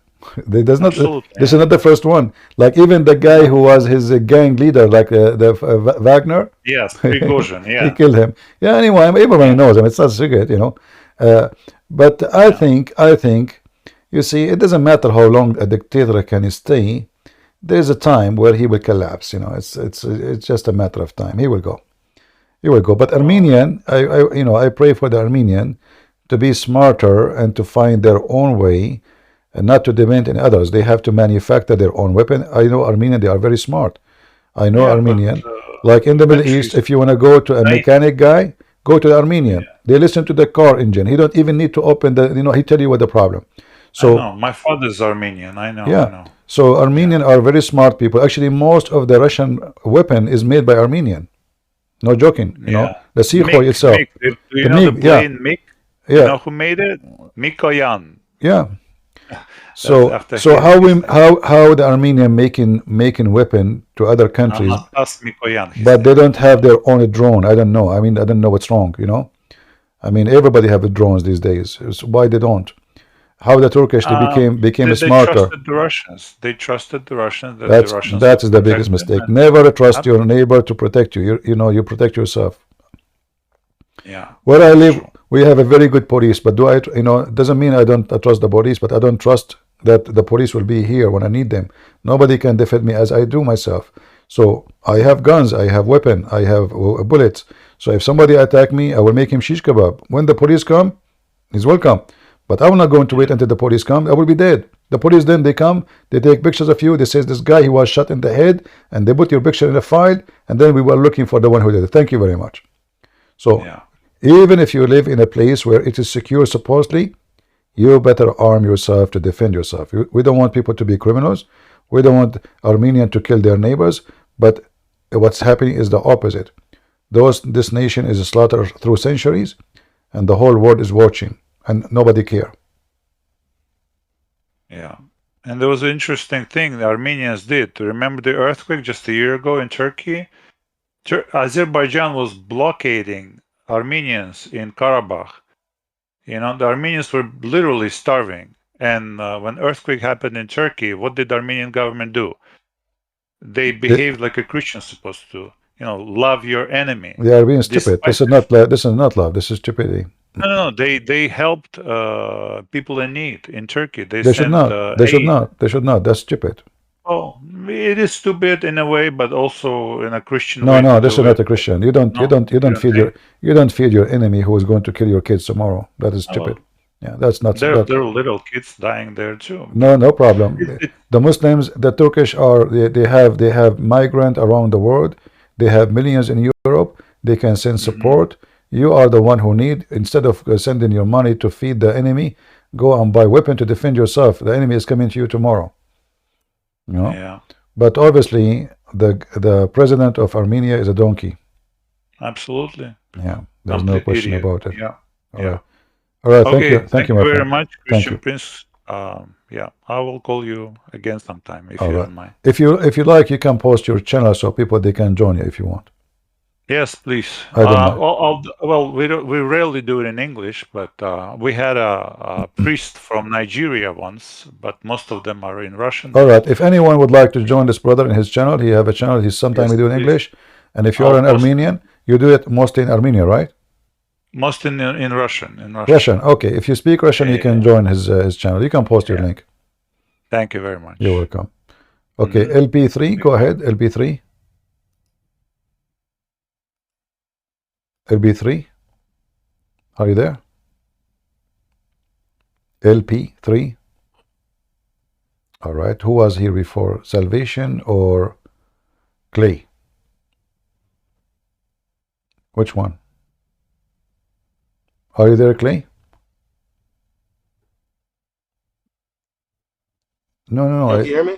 Okay, go ahead. Sorry, I just got here. I was so still to talk.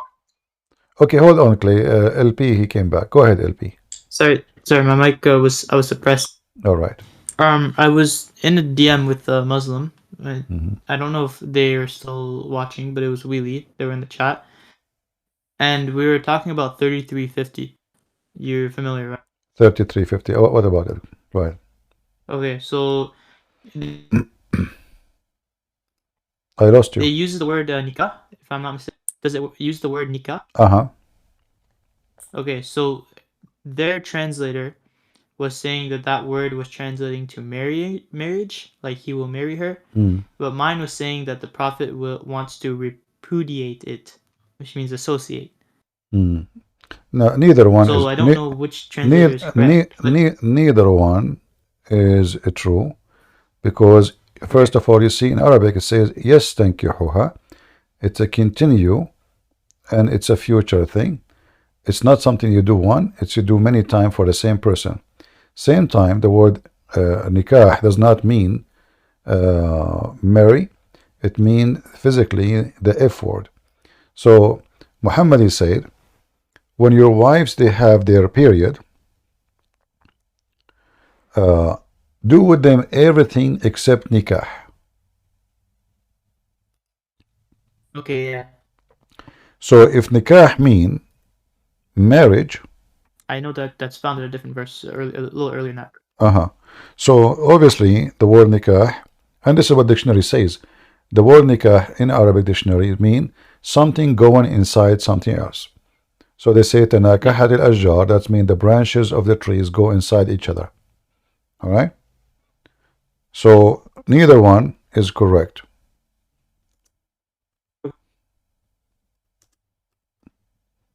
It is the F word. All right.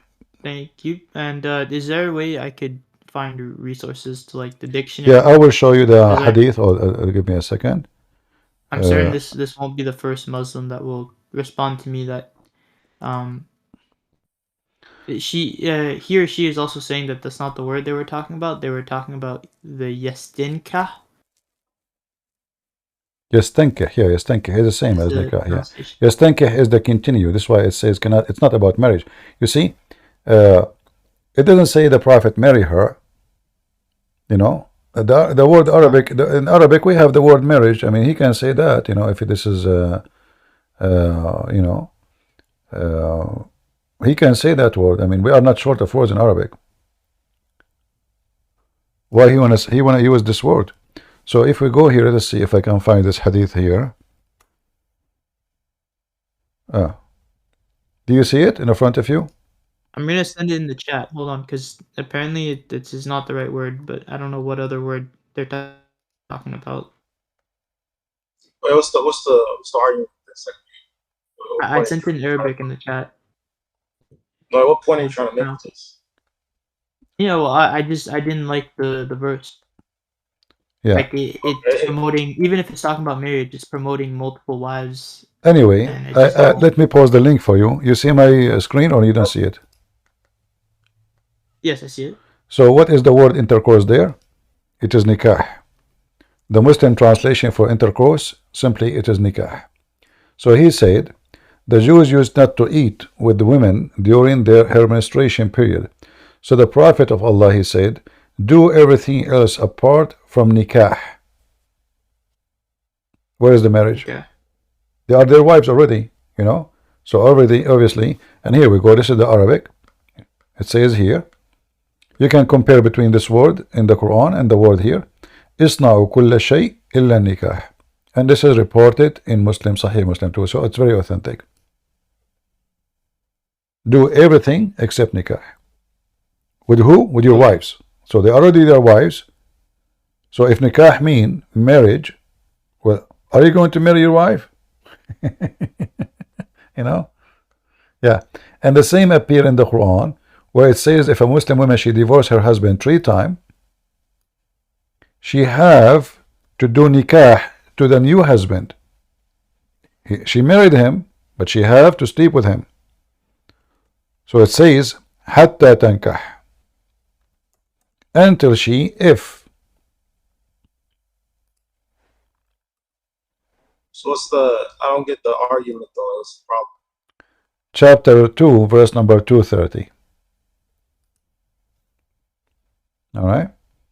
Here, okay. Until she, if, and you can find the hadith about a woman. She married a man, and she don't want to sleep with him. So her husband did beat her. So Muhammad said, if you think that you can go back to your previous husband, you cannot do that until he do nikah to you. Until you taste his juice and he tastes your juice. And this is the hadith, and this is al-Bukhari. Until, okay. and the Muslim translate that as intercourse. But the fact, the word there, the last one, it says, taste his juice, which means orgasm, and he tastes your juice, which means orgasm. So she is married now, but she did not do nikah. So if you think you can go back to your previous husband without doing nikah with the new husband, you are mistaken. He have to taste your juice. It's unlawful for you. Anta rifa. Do nikah to you. He tastes your juice, and you taste his juice. The word nikah is a very filthy word. It's a savage. It is simply the F word. It's a physical act, physical word. So what's the argument, guys? Like, what's the actual? Wait. What about Al-Baqarah 220, like the Surah 221 verse? It talks about marriage there. Does it use any words in 3350, like the word tanke? Speak slowly. I don't understand. What? Surah 2, verse 221. It talks about marrying different people. Does it use any of the words that is found in 3350? Like, okay. she's saying that tanke is a word that she's talking about, that talks about marrying in 3350? If the word tankah mean marriage and the word tankah mean to if in the same time, that means marriage in Islam is the effing word. So is tanka and nikah the same thing? This is what they claim, but obviously nobody uses it. The Arab will not use this word. Tankah is to if. Okay, but in tankah is to if. Consummation was the problem. Consummation? What's the argument? They're saying consummate. No. This has nothing to do about consummation. It's about doing nikah to, here this verse about doing nikah to non-Muslims. So there's no word marriage here, the word marriage does not exist. But because Muhammad is a savage man, he is using that word, and the Muslim, they say he meant marriage. But obviously the word marriage, like you see the word marriage, we have it in the Quran, zawj. Zawj. Yeah. You do not need to use the word nikah at all. Why you want to use such a word? This is the F word. So you can say tazawwaja. That's it. Zawj. The argument. Huh? What's the argument? What's the problem? What's the issue? I don't understand. Are you a Muslim, Clay? Alhamdulillah. Okay. LP, can you give us a break, please, so I can talk to Clay? Okay. If you don't mind. Go ahead, Clay. The argument is, what is the word nikah mean? Consummation. So, consummation, so it's not marriage? So, and we use it, like if somebody gets married, the nikah is when they get consummated. You know what I'm saying? So the marriage is not nikah, correct? So marriage is three things. It's the walima, the nikah. Marriage is what? Marriage is what? Marriage is three things. Is what? First one? Yeah. So three things to be married. You have to have the walima, the dowry, and the nikah. What is the first one? The walima. What walima? Like you announce it to people. You have. What does this have to do? Walima mean food. What does this have to do? What are you talking about? Food? So now you can't get married unless you have a food? No, you have to invite people, so it can be like a public thing. Where do you get this from? This is in the Sharia. Where are you going to show me? Okay, what do you want me to show you? I'm show you. Like You need, my friend. There's nothing is called walima. You need witnesses, not walima. Yeah. Yeah, the witnesses. Walima is mean massive food. No, it could be just dates. Like it doesn't have to be like that. No, this is what walima mean. You need witnesses. Now I want to ask you, who was the witness of Muhammad when he married Zainab? So the Prophet ﷺ, one of his rights is he doesn't have to pay dowry, and the woman doesn't need a witness. See, so marriage in Islam, and you agreed that you have to have witnesses, but Muhammad, he can sleep with women without witnesses, so he's fornicating. It's not sleep with women. These are his wives. He's married. How his wife? You said the marriage will not be valid unless we have witnesses, correct? Yeah, it's one of his privileges, though. So now Muhammad have a privilege, guys. He can sleep with other women.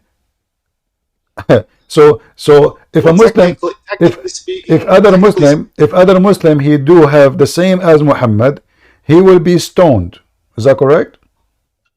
Yeah, but Muhammad ﷺ, his marriage was like capped. So after his last wife, he wasn't able to marry anymore. So what do you mean last wife? After his last wife, the man had died. What last wife? What are you talking about? Any woman? He was capped. He was capped at 11 wives. Listen. Why Muhammad have a privilege that he did not need witnesses? Isn't it witnesses to prove that there is no fornication in the process? Isn't this is the point? Yeah, okay. So Muhammad is a fornicator. So Muhammad is not a Muslim. Muhammad is above Islam. Every Muslim, he can have only 4 wives maximum in the same time. Otherwise, if he have number 5, he will be killed. Muhammad, he can have unlimited. Every Muslim have to have witnesses. It's not limited. It's not unlimited. He have unlimited. There is no any women she offer herself to the Prophet. Any women, no number, no number. No, it was capped. So after his 11 wives, my friend, don't tell me there is no. Okay, can you show me a verse in the Quran that says there is limited numbers for you? 1 second, I got. If you want, I can help you.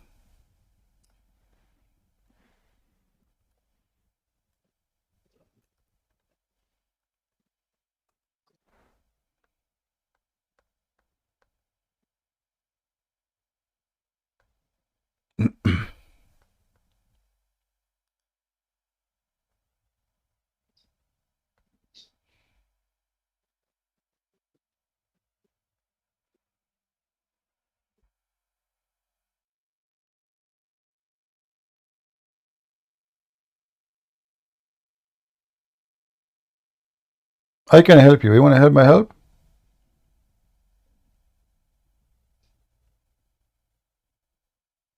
Go to chapter 33, verse number 51 and 52.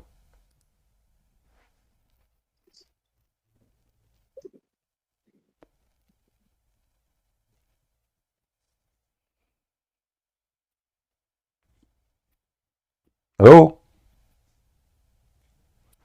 Is he still there? What happened to this guy? You will notice here, I don't know what happened to him. You will notice here, it says you can if as many as your captive women. So what do you mean no more women? Unlimited. In the same time, the translation is false. Nothing is lawful for you after. But when this verse came, when Muhammad is already in the process, he cannot even have women. Are you there, Clay? Yeah, I'm on my phone, so I can't like go back and forth. But, all right. So as you see here, it says that the prophet here in verse number 52, you are looking, I can find it for you in 2 seconds. It's not lawful for you more women, but doesn't say, by the way, to marry. This is false translation. In the top of that, this does not include all the slave women you own, the one you capture from their husbands. You can rape them. So yeah, so marriage and there's no marriage. There's no marriage. Where is the word marriage? Can you show me the marriage? It says two different things. Okay, but your prophet, do your prophet marry? When a woman she offer herself, is she is married to Muhammad, or she offer herself sexually? So offering is as she wants to get married, but like marriage. What is the word married? Can you show me the word married in the verse? What's your argument? What point you making? My friend, why you keep saying what's your argument? What's your argument? I'm asking you a specific word. I don't know. Don't waste my time. I'm asking you, where is the word married? Can you show me where it says that this woman she offers herself, she is your wife? Where it says? What verse are you reading right now? Well, you are the Muslim. You do not know what verse I'm talking about. I don't know what verse you're reading right now. It's in the front of you on the screen. Any believing woman, she offer herself to the prophet. Offer herself. Is that a marriage or sex? It's sex. It says yes, tankihuha, and it's you who said it's consummate. This is your words. So what the prophet he do? He do the sex. She offer herself. The prophet he boom the women. Why? Why the prophet have a privilege? Why the prophet have a privilege that any women they can offer themselves? He have already many women. Oh, okay. So that's your claim. Now prove from the seerah that ever happened. What? That's your claim, right? Your claim is that he could just have a relationship with any woman, Muslim woman. Show me where that happened in the seerah. This is your claim. Give me a break. Show me where this happened in the seerah. Many women they offer themselves. And are you saying to me, just don't waste my time. Just go. Guys, show me. I'm showing you the Quran. So now the Quran is wrong.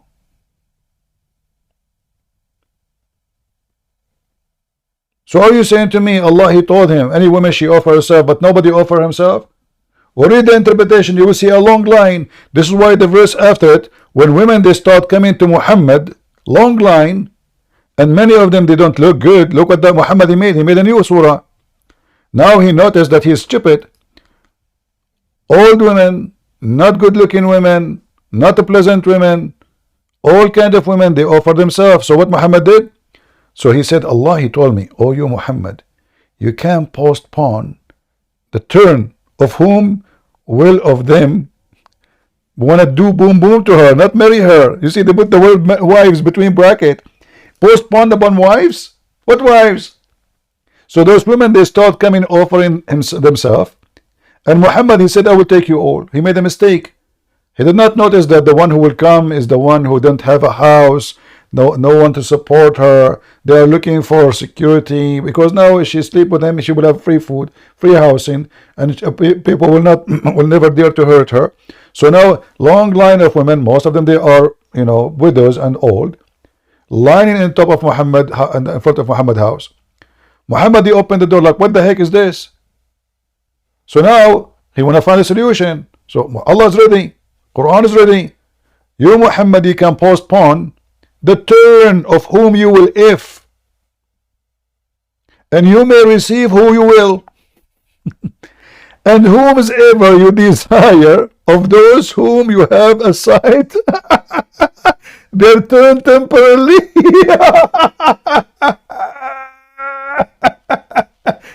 I like to have a spare tire in my car. Her turn temporarily,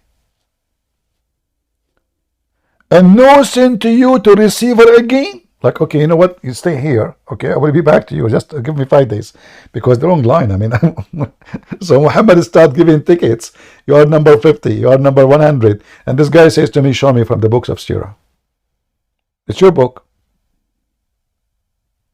Just get out of here. I don't have time for stupidity. You see, I'm not here to argue with kids.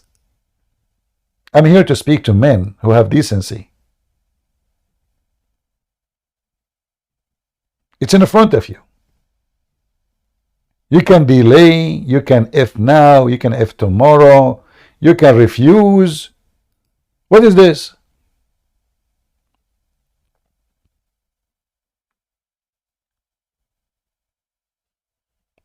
Don't come here. Who is the one who invited you?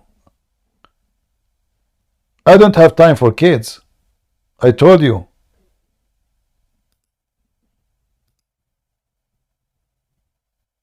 Show me. So what is this in front of us? And he agreed, and he said to consummate.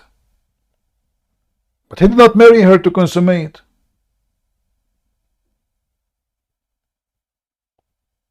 And why everybody need a witness in marriage, otherwise fornication, except Muhammad? Because he have a license of fornication. A person who follow God, he follow God. There's a law for everybody. Do Moses have a special law for him? Like, did Musa give the 10 commandments to the Jews and he said, I don't have commandment for me? Is that the scenario? Salvation, go ahead.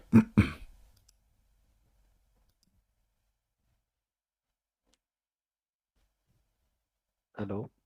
Go ahead. Peace of Christ be with you, CP. Same to you. Am I audible? Go ahead, brother. What do you want to say? Yeah, I'm first time here, and I'm listening you since last 4 years. And as English is not is my first language, so please you should have to manage with my poor vocabulary and grammatical mistakes. No problem. I would say thanks to you. I'm listening since last 4 years, and I learned a lot from you. And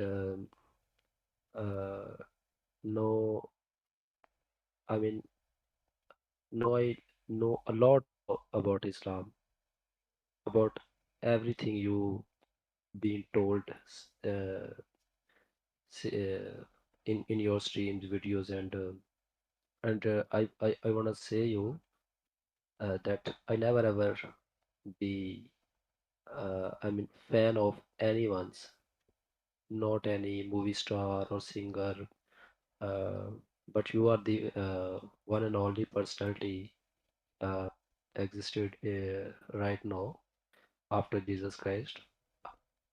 My I friend, want you to meet and talk salvation, to you. salvation. I don't like people to call me and praise me and tell me you are good and I'm fan. You know, I appreciate what you are saying, but no man is good in this earth, only the Lord. Remember that. So if I can do some service to you and you are happy with it, there is no need to praise me. Do you want to say anything besides Yes, what you I said? know. Yes, I know Go that. ahead. I know that. I know your nature, and I'm very familiar with your attitude because I'm listening since last so many years. But as I seen recently, you started your stream in Discord as well, and so I installed Discord, and I thought I should talk to you. And if I wanted to ask you something about Islam, uh, I would ask you, uh, what do you think about Muhammad was as a title, as you always say? Do you really believe uh, the Muhammad existed in Quran and Hadith, all about Jesus Christ, and mix up things later on? I don't understand. You are saying, do you think Muhammad was exist in the Quran? No. As you, I always heard so many apologetics like you and Raw Christian and Somad Talk and so many others. Like Muhammad is a title, and even James Smith says that Muhammad is Jesus actually. And J. Smith, he all said other Muhammad is stuff like Jesus. Hadith, yeah, in What Aramaic, what what in he mean? Syriac, He meant that the word yeah, praised one. Yeah, praised one. Okay. Yeah. See, Muhammad, when he called that himself, he is obviously trying to claim to be God because the praised one can't be a man. The praised yeah, one is only God. And if the Muslim believe that they are monotheists, so if Muhammad is praised one, who is the praised two? Allah? yes, You know? So obviously the name Muhammad is Muhammad, he took it to make himself equal to God. And obviously that's not his name. That's why the Quran, you see, sometimes it says Muhammad, sometimes Ahmed, sometimes Mustafa. If you go right now and search, you will find that Muhammad have 99 names like Allah. yes. I know basic Arabic. I can understand and Yeah.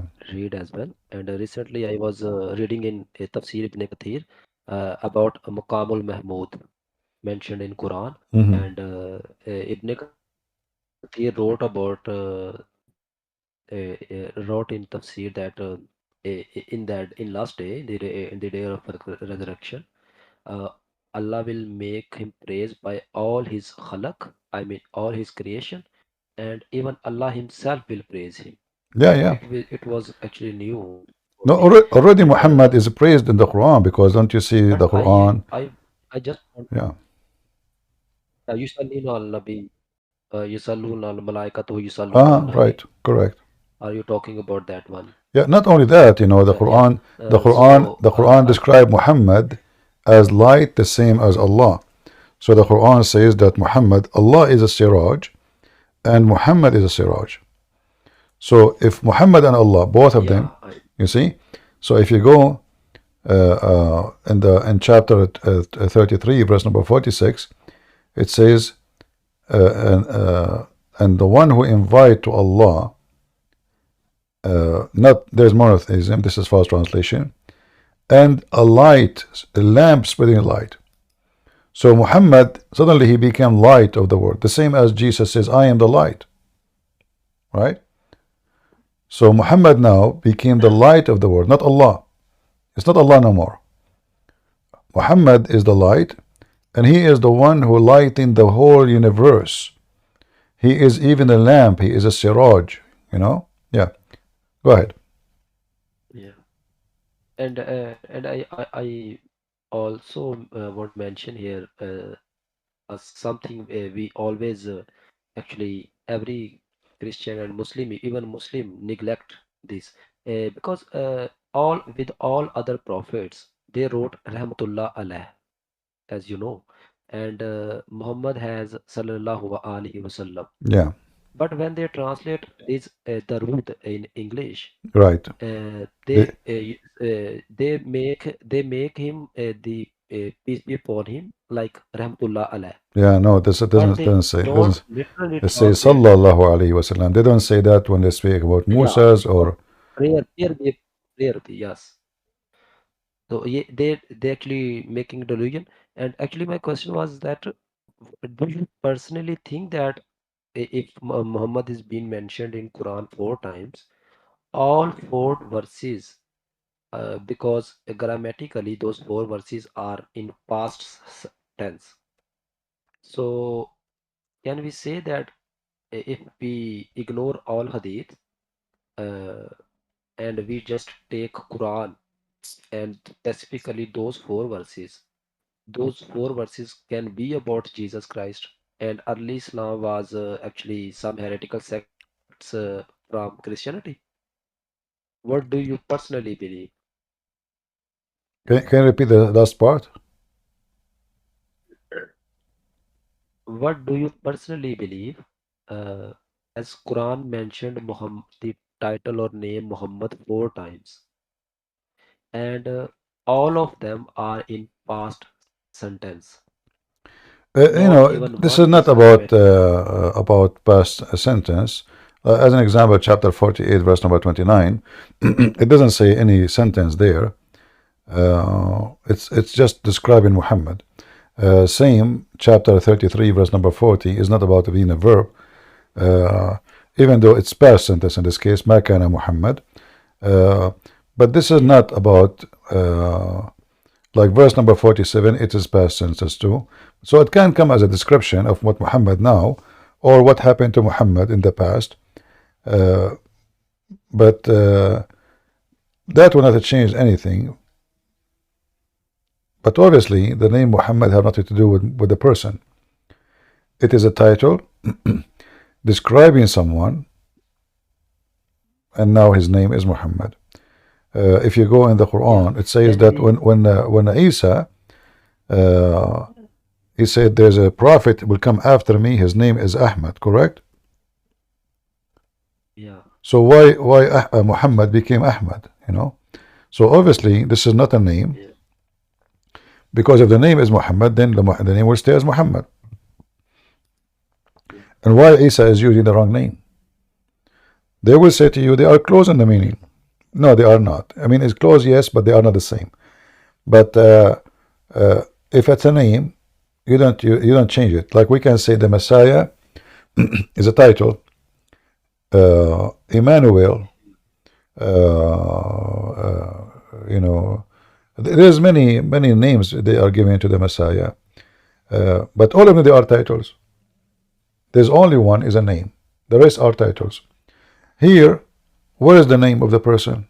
Nobody knows even who's Muhammad. Who's Muhammad?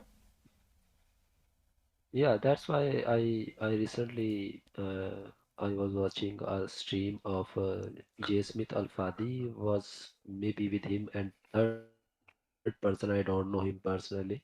I never watched him earlier, and they were specifically discussing about these 4 verses in Quran.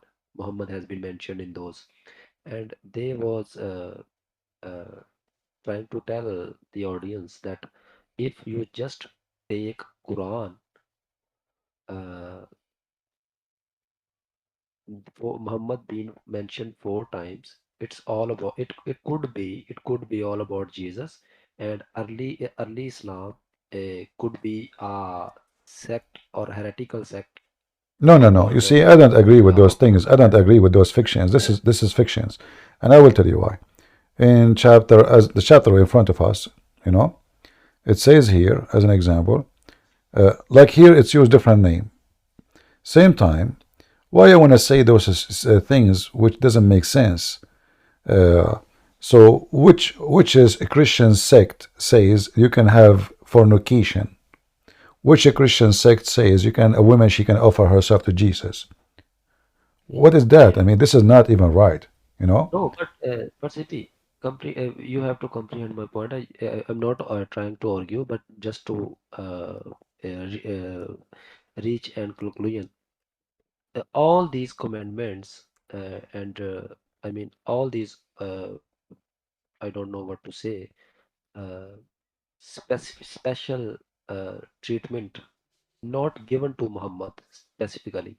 I'm just talking about those four verses because you know all the or if we talk My about friend, my friend, Quran my 33 friend, don't waste your time. 33 Don't waste your time with fictions. I know that I know those channels. I respect them. They are doing what they think there is right, but there's none of those have to do with Jesus. None of them. That is not true. Actually, in fact, it's an insult. It is an insult. Like here, as an example, chapter 3, verse 144, it says, Muhammad is no more than a messenger, many of where messages pass away before him. If he died or is slain, is that the story of Jesus? No. Because the Christians knew very sure that Jesus was crucified. Nobody believed in such a thing. In the same time, if you go to the other verse as an example, it says here, Muhammad was not the father of any of your men, and he is the last of the prophet. Is Jesus a prophet? Yeah, in a sense, actually Christians believe that Jesus was a prophet because he prophesies. No, but God prophesied, but Jesus, my friend, people call Jesus master, call him prophet, call him rabbi, call him, but he is not. He is God is a prophet too, because the prophecies come from God. But obviously, here is speaking about a prophet, not about God. The Christians don't believe in that. Then it's if you continue,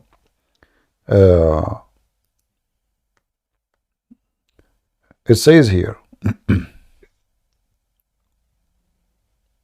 Chapter 48, verse number 29. It says, Muhammad is the messenger of Allah.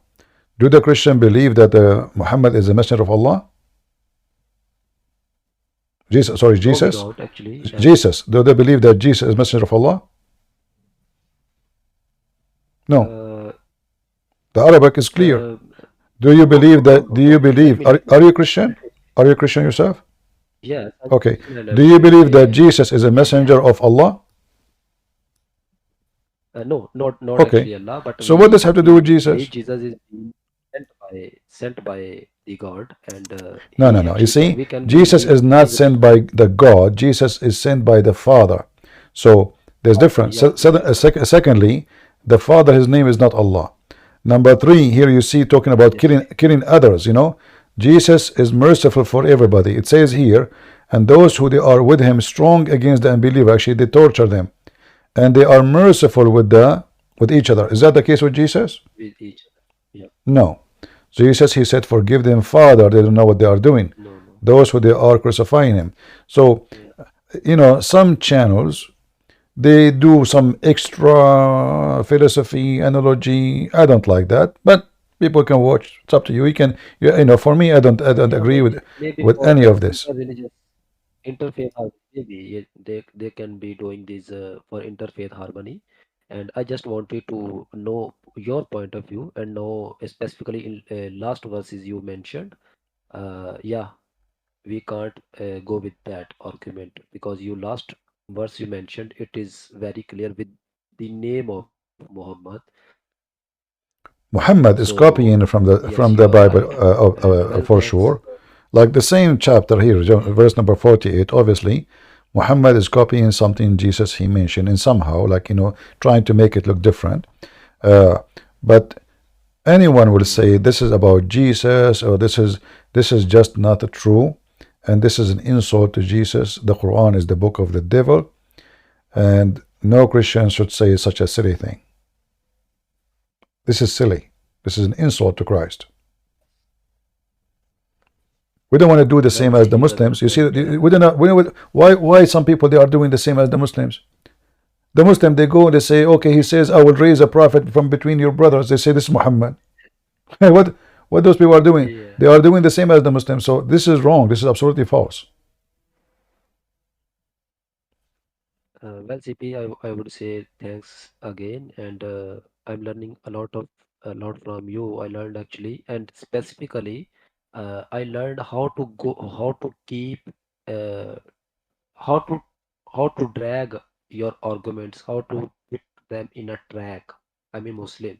I can do in very good in my language actually. Yes, I learned so many things from books, and I made notes for myself as it's subject wise, and the I know knowledge alone cannot do anything, but you have to know how to use that you knowledge, and when to put what argument, and when to say what, and this thing I learned from you, and I always recommend my other actually brothers and my friends to learn this thing, how to drag an argument, how to go with them where they want to go, and then uh, actually refute them, just go them with them, I mean Muslim. So this is very actually special thing. So uh, I would again say thanks to you, and keep doing good work, and God bless everyone here.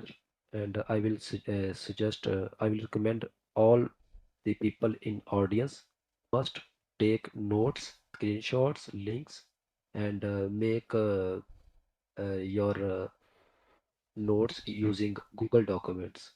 It is very useful platform. You can have every time your notes in your hand, and you can say, search any word in hundred of the files, because I'm using this method, and it will sync with your email, and no matter where you exist, if even you lost your device, it will not affect you if you have remember your email.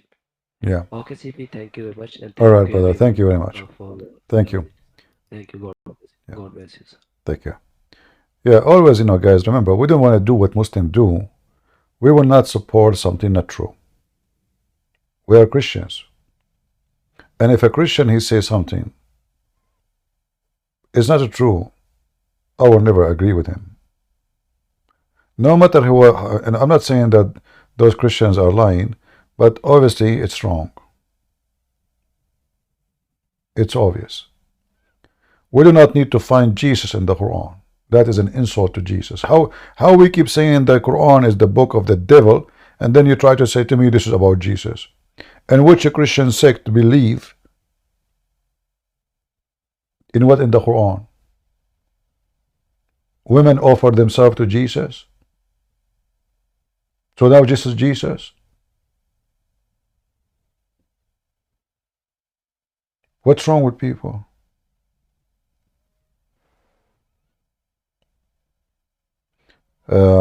I'm not sure who was here first, C or Soldier.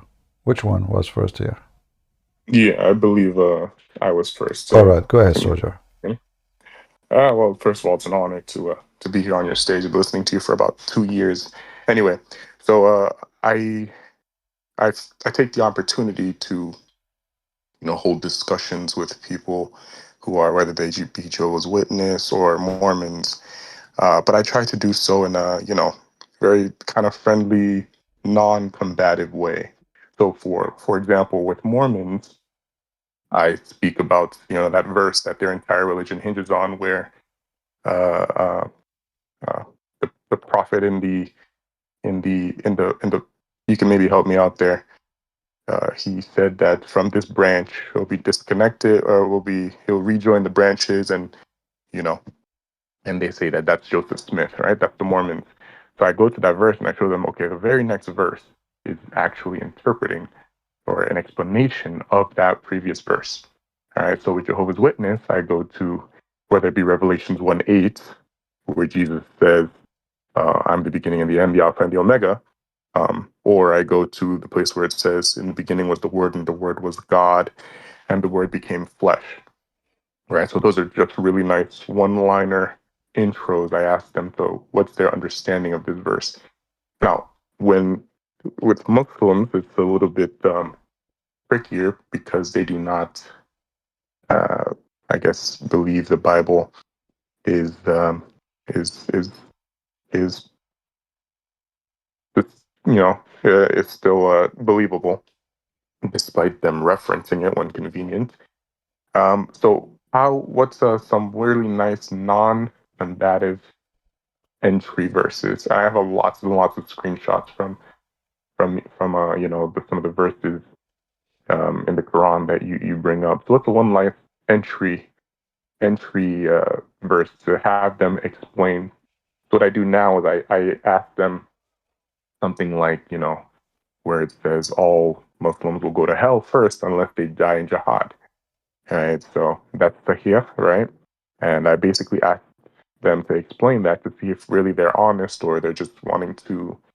Because sometimes, I feel like they're taught to accept and then defend. They're not really, in fact, they're discouraged to think about. So what's a nice entry discussion to have them explain to really work them towards that encouraged thought and see if we can't, show them where there's some really significant drops in logic there in the Quran or the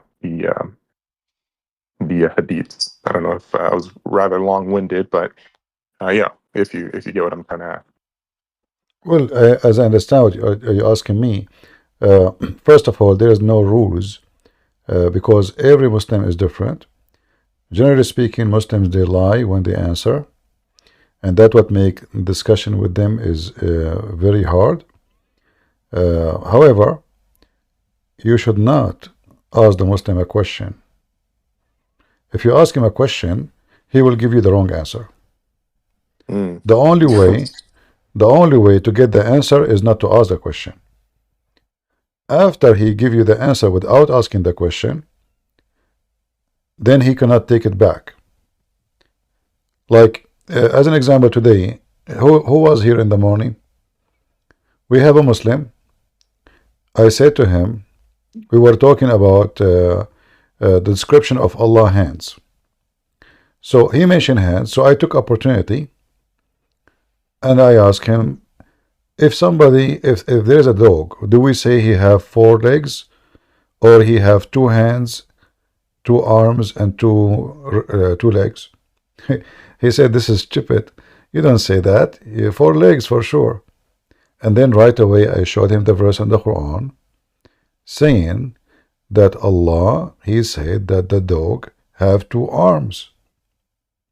Now he cannot take it no more. He cannot take it back. He start cursing me.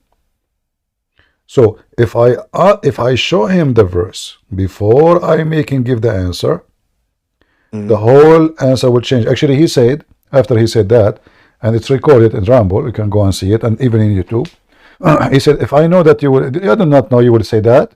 I do not know. So this is what the Muslims are. They are sneaky snakes. They listen to you, what is your question, and they have already answer. The answer have nothing to do with decency. So you will never get an answer for a question in a decent way. Maybe like 1 of a billion Muslim, he will give you the correct. Maybe he's ISIS, ISIS. They will not, they will say this or this, but normal Muslims, they love to defend by lying. ISIS will kill you, they will not defend. He said, yeah, this is what it says. You like it, we will kill you.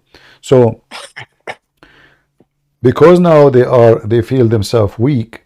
If you live in a Muslim country, do you think I can even ask the question? Can I say that? No. So now they don't know what to do. So now you got them busted. You don't ask them the question. You have to go like in a circle until he fell into your trap. It's a trap. We don't debate Muslims. You cannot debate a liar.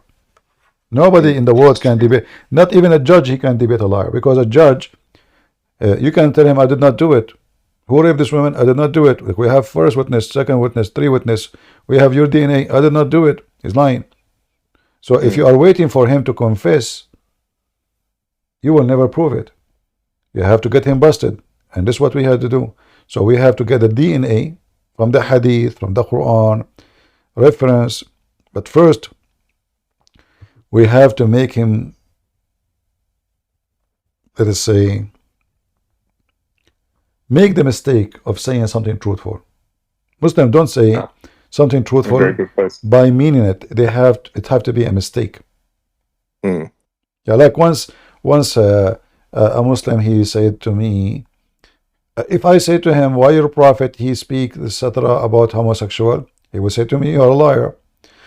So I said to him, how come your prophet he support homosexuality? You know? So now he wanna get me busted. So he went and he picked up the hadith which I was going to show him. But I know if I show it to him, he will give me the answer which I don't want. So now he is reading for me the hadith to prove me wrong, which is exactly what I want him to do, to get him busted. So he arrived where it says the prophet he kicked a homosexual from his house. So if I say to him, you're a prophet, why he have a homosexual in his house? You know, he would deny it. He would say this hadith is fabricated, it is not true, etc. But when I made him read it, you know, now he cannot say. I said to him before you read it, please don't pick up for me a hadith which is not true. He said, absolutely, this is absolutely sure. You know, I said, are you sure? So now he is sure. He said, absolutely. He is the one who picked it. He is the one who put it in the screen. And now we are reading it. Can he deny it? He cannot. And this is why the Muslims here, if you notice today, each time a Muslim come to me, he says, what's your argument? They don't, Yeah, I heard you that. know, yeah, because they want to respond based on the argument just to defend, not to say the truth. There's the Muslim, they made an article how to debate Christian Prince.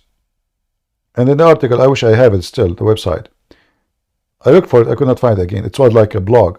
It says, whatever a Christian Prince says to you, even if he said to you your prophet was good, don't say yes. And don't say no. Because whatever you say, he will get you busted. So when you debate him, never disagree and never agree. Tell him, what's your argument? What are you trying to say? Don't say yes and don't say no. So why they are doing this? Because simply it's a defensive, not a truthful debate. Like if a Muslim says to me, the Bible says that Jesus came as a man, I'm not going to deny, yeah, he came as a man. You know? The Bible says God created the earth and the heaven in 6 days. Okay. I'm not going to say what Zakir Naik says. Those are billions of years. It says 6 days. Why I want to make it, you know, a billion of years? It doesn't say billions. So Muslims, they lie to defend. We are truthful in our faith, and we should not lie, because if you lie, you become like them. You become satanic. Jesus make it clear. Satan is the father of all lies. So if I want to defend my faith by lying, how I am different from any Muhammadan or Muhammad? And a Muslim, he should know, if he have little decency, that when he lie to defend his religion, obviously his religion is bad. You see, we lie because we are ashamed of something. Only. If it's not a shame, you don't lie about it. Only when we are, only when we do wrong, we lie about it. Only when we hide something, we lie about it. If this is my faith, and people, they can read it, people, they are not stupid, they can read, they can check. Why we lie? Because simply, Muslim been taught that lying is okay, the Quran, there's tons of verses, and supposedly this is the way to protect Islam. So to protect Islam, I have to lie, and this is supposedly a good act of me, not a bad act. Muslims don't see it as something negative.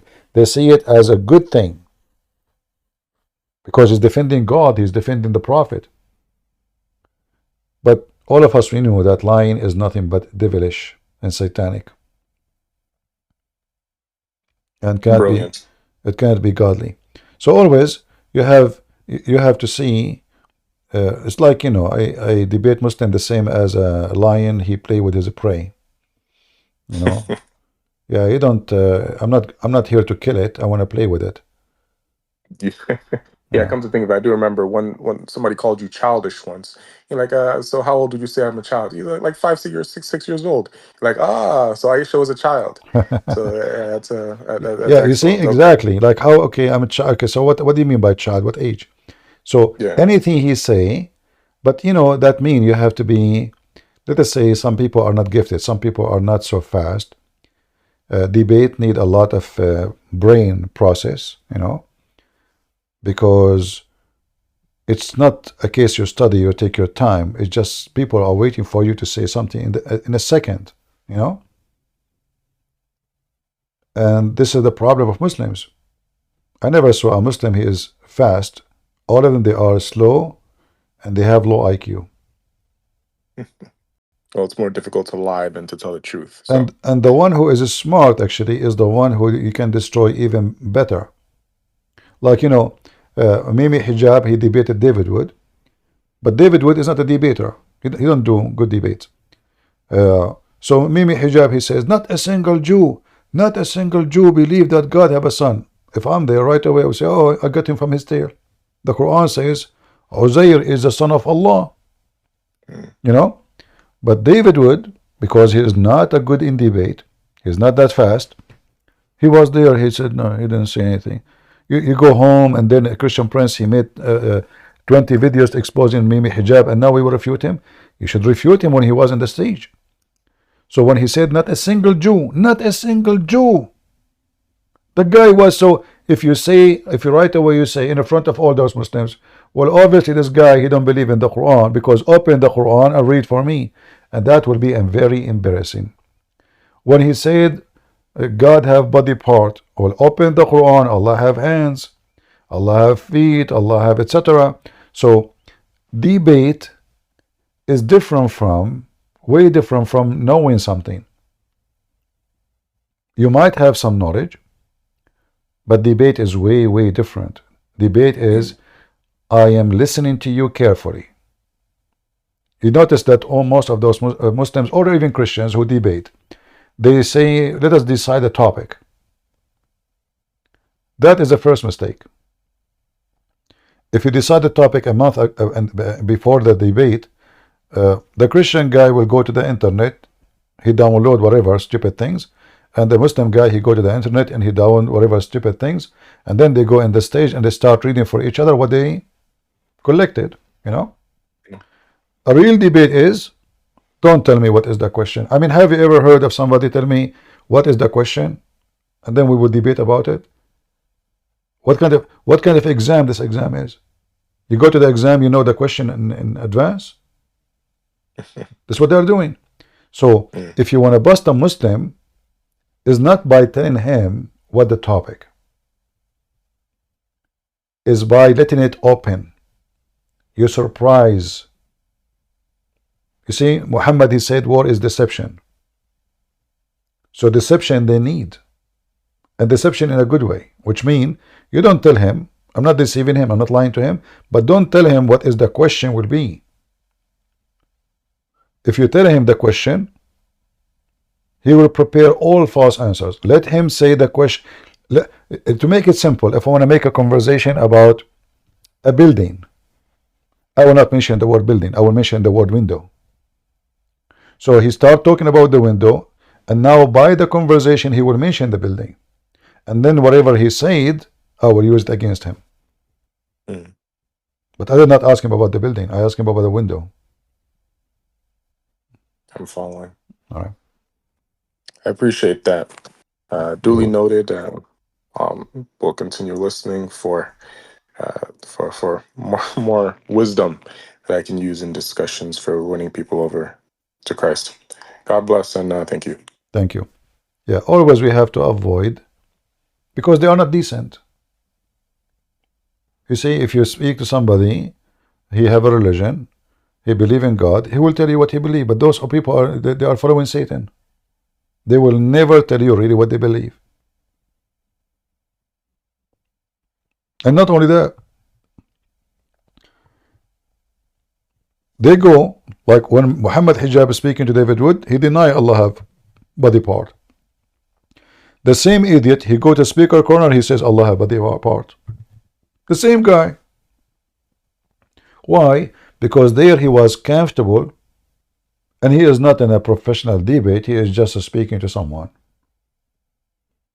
When you say to them, your prophet, the Quran teach having sex with kids, maybe hijab he deny, but in the speaker corner, he is comfortable speaking to a Muslim Shia. He says, if you read the Quran, there's no indication nowhere. It says you can't even have sex with infant. Nowhere. So now he is debating a Muslim about how she should follow the Quran and the Hadith. So the same person, the same Muslim, his answer changed 180 degrees, depend in the location and he's talking to whom. So when he's talking to a Muslim, the answer is totally different. When he's speaking to a Christian, the answer is the opposite. And this is why you should know that Islam is nothing but devilish. See, my brother, go ahead. Sorry for making you wait. Why you guys don't choose names? I mean, why we use C and D and names? Well, Names I are think for names are for free, isn't it? For free. my picture is the enemy of Allah. My name is the enemy of Arabic speaker. I noticed that a lot of Arabic speaker cannot say chulala, and it's pretty funny. Is that true? They cannot say what? CHU, chew. CHU? No worries. Yeah, no worries. I have. I wanted to say that it's really nice that you always mix comedy, humor, and intense. So there is always a tension release. And I also wanted to say that thanks for letting some of the Christians talk to you. Some of the mods here, they do aftercare, like the Kaya after he converted. He has many questions, and so a lot of people do follow up in the chat. So in the chat, we do sometimes things that are not great, but they are doing the CP aftercare. So I just wanted to sort of, probably you already know this. Now, I wanted to ask you, I noticed the trend that a lot of these Christians really love to argue with Abdul intellectually, but we know that Abdul has low IQ when they embrace Islam. So I asked Prophet AI, and Prophet AI said Abduls generally struggle with three things: the theological understanding of God and salvation, number two, moral concerns about Muhammad, and number three, the examples of Jesus Christ. So you have like decades of experience in this. Do you agree, or do you think there are different angles? Because I think when arguing with Abdul, we should try to keep it simple. Am I correct? Or No, Abdul, they struggle with anything as long they feel it is negative about Muhammad. So, and even the ones they think it is positive, they will deny it if you can flip it into negative. As an example, the Muslim, they keep saying Allah have 99 names. Then if you are going to do examination for each one of them, you will see the Muslim, they will start washing their hands from each name one by one. And then they will stay maybe with the 20, 30 only from the 99. So Abdul, he denied nothing unless you flip the table on him. So yeah, I think sometimes, go ahead. Yeah, they struggle always, but depend on the person, depend you are talking to who, where he live, what kind of education he have, and what kind of family he grow up in the house. Some they grow up in a good family. That usually is a person who say to you, yes, it says that, you are right. As we see many, they leave Islam, right? When they speak to me, those are people, they grow usually in a good family. They did not learn taqiyya and we should lie and defend Prophet Muhammad by lying. So they grow up in a nice family, nice house. They are nice people. And then when they see the truth will set them free. But then there's the other kind of Muslims, and those are the majority.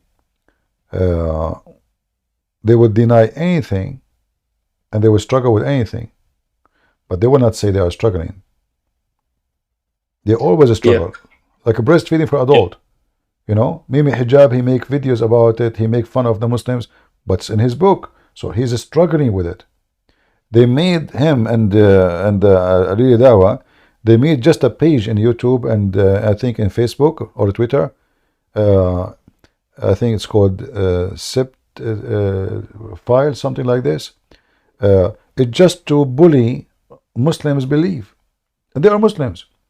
But why they are doing that? Because they themselves, they are struggling with those beliefs. So every Muslim struggle with everything. Muslims oppose Muslims. Muslims fight Muslims. Muslims kill Muslims. Muslims don't agree with Muslims to the point nobody knows who is the Muslims.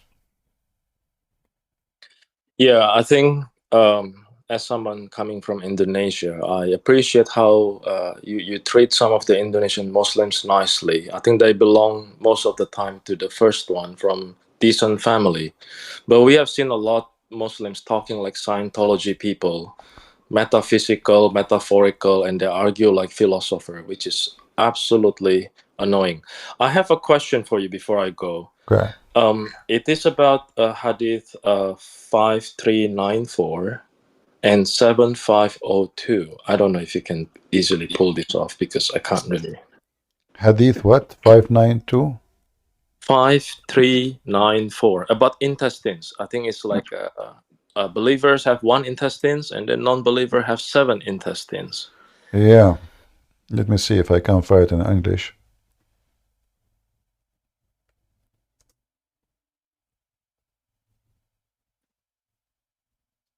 Is this like a joke, or is this like the backbone sperm versus collarbone sperm thing?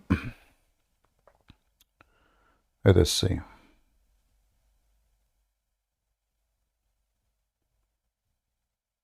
You were able to find that in English in the same sunnah.com? What is the number of the hadith in sunnah.com? Are you using the Arabic number or the English number?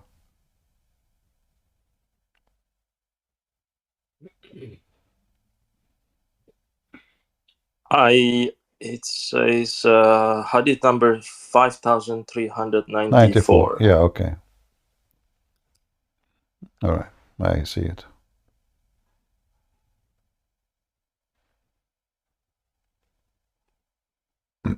Because it puts parentheses, so it doesn't come clear to me whether it is. Yeah.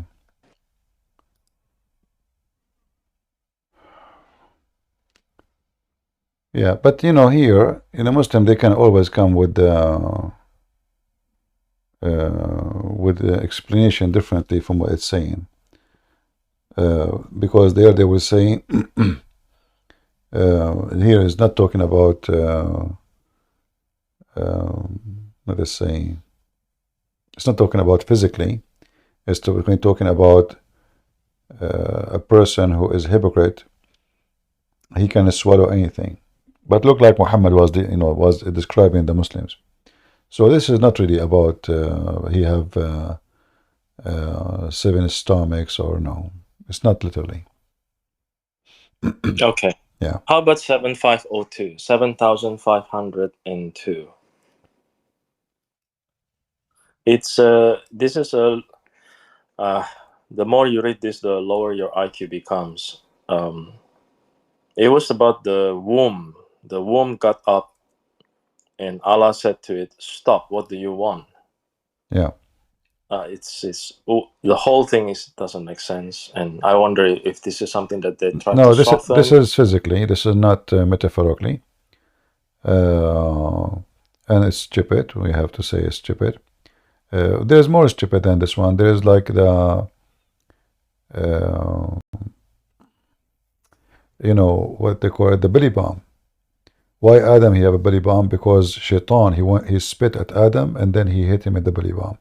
So those things you can find tons of them in the hadith, and all of them they are stupid. You know. Yeah, Muhammad is trying to explain how things work. And the more he talk, the more he make poo-poo.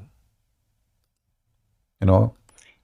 I agree. To the point, like he is now talking that this thing is even talking, you know, like it's a talk. So if you go here,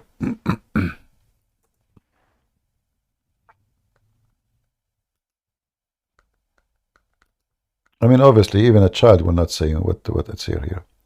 Allah created the creation, and then when He finished from His creation, the Raham, the womb, got up, and Allah said to it, "Stop." I don't know. I should not continue. I mean, this stop. So the Raham get up by itself. So what the Quran is saying, the first thing Allah created, He created the womb. But how that can work?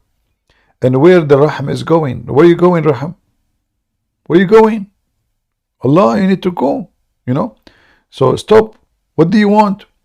It said, at this place I seek refuge with you from all those who severe me.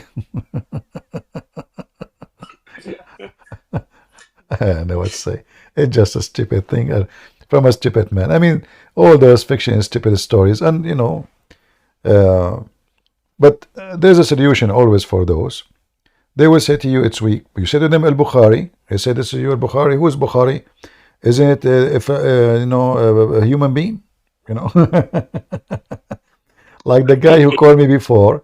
He said to me, I said, do you trust Ibn Kathir? Do you promise? He said, but yeah, he's a human being at the end of the day. You know, I said, so why you are quoting for me a human being to explain the Quran? If a human being can make mistakes, if he can he can mistake someone else, it's mean he mistake too. You know, and this is Muhammad. You know, he keep making poo-poo. So now the womb is talking to Allah. Good. At least he did not make a hadith about the penis. When he created the penis stand up, and he said to him, "Where are you going?" What the heck is that? I noticed you have two patterns. You said before that you read the Bible, you close your eyes, and you imagine, right? So I think most Abduls don't do this, because if you close your eyes and you imagine, that means the womb must have a mouth. Have a mouth. The womb is a creature by itself. Yeah, it's a person. Right. So it doesn't really. They don't really think beyond this, and I think most Christians find this very bizarre, because we imagine this. So we say, if you know where you go, you must have eyes, you must have mouth, you must have legs, or something like that, and it's just bizarre. And then our IQ drops, and then we went to the chat room, and then we start arguing. And then, but before last thing, I noticed you also said, like, when you're trying to deliver the final blow to Abduls that were starting to have doubts, you started to talk about Jesus heals, Jesus forgives sins, Jesus resurrects. Is this your technique? Because I think this is actually good to speak more about Jesus instead of pointlessly pointing out Muhammad's immorality. Or, like, what do you think? Or is this just case by case? No, you know, it's a point where I feel that it is time to mention that, so he can compare and he see the difference. It's like, you know, a person is in a dark room, and then he's in dark room for long, and then suddenly you expose him to the light. So he cannot resist. He cannot say this is not true, especially if you are saying showing it to him from his book. So there's a moment, not always you say that, you have to wait. If you feel the person, it's just either to make the person feel ashamed and repent, or to make the person feel ashamed and regret debating me. Depend of the person. If he's rude, trashy, liar, there's no point. So you mention what Jesus did always, because Muslim cannot deny anything about it. Or what they say, well, Jesus was given that by Allah, so why Muhammad not? What Muhammad was doing while Jesus was healing the blind of the man. Muhammad, he kicked the blind man out. Muhammad was going after women while Jesus was healing thousands of people. So we have to do compare, but that will be in a point where you feel that this person is listening to this, or to shame him. I see. Yeah. At two extremes. Okay. I will let the other guy coming in. So thank you, CP, for what you have done. You're welcome. And by the way, the hadith you gave me here, this one, then the Muslim should ask themselves about every single part of the body. As long the womb speak and have will, that means every single part of our body have conscious, brain, free will, thinking, and decision by itself. Actually, it's true. When it says stop, what do you want? That means Allah doesn't know. Yeah, and that's another issue too. And in the top of that, the womb is seeking refuge. How the womb knew what refuge is about and who refused refuge from who? It's like when Adam, he says, "Fetch me before the sun set." I mean, the guy did not even see the sunset yet. You know? Yeah, and then Alhamdulillah, I can't. Yeah, so Muhammad is a stupid man. And you mentioned those who they speak about philosophy, etc. Philosophy cannot help them. You know, philosophy can just help them to waste time, but it cannot help them to defend Muhammad. What philosophy is that? Either this conversation is true, or this story is a fabrication. This is not philosophy. Yeah, somebody said that this is actually more than philosophy. They're behaving like Scientology because they start chasing the ex-Muslims. They want to find out who you are, where you live, what city, right? So it's very evil in that sense, you know. But we can deal with that. So we always remind the new people, don't really say, you know, where you are or what city. First of all, this is not the business of anyone. Even if you speak to your friend, like now, why anybody need to know? Why? I mean, are you going to visit you? No, we are in a chat. If you go to a church, you meet people for real, you trust them, you tell them whatever you want. And this goes for anything in life. You don't share your private information with anyone because there is scammers, there is even your phone number. Like now I saw in the news about the new scam. Scammers, they call the phone company and they tell them that you lost your phone, they have your name now. They have your address, they have your phone number.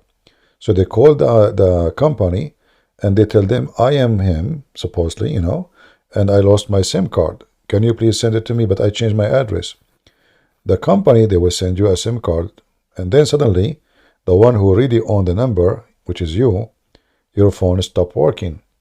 And the scammer, now he get access to your SIM card. And by having that, now he can go to your YouTube channel, you can go to your bank account, because all of them, they are associated with your phone number. This is why I advise everyone who have a phone number, actually, you have to go to your company, either online or contacting them and make I don't know what they call it, two authorization, which means it's not just a SIM card will not work unless I authorize it in a certain way. So you can do that online. There's some website they do, some companies they do that online. So no one can activate the SIM card, not even you if you don't remember exactly the activation code or something nobody knows, you know, or even through your phone itself. Like if it's installed in different phone, the company, they have their way to let us say 2-step authorization or even 3 steps. Otherwise they can hack you, and this is a new way to steal information. So the more you give people information about you, the more you are risking your bank account, your scams. People, they can call your mom, say, hey, your son have accident, his name, etc. And like now you go and chat and you tell about yourself. There's a person is listening. You just said you bought a bicycle, let us say. He say, yeah, I was with him yesterday when he bought a bicycle, it was red, you know, blah, blah, blah, blah. So he need money, you know, can you, and family, they believe because they love their son. They stop, their brain freeze, you know. So the more information you share online, the more stupid you are. You know? Yeah, we have to be wise. I agree. I agree. Some people. CP, I'll let the other guy speak to you. If you have advice for the mods in the chat, they tend to be agitated, but these are all good people. And even if we went over the line, we will apologize to each other. And you No know, problem. everything is it's crazy, but it's pretty good. All right. Thank you. So who was here first? The cat? The cat. The cat. Meow, go ahead. Hello. Hello, Meow.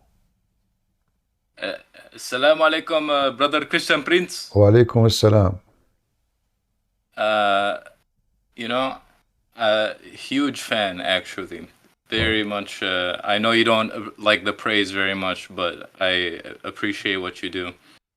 I wanted to ask, considering the argument usually is that the Christian faith is so fragmented, is there any particular churches that you feel most accurately reflect what the church should look like, or church, when we say church, is about individual group, individuals which make a group. So every individual group we have to judge, because it's not about a church represent, it's about people they present or they don't. So if you are a person who go and join people who they claim to be Christian but they are liberals, those are not Christians. It's not about the name of a church, it's about who is in the church. It's not about being Catholic or Protestant or Orthodox. I don't believe in this. I believe who is in the church. So if I go right now to a church, there's nobody there except Catholic, and they totally agree with me in everything, this is my church. The same for Protestant, the same for Orthodox. If one of them he says to me he supports homosexuality, well, obviously it's not a Christian. If somebody says to me that we believe in the same God of Muhammad, obviously he is a false Christian. So this should be about individual, because you will notice that there is many who they are Catholic, against Islam, against even high positions like even the Pope. They criticize them, and the same for Protestant, the same for Orthodox.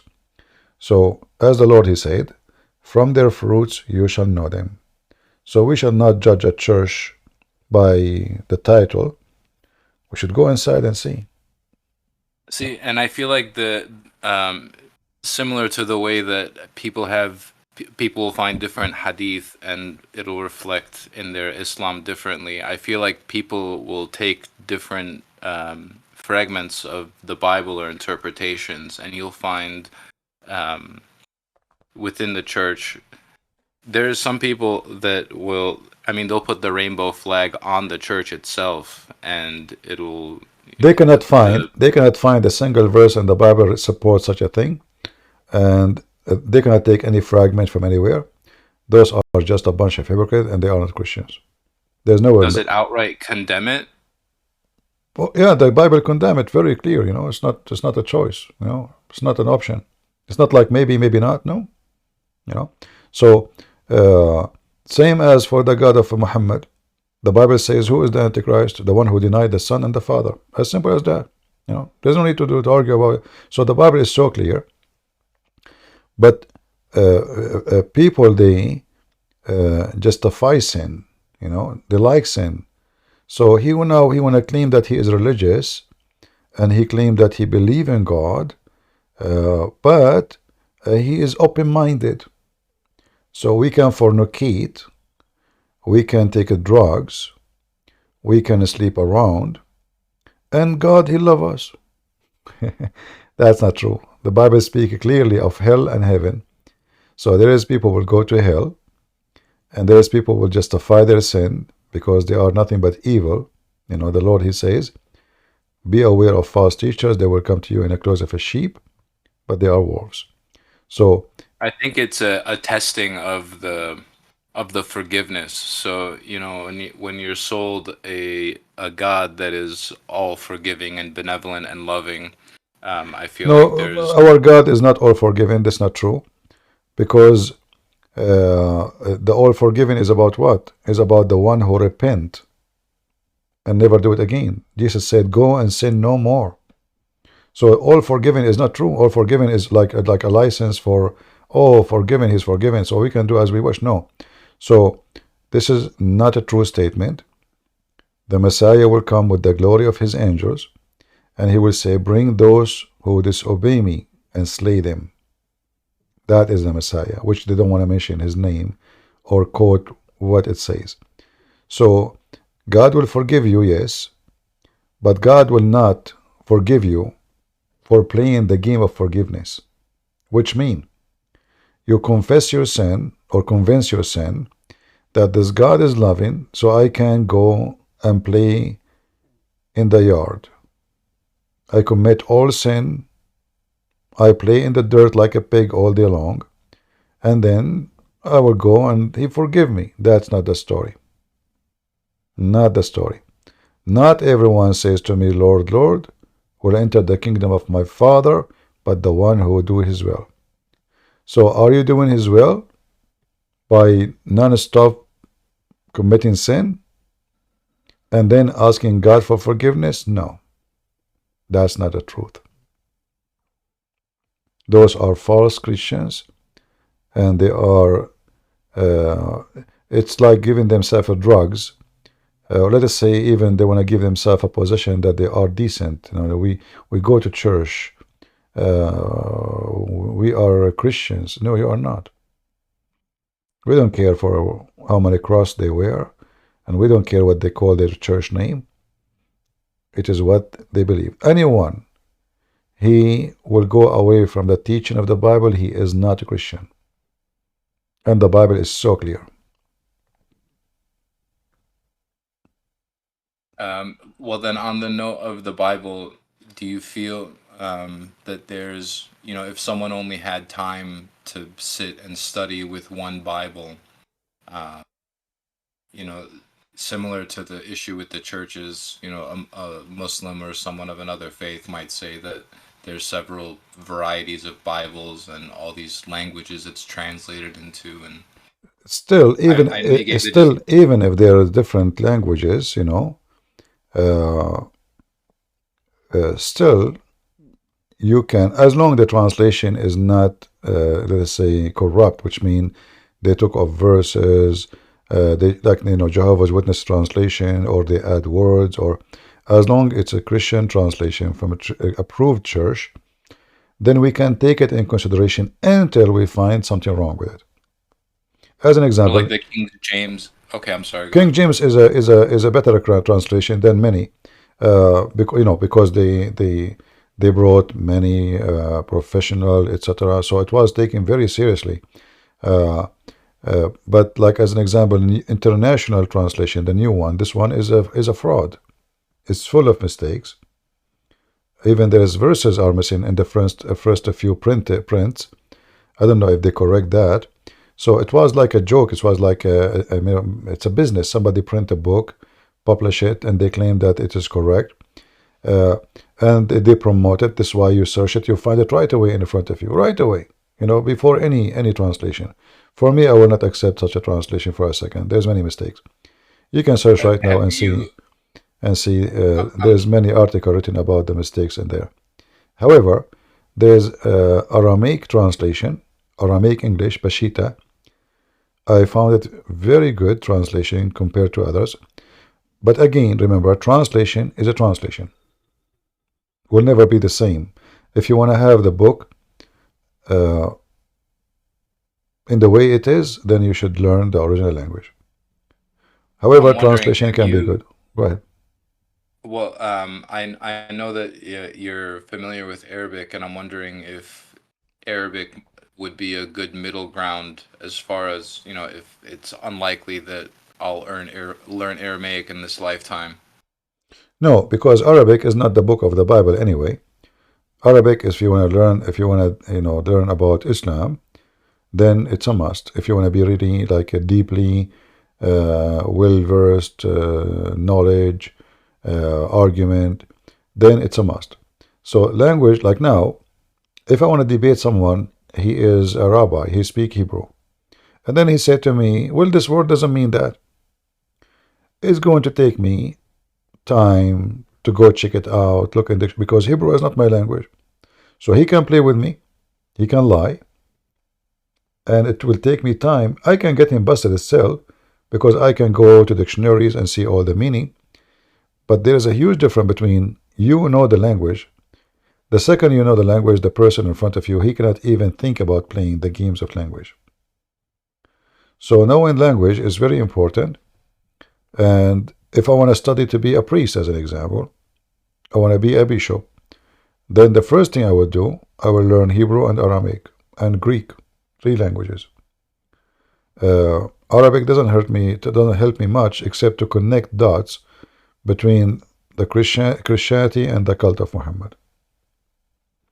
I see. Yeah, the language of the author, is what is important most. However, for us as Christians, there's many good translations. Nothing is perfect, because it's still our translation. As an example, when Jesus says, I am, most of the translation, they just use the word I am. But this is not really what it says in the Bible. The same when they translate, they say that God, he said to Moses, he said to him, what I will say. He said, I am who I am, right? But that statement there is, I am the living God. So what the translation says, I am. But in fact, it says, I am the living God. So by saying just I am, they miss the point of Jesus saying I am. So I'm thinking, if I go to like a Palestinian Christian church or Syrian Christian church, I imagine their Bible is in Arabic. If you go to a Syrian, their Bible is in Aramaic. No, not a Syrian or Depends. If you have a Syriac, their Bible is in Aramaic. I see. Yeah, and Syriac, actually, they can teach you good Aramaic because they speak the language very well. Like if you want to learn from the Syriac, maybe they have courses. I think they have courses in churches to keep the language alive. And if you join them, I don't think they will mind. Well, I appreciate you. You've definitely got me interested in pursuing that field of academia a little bit more in a focused way. Everything have a price. Everything. So to learn, you need to be patient.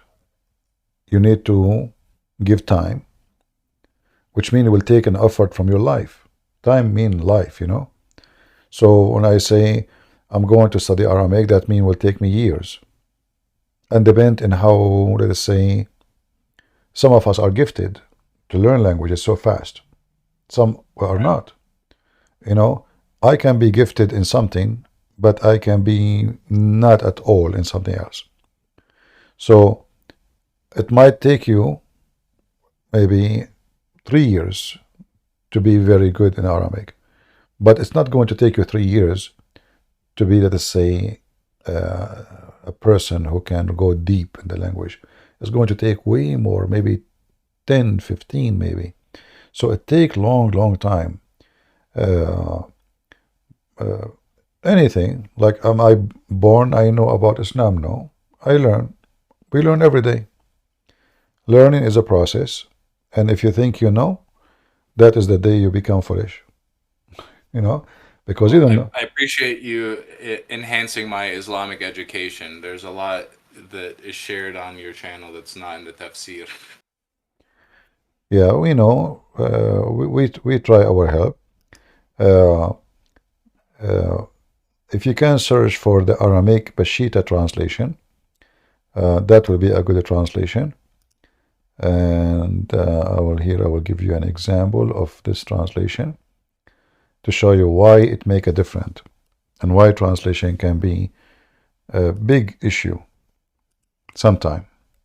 But it doesn't affect our faith, even if the translation is not too much accurate. Excuse me, I'm losing my voice.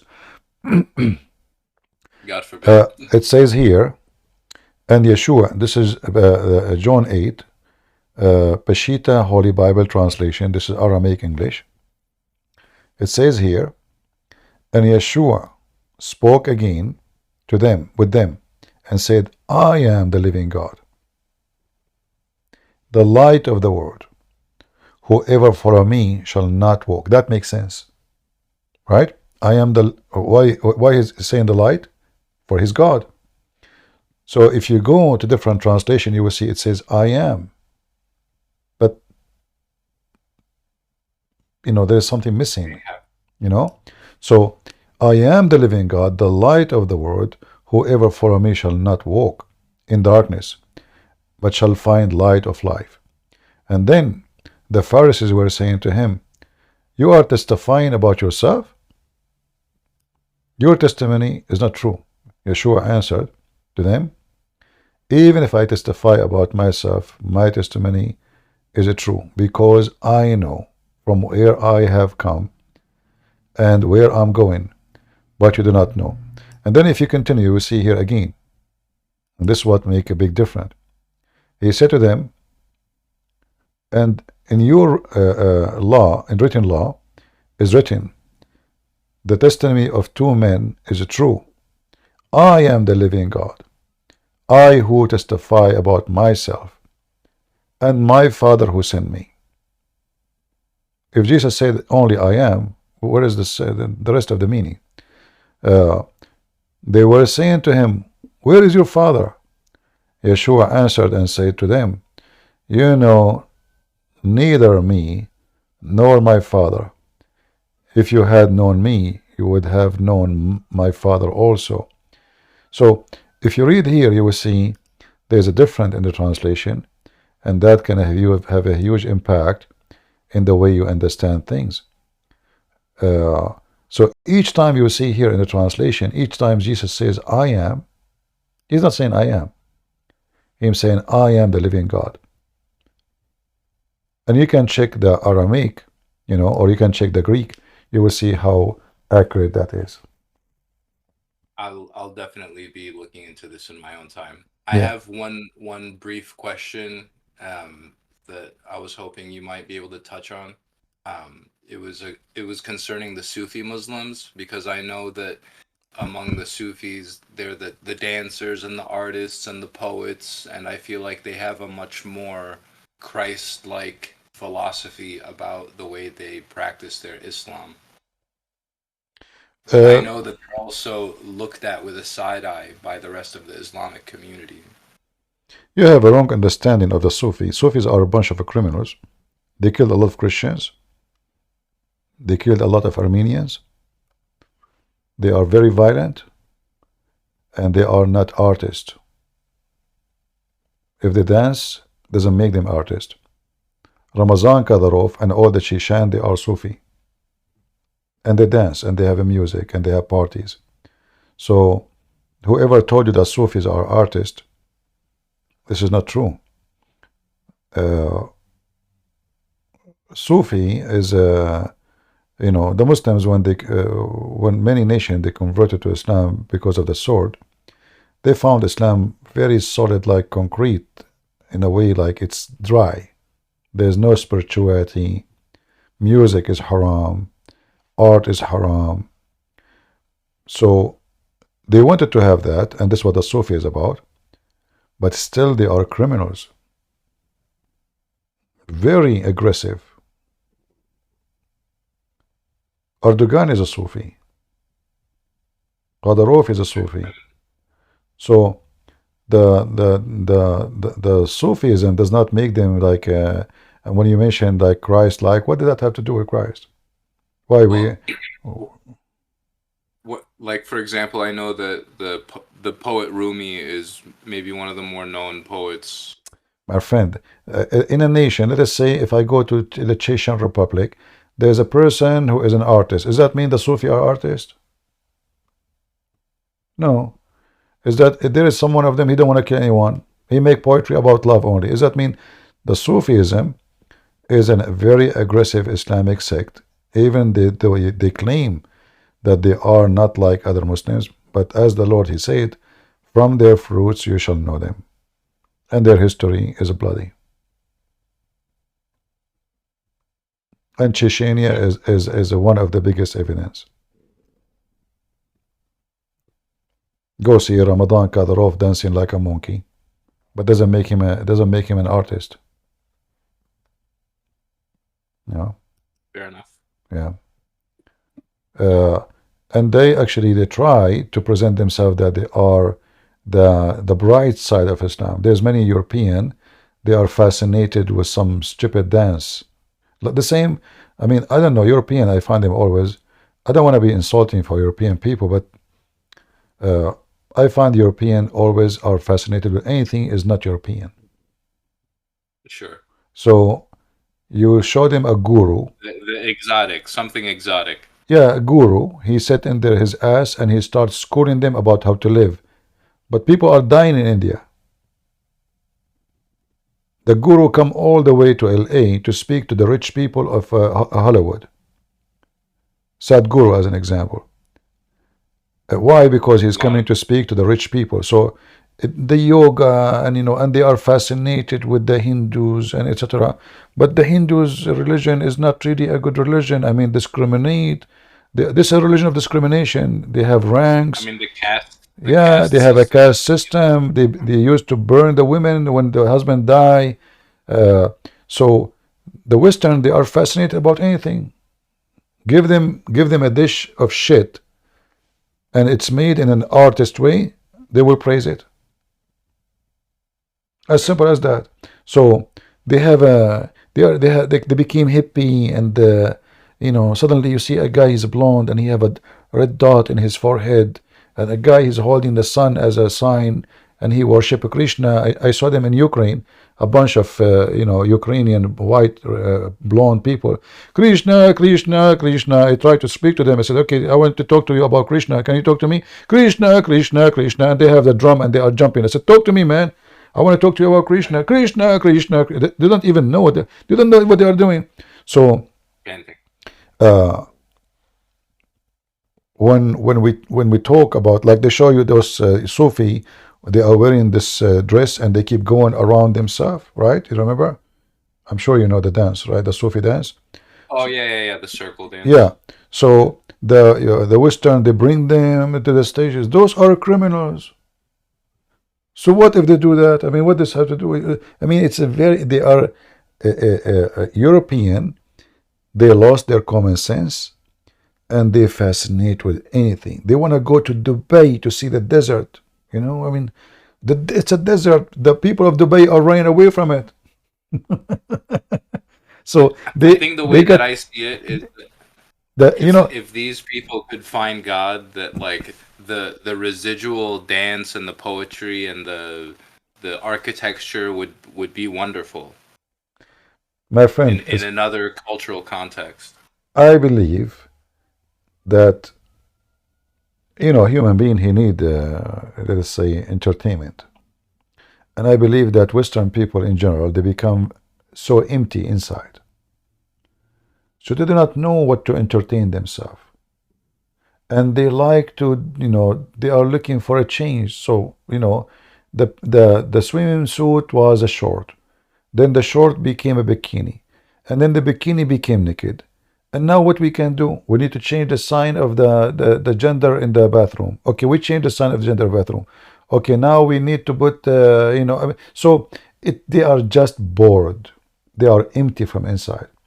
This is why the Muslims, they find them a very easy prey. They prey on them. They are shallow, uneducated, easy to manipulate. Like now you see those blonde people going in the street of Free Palestine. They don't even know where is Palestine. They don't know even what the story, but they are going by thousands, and Hamas are using them. This is how foolish they are. So for me, I changed my mind about how European and Western are. And again, not everybody. I'm not saying everybody, but I used to think about Western are intelligent. I mean, look at the Middle East. I'm coming from Middle East. Garbage. Literally garbage. Everything is corrupt, everything is destroyed, I mean, everything is wrong. But when I came to the West, I noticed, yes, okay, they have technology. They're, they have way things better than what we have. But the people are they are screwed. They lost their common sense. Like in America, they don't even want to have a border. Criminals coming from everywhere. We hear everybody now, every day, a woman raped, a woman killed, drugs, etc. Still they want to, they lost their common sense. They lost their mind in other way. Yeah. Millions of people coming to Europe. I mean, in 20, 30 years from now, European, they will be a refugee in Europe. Literally. You will not find European in Europe. Me, myself, I am an immigrant. But I will not, if I am European, and this is my, I will never allow that. I mean, this is stupid. So they live in a stupid way. And they get fascinated with anything is stupid. Because if you look at all the Sufi so-called art, you will see it's nothing but a form of a drugs. A bunch of people, they keep saying, going around themselves, saying the same words, saying the same sentence, 3 hours, 4 hours, 5 hours. Okay, what is this about? Nothing except stupidity. The same as yoga. Yoga as a sport, I'm not against it. But yoga sitting in your ass for 10 hours is just a form of stupidity. If you want to do something good, it's not by sitting doing yoga, by going and helping somebody else. So, Western are very easy to manipulate. This is what I see them. They are very naive. Muslim, they target them. As an example, jihad love. You know, they see a girl, she is blonde, they are obsessed with white women. You know, you are so beautiful, I will marry you, etc. I'll protect you, you know, not like those Western, they sleep with you, you know. He sleep with her. Few weeks after, he dump her. And now she is a Muslim. He tell her, you have to convert to Islam, I can't marry you if you're not a Muslim. So now the Muslim is supposed to receive him blessing from Allah. And this Western woman, she don't care. I mean, she don't care about God, Allah, potato, tomato. She's vacuum. She's vacuum machine, empty. So they take advantage of them. They target them. They target their country. And I believe strongly that the Western, if we can call them a race, they are under attack. And they are losing war because of their stupidity. I'm just being honest. Yeah, a lot of them feel that way. Yeah. If they don't repent and wake up, soon they will be minority in their land. Very soon. Mr. Prince, that's only West Europe, please, not the East Europe. Huh? I have my identity. I don't like this Hare Krishna. Our countries, they believe very strong in God. It's more West Europe, like in Germany, French. They are expanding, my friends. Really like since Romania entered the European Union, you are that's it. You are inside the doom. The doom. They are forcing homosexuality. They are forcing everything on you. Otherwise, they will not even give you money. You know, they will not even assist you. They forced us to make this pride walk. And when you look before 20 years in Serbia, the people that tried to make pride walk, they got killed, you know? They got We killed. don't want people to kill people, but European Union, obviously, it is good maybe for protection of Europe, but in reality, like the appearance is this way, but in reality, they open their borders. It's controlled by liberals. Europe is controlled by 2 countries, France and Germany. Yes. The rest is nobody, you know. And Germany is a very awkward country, very awkward. So as long you depend on those, especially Germany, then Europe will not be better. And as long you are part of European Union, then they are the one who will vote in their parliament for what is right for you, not you. They can. We are not CP. We are in Serbia. We are not in the EU. They don't want us. We don't want them. Yeah, you are in Serbia. But I'm saying I thought you are from Romania. Sorry. No, Serbia, CP. Yeah. Okay, good. Yeah, in Romania or like now, even if Ukraine join European Union, they will do the same to them. So they are expanding. They're expanding their madness everywhere. And they force countries who join European Union, you have to do this, otherwise we will not help you. No? Yeah. The most worst CPs in Germany, I live in Germany, right? And every day, I'm not joking, every day you can go on the news and you will see a guy from Syria raped a girl, 12 years old, 9 years old. They kill them, and then they don't get presses. They don't go to the judge. You know, they have no problems because they have psychological problems. They need help. You know, they don't know what they do. It's crazy here. Germans are crazy. Yeah. Well, you know, those countries are doomed, obviously.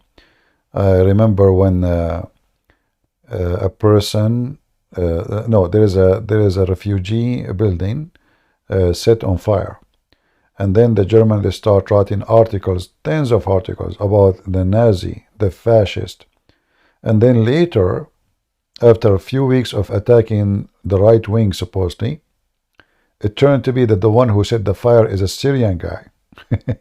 And then suddenly, the article changed from fascism, Nazi. The guy, he is so stressed, he is upset, he is sad. We need to help him. Like, oh, all the article before is about we need to find those people, we need to get rid of them, we need to destroy them. The second they found that the guy is from Syria, the whole article is switched upside down. He became a person who is depressed, a person who is suffering from issues, you know, or the guy who carry a knife, he start cutting the head of people in the street. So I mean, European. So this is why I'm saying Europe is doomed, literally doomed. And I believe Europe is going to face a civil war sooner or later. Maybe not now, maybe 10 years. Like now in Germany, there's more than 2 million Turkish. There's more than 2 million Syrian. There is now we're talking about millions, you know. So if those people decide to take a state inside Germany, who's going to stop them? The whole army of the whole army of Germany is not even in the size of No, Christian Hezbollah. Prince, you know what they do now with the army? The German army said they will now even take people who don't have the German passport because they are so low in people. They are taking soldiers, not German, you mean? Yes. That's the new. Yeah, there's thing no what is going. there's no German. I went to Germany. I did not see a German in Germany. I never met a single German in Germany. Name one for me. All the one I met them, they are not German. Ex-Muslim. I met ex-Muslims. I met Amir, if you know him. Yeah, I know him. He's a good guy. Yeah, I met with his brother. I met with others. I met with a Christian lady. I think she was from Bosnia. I met with ex-Muslim from Lebanon. I visit, even they invited me to their house. The mother, the daughter, the family. Actually, she is the fiancée of Amir. They invited me to their, you know. But I did not see German in Germany. I see all just migrant, you know, Iran, Lebanon, Syria. A guy, he is Jordanian. He is an ex-Muslim. I did not see German. Yeah. So you are true, Mr. Prince. That's really true. It's sad. We left, but it's actually sad. I go outside, I don't see a German anymore. Yeah. Really. Well, whoever was going to take over the land, he deserved it better than them. The one who don't protect his land, he don't deserve his land. I will not feel sorry for anyone. Yeah. And this will happen to you too. If you don't protect your land in Serbia, somebody will take it. As simple as that. They try, Mr. Prince. We have so many problems. They try from left and right. The EU tries us. They want us to give sanctions. The East give us sanctions. The NATO, we really fight. the European Union and the NATO, obviously they are trying to destroy Serbia, and they are supporting Muslims in Kosovo, and there's no doubt about it. Like even they forbid them, they forbid their currency. They forbid them from striking.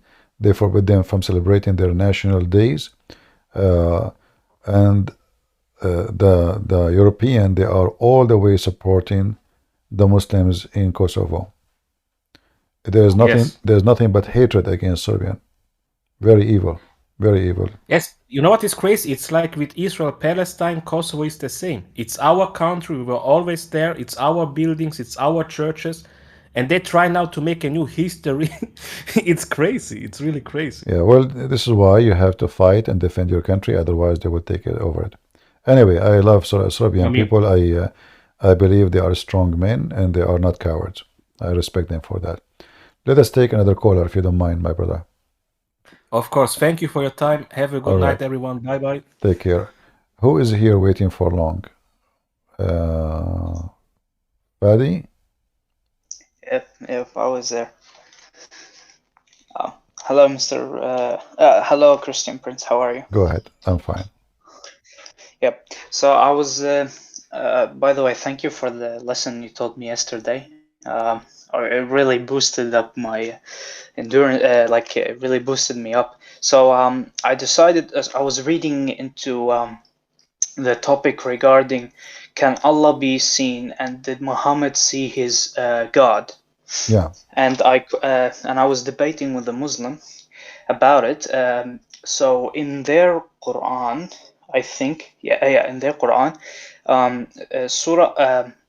Surah 50, I quoted that yes, Muhammad did see his God in Surah 53, verse 1 to 18, and 81, Surah 81, 15 to 29. Now I went there. I went to the Quran. I'm actually quoting Quran.com, and I went to Surah 53, verse 11, and it says that the prophet, it's quoted, heart did not doubt what he saw. In Arabic, it is ما كذب الفؤاد ما رأى. Yep, and it's and under in Surah 53, verse 13. Here it's very confusing because it says in the English, he says, and he certainly saw the angel descend a second time. But if you read it in the Arabic, it says وَلَقَدْ رَآهُ نازلا نزلة أخرى ولقد رآه نزلة أخرى. Yes. So where it doesn't say the angel descended, and I went, and maybe I thought that this is wrong, like something is wrong. I went to legacy.quran.com, and I read Surah 81, verse 23, and in the English it says, and he has already seen Gabriel in the clear horizon. But you go in the Arabic, وَلَقَدْ رَآهُ بِالْوُفَاقِ الْمُبَيَّنِ. So it doesn't say all the translation, all the translation is false, because simply there is a problem here.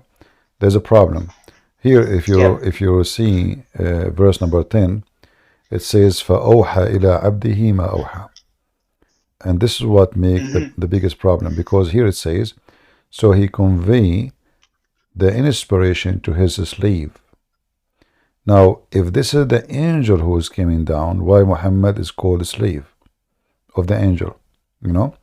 So, so now what they do, they say, so did Allah convey the inspiration? But they are talking about a person who just came down. You know? Where is the angel? There's no angel. So here, there is a very stupid statement, and the Muslim, they try to cover up for it. Why? Because if you go up, you will see here in Arabic it says ثم دنا فتدلى. Yep. Tadalla is like holding a rope and coming down, not closer as you say here. This is false. Yep. Tadalla is you holding a rope and going down like in the wall, or but holding a rope, like the same we say when you dalu, the one you carry the water with it. Why it's called dalu? Yeah, because you throw the container in the water well. That's why we call it, because it's connected to rope. So here Allah is coming. If this is Allah, is coming with the rope, and then he gets so close in a distance of 2 bow length or nearer. But if this is the angel Muhammad, he saw the angel many times. You know, isn't it every verse Muhammad receive is from the angel? So what is about? Yeah. What is the unique about Yeah. it? And then here it Yeah. says, فَأَوْحَى إِلَىٰ عَبْدِهِ, and he inspired, you know, his slave. And here is the problem. So all what you see here in the translation is just to cover a stupid Arabic mistake, or Muhammad claiming that his God was a monkey coming with a rope. Ah, yeah, I Yeah. got you. Yeah. Yeah, I talked to him about it. He said he never said he never stated that he saw, apparently Muhammad saw Allah. He saw actually Gabriel, and he stated something about, if I'll actually pull it up, just give me a second, what he said. Yep. Here he says, and indeed he saw him in the clear horizon. Yeah. Did I lose you? Yep, just give me a second. Okay.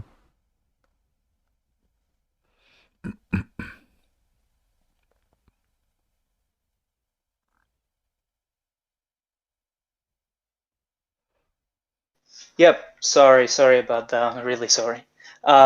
He said to me, and indeed he saw him in the clear horizon, meaning indeed Muhammad saw Jibreel, who brought him the message from Allah in the form that Allah created him, i.e. his true form, and he had 600 wings. And the next sentence he said, give me a second. Yep, and then he quoted. He said in Sahih Muslim, on the authority of Abdul Dar, he said, I asked the Prophet, peace and blessing be upon him, have you seen your Lord? He and peace and blessing be upon him said, I saw light. He said, I saw light. Yeah, I know this hadith. Yeah. And in the other word, he said, light, how can I see it? So peace and blessing be upon him. He explained that he did not see his Lord, but rather saw light, he said. And Aisha was asked about that, and she reported that he did not see his Lord.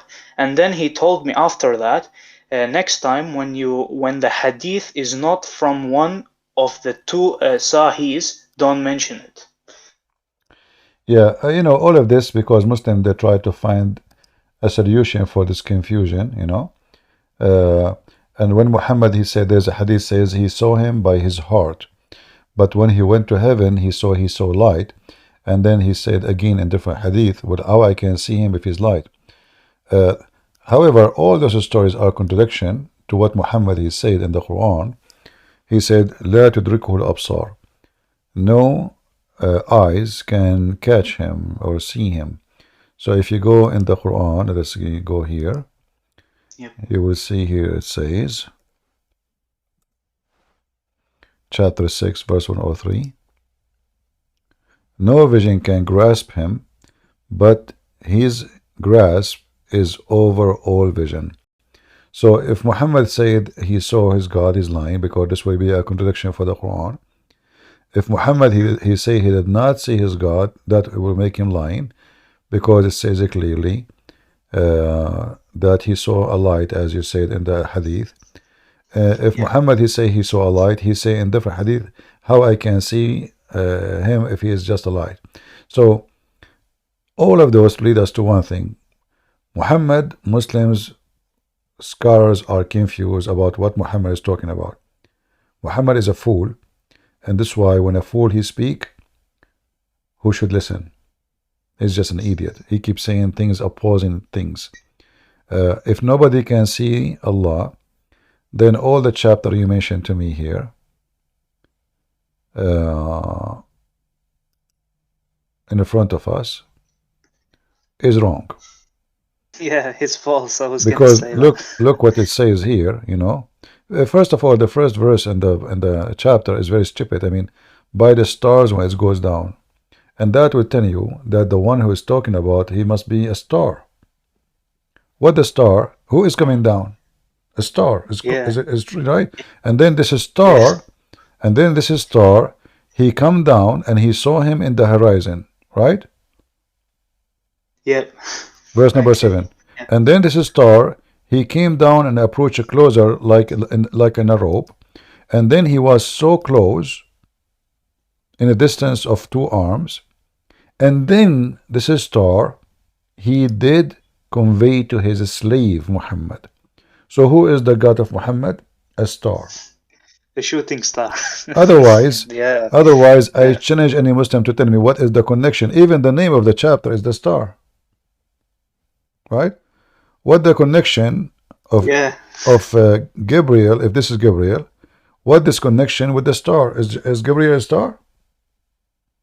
No. According to the Muslims, I don't know. No. Is Allah a star? Obviously yes. Because all here it says that he inspire. He did not give him inspiration. فَأَوْحَى. You see? Here they say convey. No, in Arabic it says, and you speak Arabic, فَأَوْحَى, which means he inspired, not convey. He inspired him. And the one who inspired you is God, not angel. They try to fix it, and they say word is not there. And then if you change the translation, you will see every Muslim translation is different, because all of them, they are in trouble trying to fix the poo-poo of Muhammad. And you cannot make a poo-poo, you cannot make a fertilizer from a Muhammad poo-poo. Nobody can make fertilizer. It's just too much, you know, dirty and ugly. So all of this, like here we go. So Allah convey inspiration to his slave Muhammad through Jibreel. Where it says that, they're trying to fix it. You just change the translator, you will find totally new translation, totally new words. None of them agree. None of them agree with the other ones. English community Allah. There's a translation called community Allah. Okay, that's a good one. He revealed to his servant what he revealed. Okay, who? The one who came down. Yep. But is Muhammad is a servant of Jibreel? No. No. And it says it clearly, it continue like, then he drew, then he came closer. So when he came closer, he revealed to his slave what he revealed. And again, revealed is false. Awha is not revealed. Awha is not revealed. Yeah, it's inspired. Yeah. Inspiration, yes, inspire something. Well, I encourage you, keep studying, taking notes. And by time, you know, you will learn how to get them busted so easy. Yep. Thank you very much. I just wanted to confirm it with you because the other guy had me like a bit thinking, but then I was like, wait, what do you mean? That doesn't make sense. So thank you for clarifying. All right, thank you. About it. All right. All right, we have Giyest. Are you there, Giyest? Go ahead. I don't know if I'm saying your name correctly. Hello? Go ahead. You hear me? I do. Okay, nice. I have a question about Christianity, not about Islam. Are you a Muslim? No, I'm not. I'm German. You're German? Yes, a real one. What does have to do with my question? I said, are you a Muslim? No, I'm not. I'm German. So what do you think of Muhammad? I don't like him. What do you think of him? Is he a prophet, false prophet, liar, a criminal? What do you think?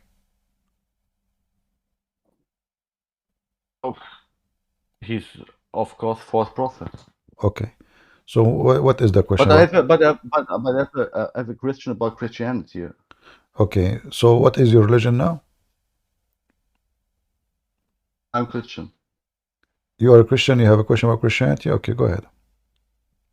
Yes. What, like you did, like you explained the real name of Allah, your video, remember? Mm-hmm. What is the real meaning of the gospel, evangelium? Good news. Is it the book or is it what is it? The book is called good news. Injil is the word Injil, the one used in the Quran too, is good news. So good. So the Evangelium is the book, or is it Jesus? It's what? Is the Evangelium the book, or is it Jesus? I don't understand. Can you speak more clear?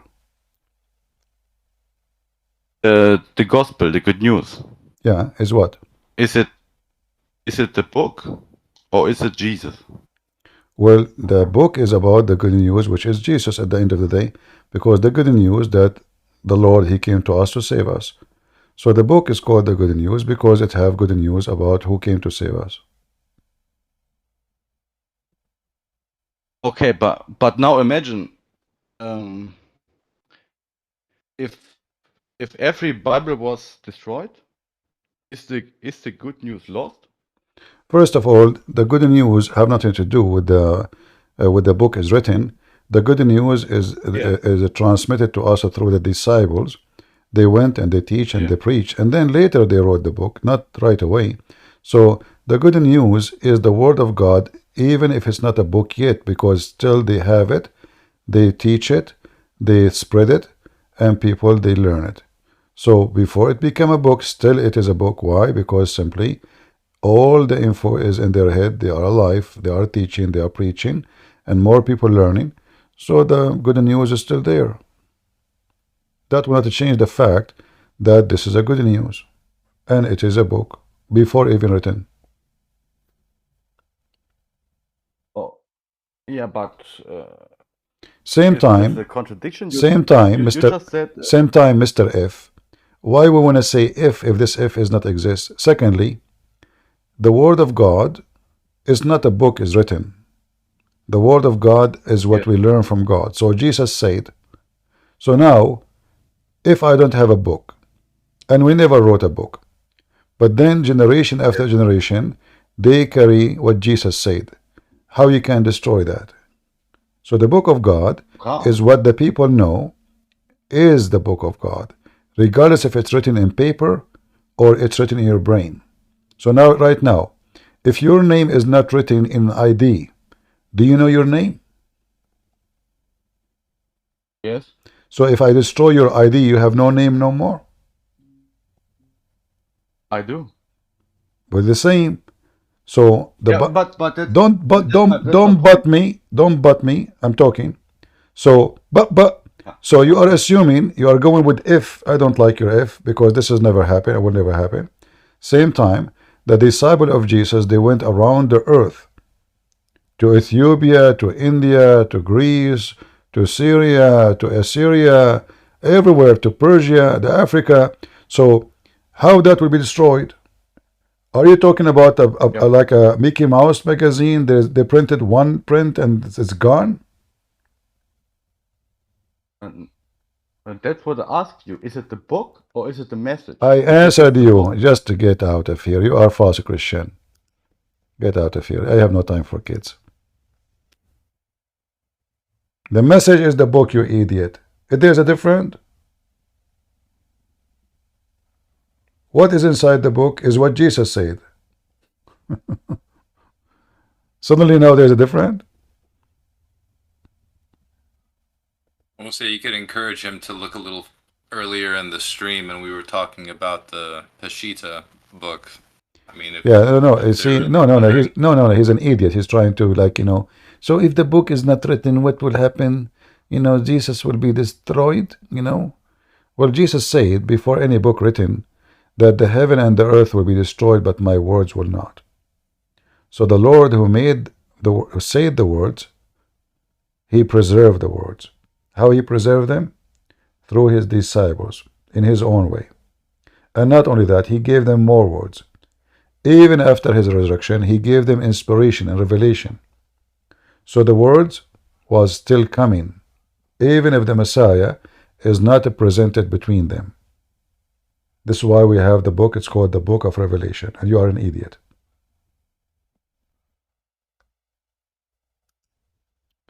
I really want to thank you for your time, Christian Prince. I want to wish you a good evening and God bless you. Thank you. Appreciate you. Thank you, my friend. I'll be tuned in. Y- Assalamu alaikum. You well. Bye-bye. Thank you. You see, you have to be tough with the silly, because the silly will not notice that he is silly until you spank him. I know there's many, they will speak kindly, etc.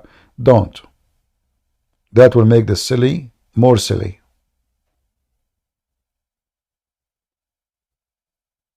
If this guy, he go to a Christian priest and he ask him the same question, he will start trying to explain to him. Well, he will, he's just playing games, obviously. Spank him so he can feel how stupid he is. So if the book is not, so is Jesus destroyed now? Is it Jesus or the book?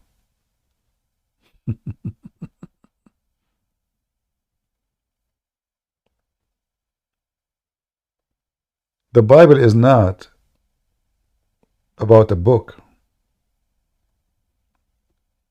It's not. The disciple did not start writing books right away.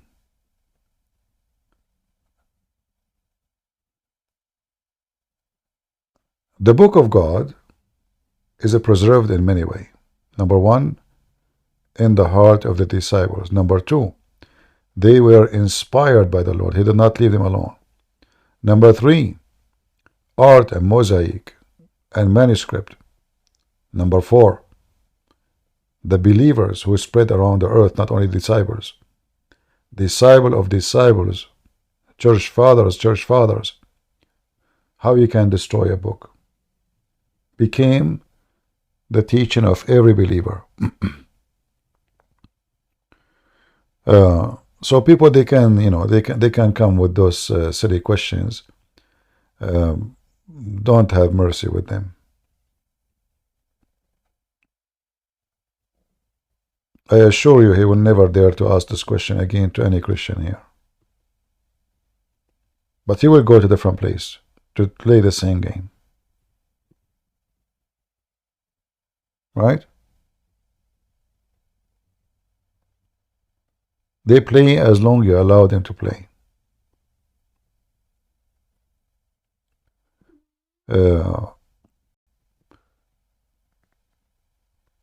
There is people, they ask questions to learn and educate yourself, and there is a people, they ask questions because they are bored.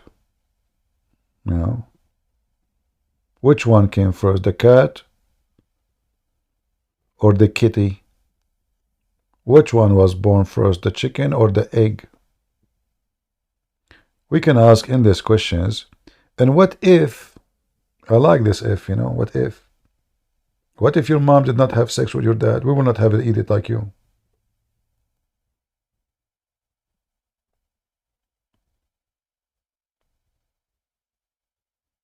You know what I feel sorry? Mostly is women. Women, they go marry men like those. Imagine you have a husband sitting next to you in the bed, and he spend the day asking you silly questions about if. What if I don't meet you, honey? What will happen?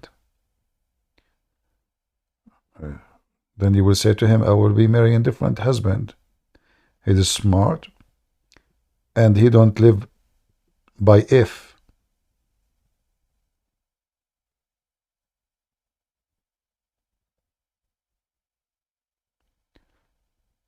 Testosterone? What testosterone?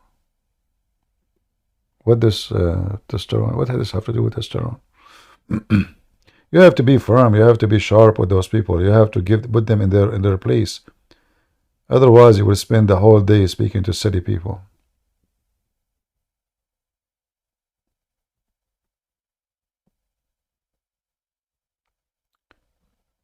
All right.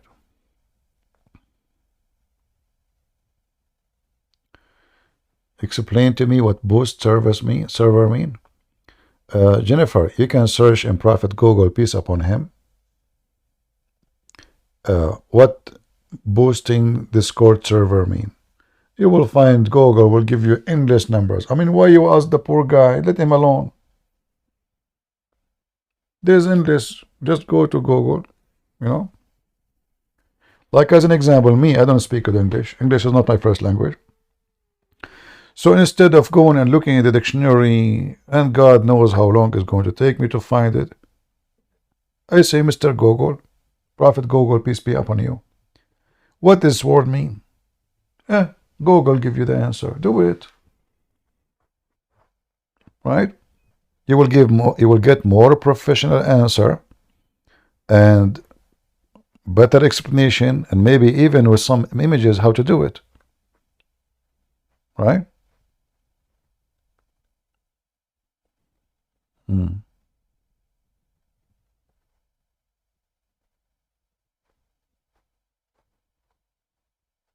You can ask Google about anything except the GPS. Sometimes he might take you to a closed road and you end hitting the wall. You know, once I put an address in Google, and man, oh man, where I'm going? This Google keeps saying to me, take left, take right, take this highway. And like, oops, I'm leaving the state, man. Where I'm going? And I enter exactly the correct zip code. I enter the exact address. I enter everything right, and still the stupid GPS is taking me to wrong direction, totally wrong. So you have to be careful. There is many people, they make such a mistake. That's why it's better to search the same address in 2 GPS system to confirm and look at the map, you know, especially if you are going long distance, like long trip, maybe hundreds of miles, to be sure that both of them are accurate and they are taking you to the place you want to go to.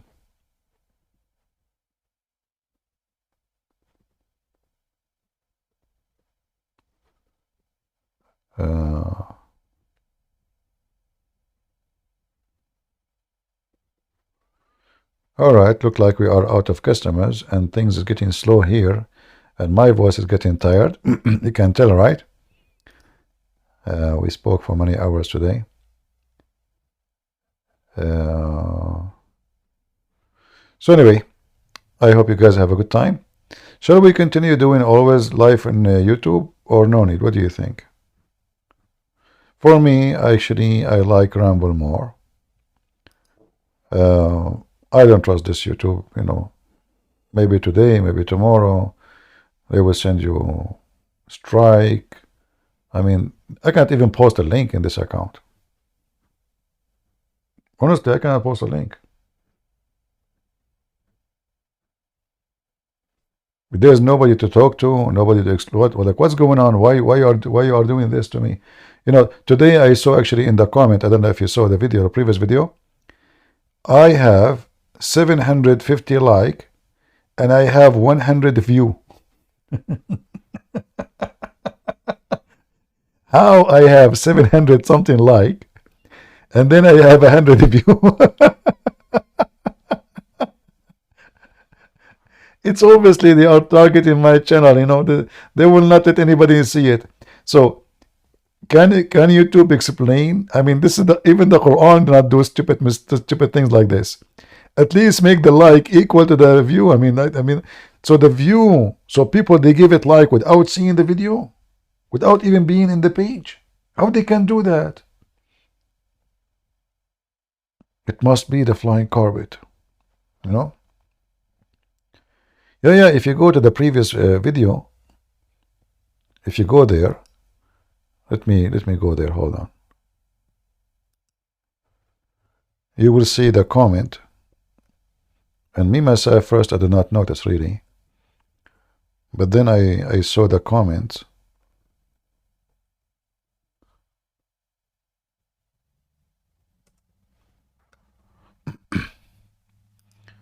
Let us see the previous one.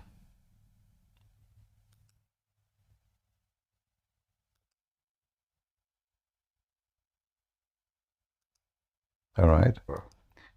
So this is the previous one. Let us see the comment section.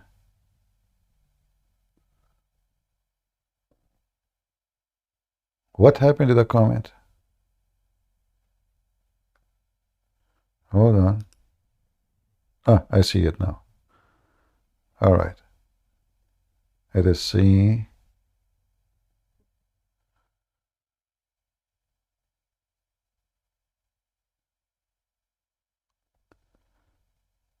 I'm looking for the comment. Many of you notice right away that the view is less than the way less than the the like. Oh boy.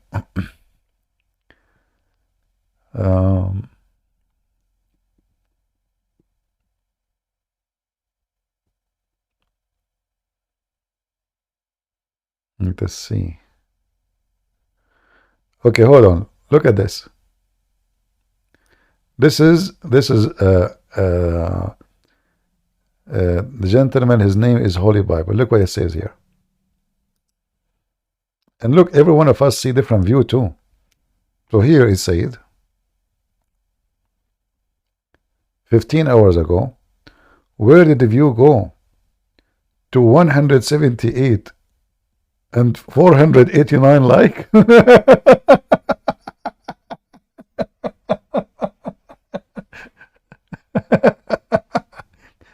So obviously YouTube is decent, you know. I mean, like you look, I mean, how in the world, I mean, my video doesn't have a view. Where's the view? Why everybody have a view? I don't have a view. So there is people are giving me like without even opening the chat. There's other more actually. Let me see other ones. I saw many of them. Yeah. What a stupid YouTube. Yeah, they are targeting my channel, obviously. Yeah, you can look for them. You can see them. It's obvious. Yeah, well, this software is good. And if we lose that channel, we can open a new one. Who care about the numbers of... because the important is people, they come and copy my videos and they load it. And then people, they have, you know, tens of thousands watching.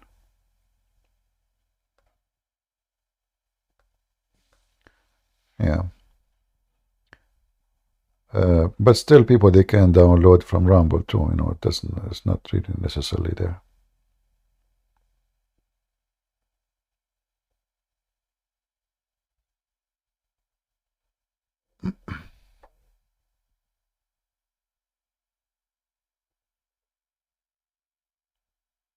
I will not be out of YouTube, because as long people copy my videos and posting them, there's many, they are making a lot of money from copying my videos. And this is why I trust my videos will be there for forever, you know. You know, there is people who do the work for, like, you know, because they want to serve the Lord, but there is people, they do it for money, you know. So there is people, they monetize their channels, they receive donations, they etc.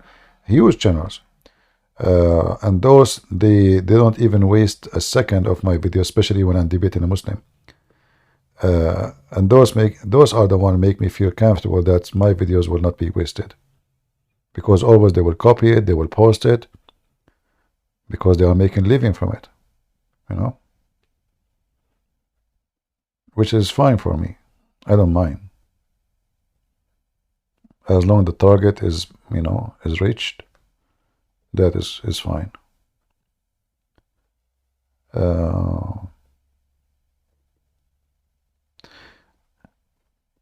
Anyway, and actually, if you look right now, that video have only 6,000.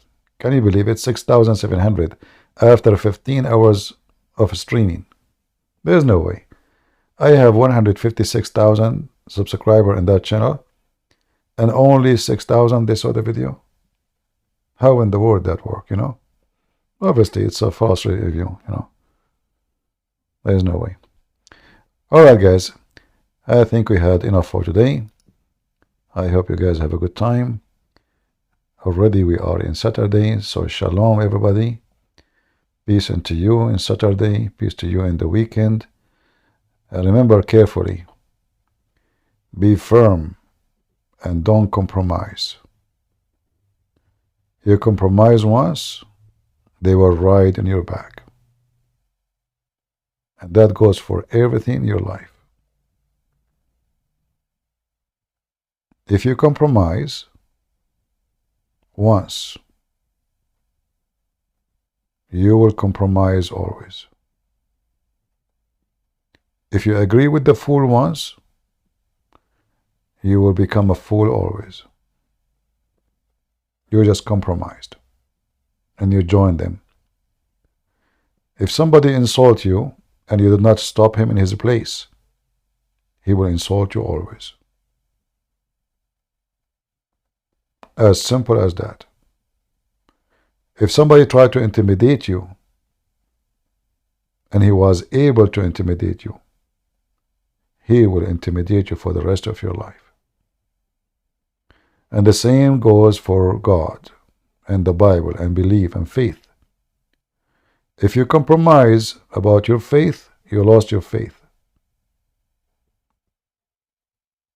You are out of it. The Lord, He says, either hot or cold, so I can drink you, I can swallow you. No so. Warm water doesn't taste good. Doesn't. There's no drink that's good if it's not either cold or hot. And when you compromise, you are nobody. You are neither icy, cold, neither warm. You are nobody. You lost your identity. So always be sure to be firm and strong. Don't let them bow down to you, bow down to in the front of them, no matter what is the price is. Because what you will lose is going to be way more than what you will gain. And this is what we do here. When people, they come, they speak to them firm. The one who speak to us nice, we speak to him nice. The one who want to be silly, we give him what he deserve.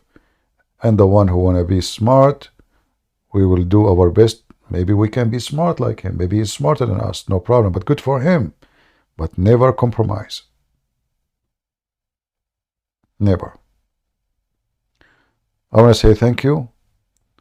May the Lord bless you and have a great Saturday. And it's time for me to hit. Man, it's so late now. I better brush my teeth. I have only one tooth left, by the way. That's why I want to talk. I say, Christian Prince, first of all, you have to say to them Shalom. Why you say Shalom, Christian Prince? Because you are doing it. Because I say Shalom like you because I have only one tooth. I cannot say, if I say Assalamu alaikum, I will spit at everybody. I have no teeth left. Christian Prince, first of all, I have many teeth. In fact, I have 24 teeth. Zakir Naik, you have 24 teeth. Are you sure? 24? All right. All right. Well, as I know your prophet, he lost them all. So thank you all. Until we see you maybe tomorrow. God is willing. God bless. And take care. Bye-bye.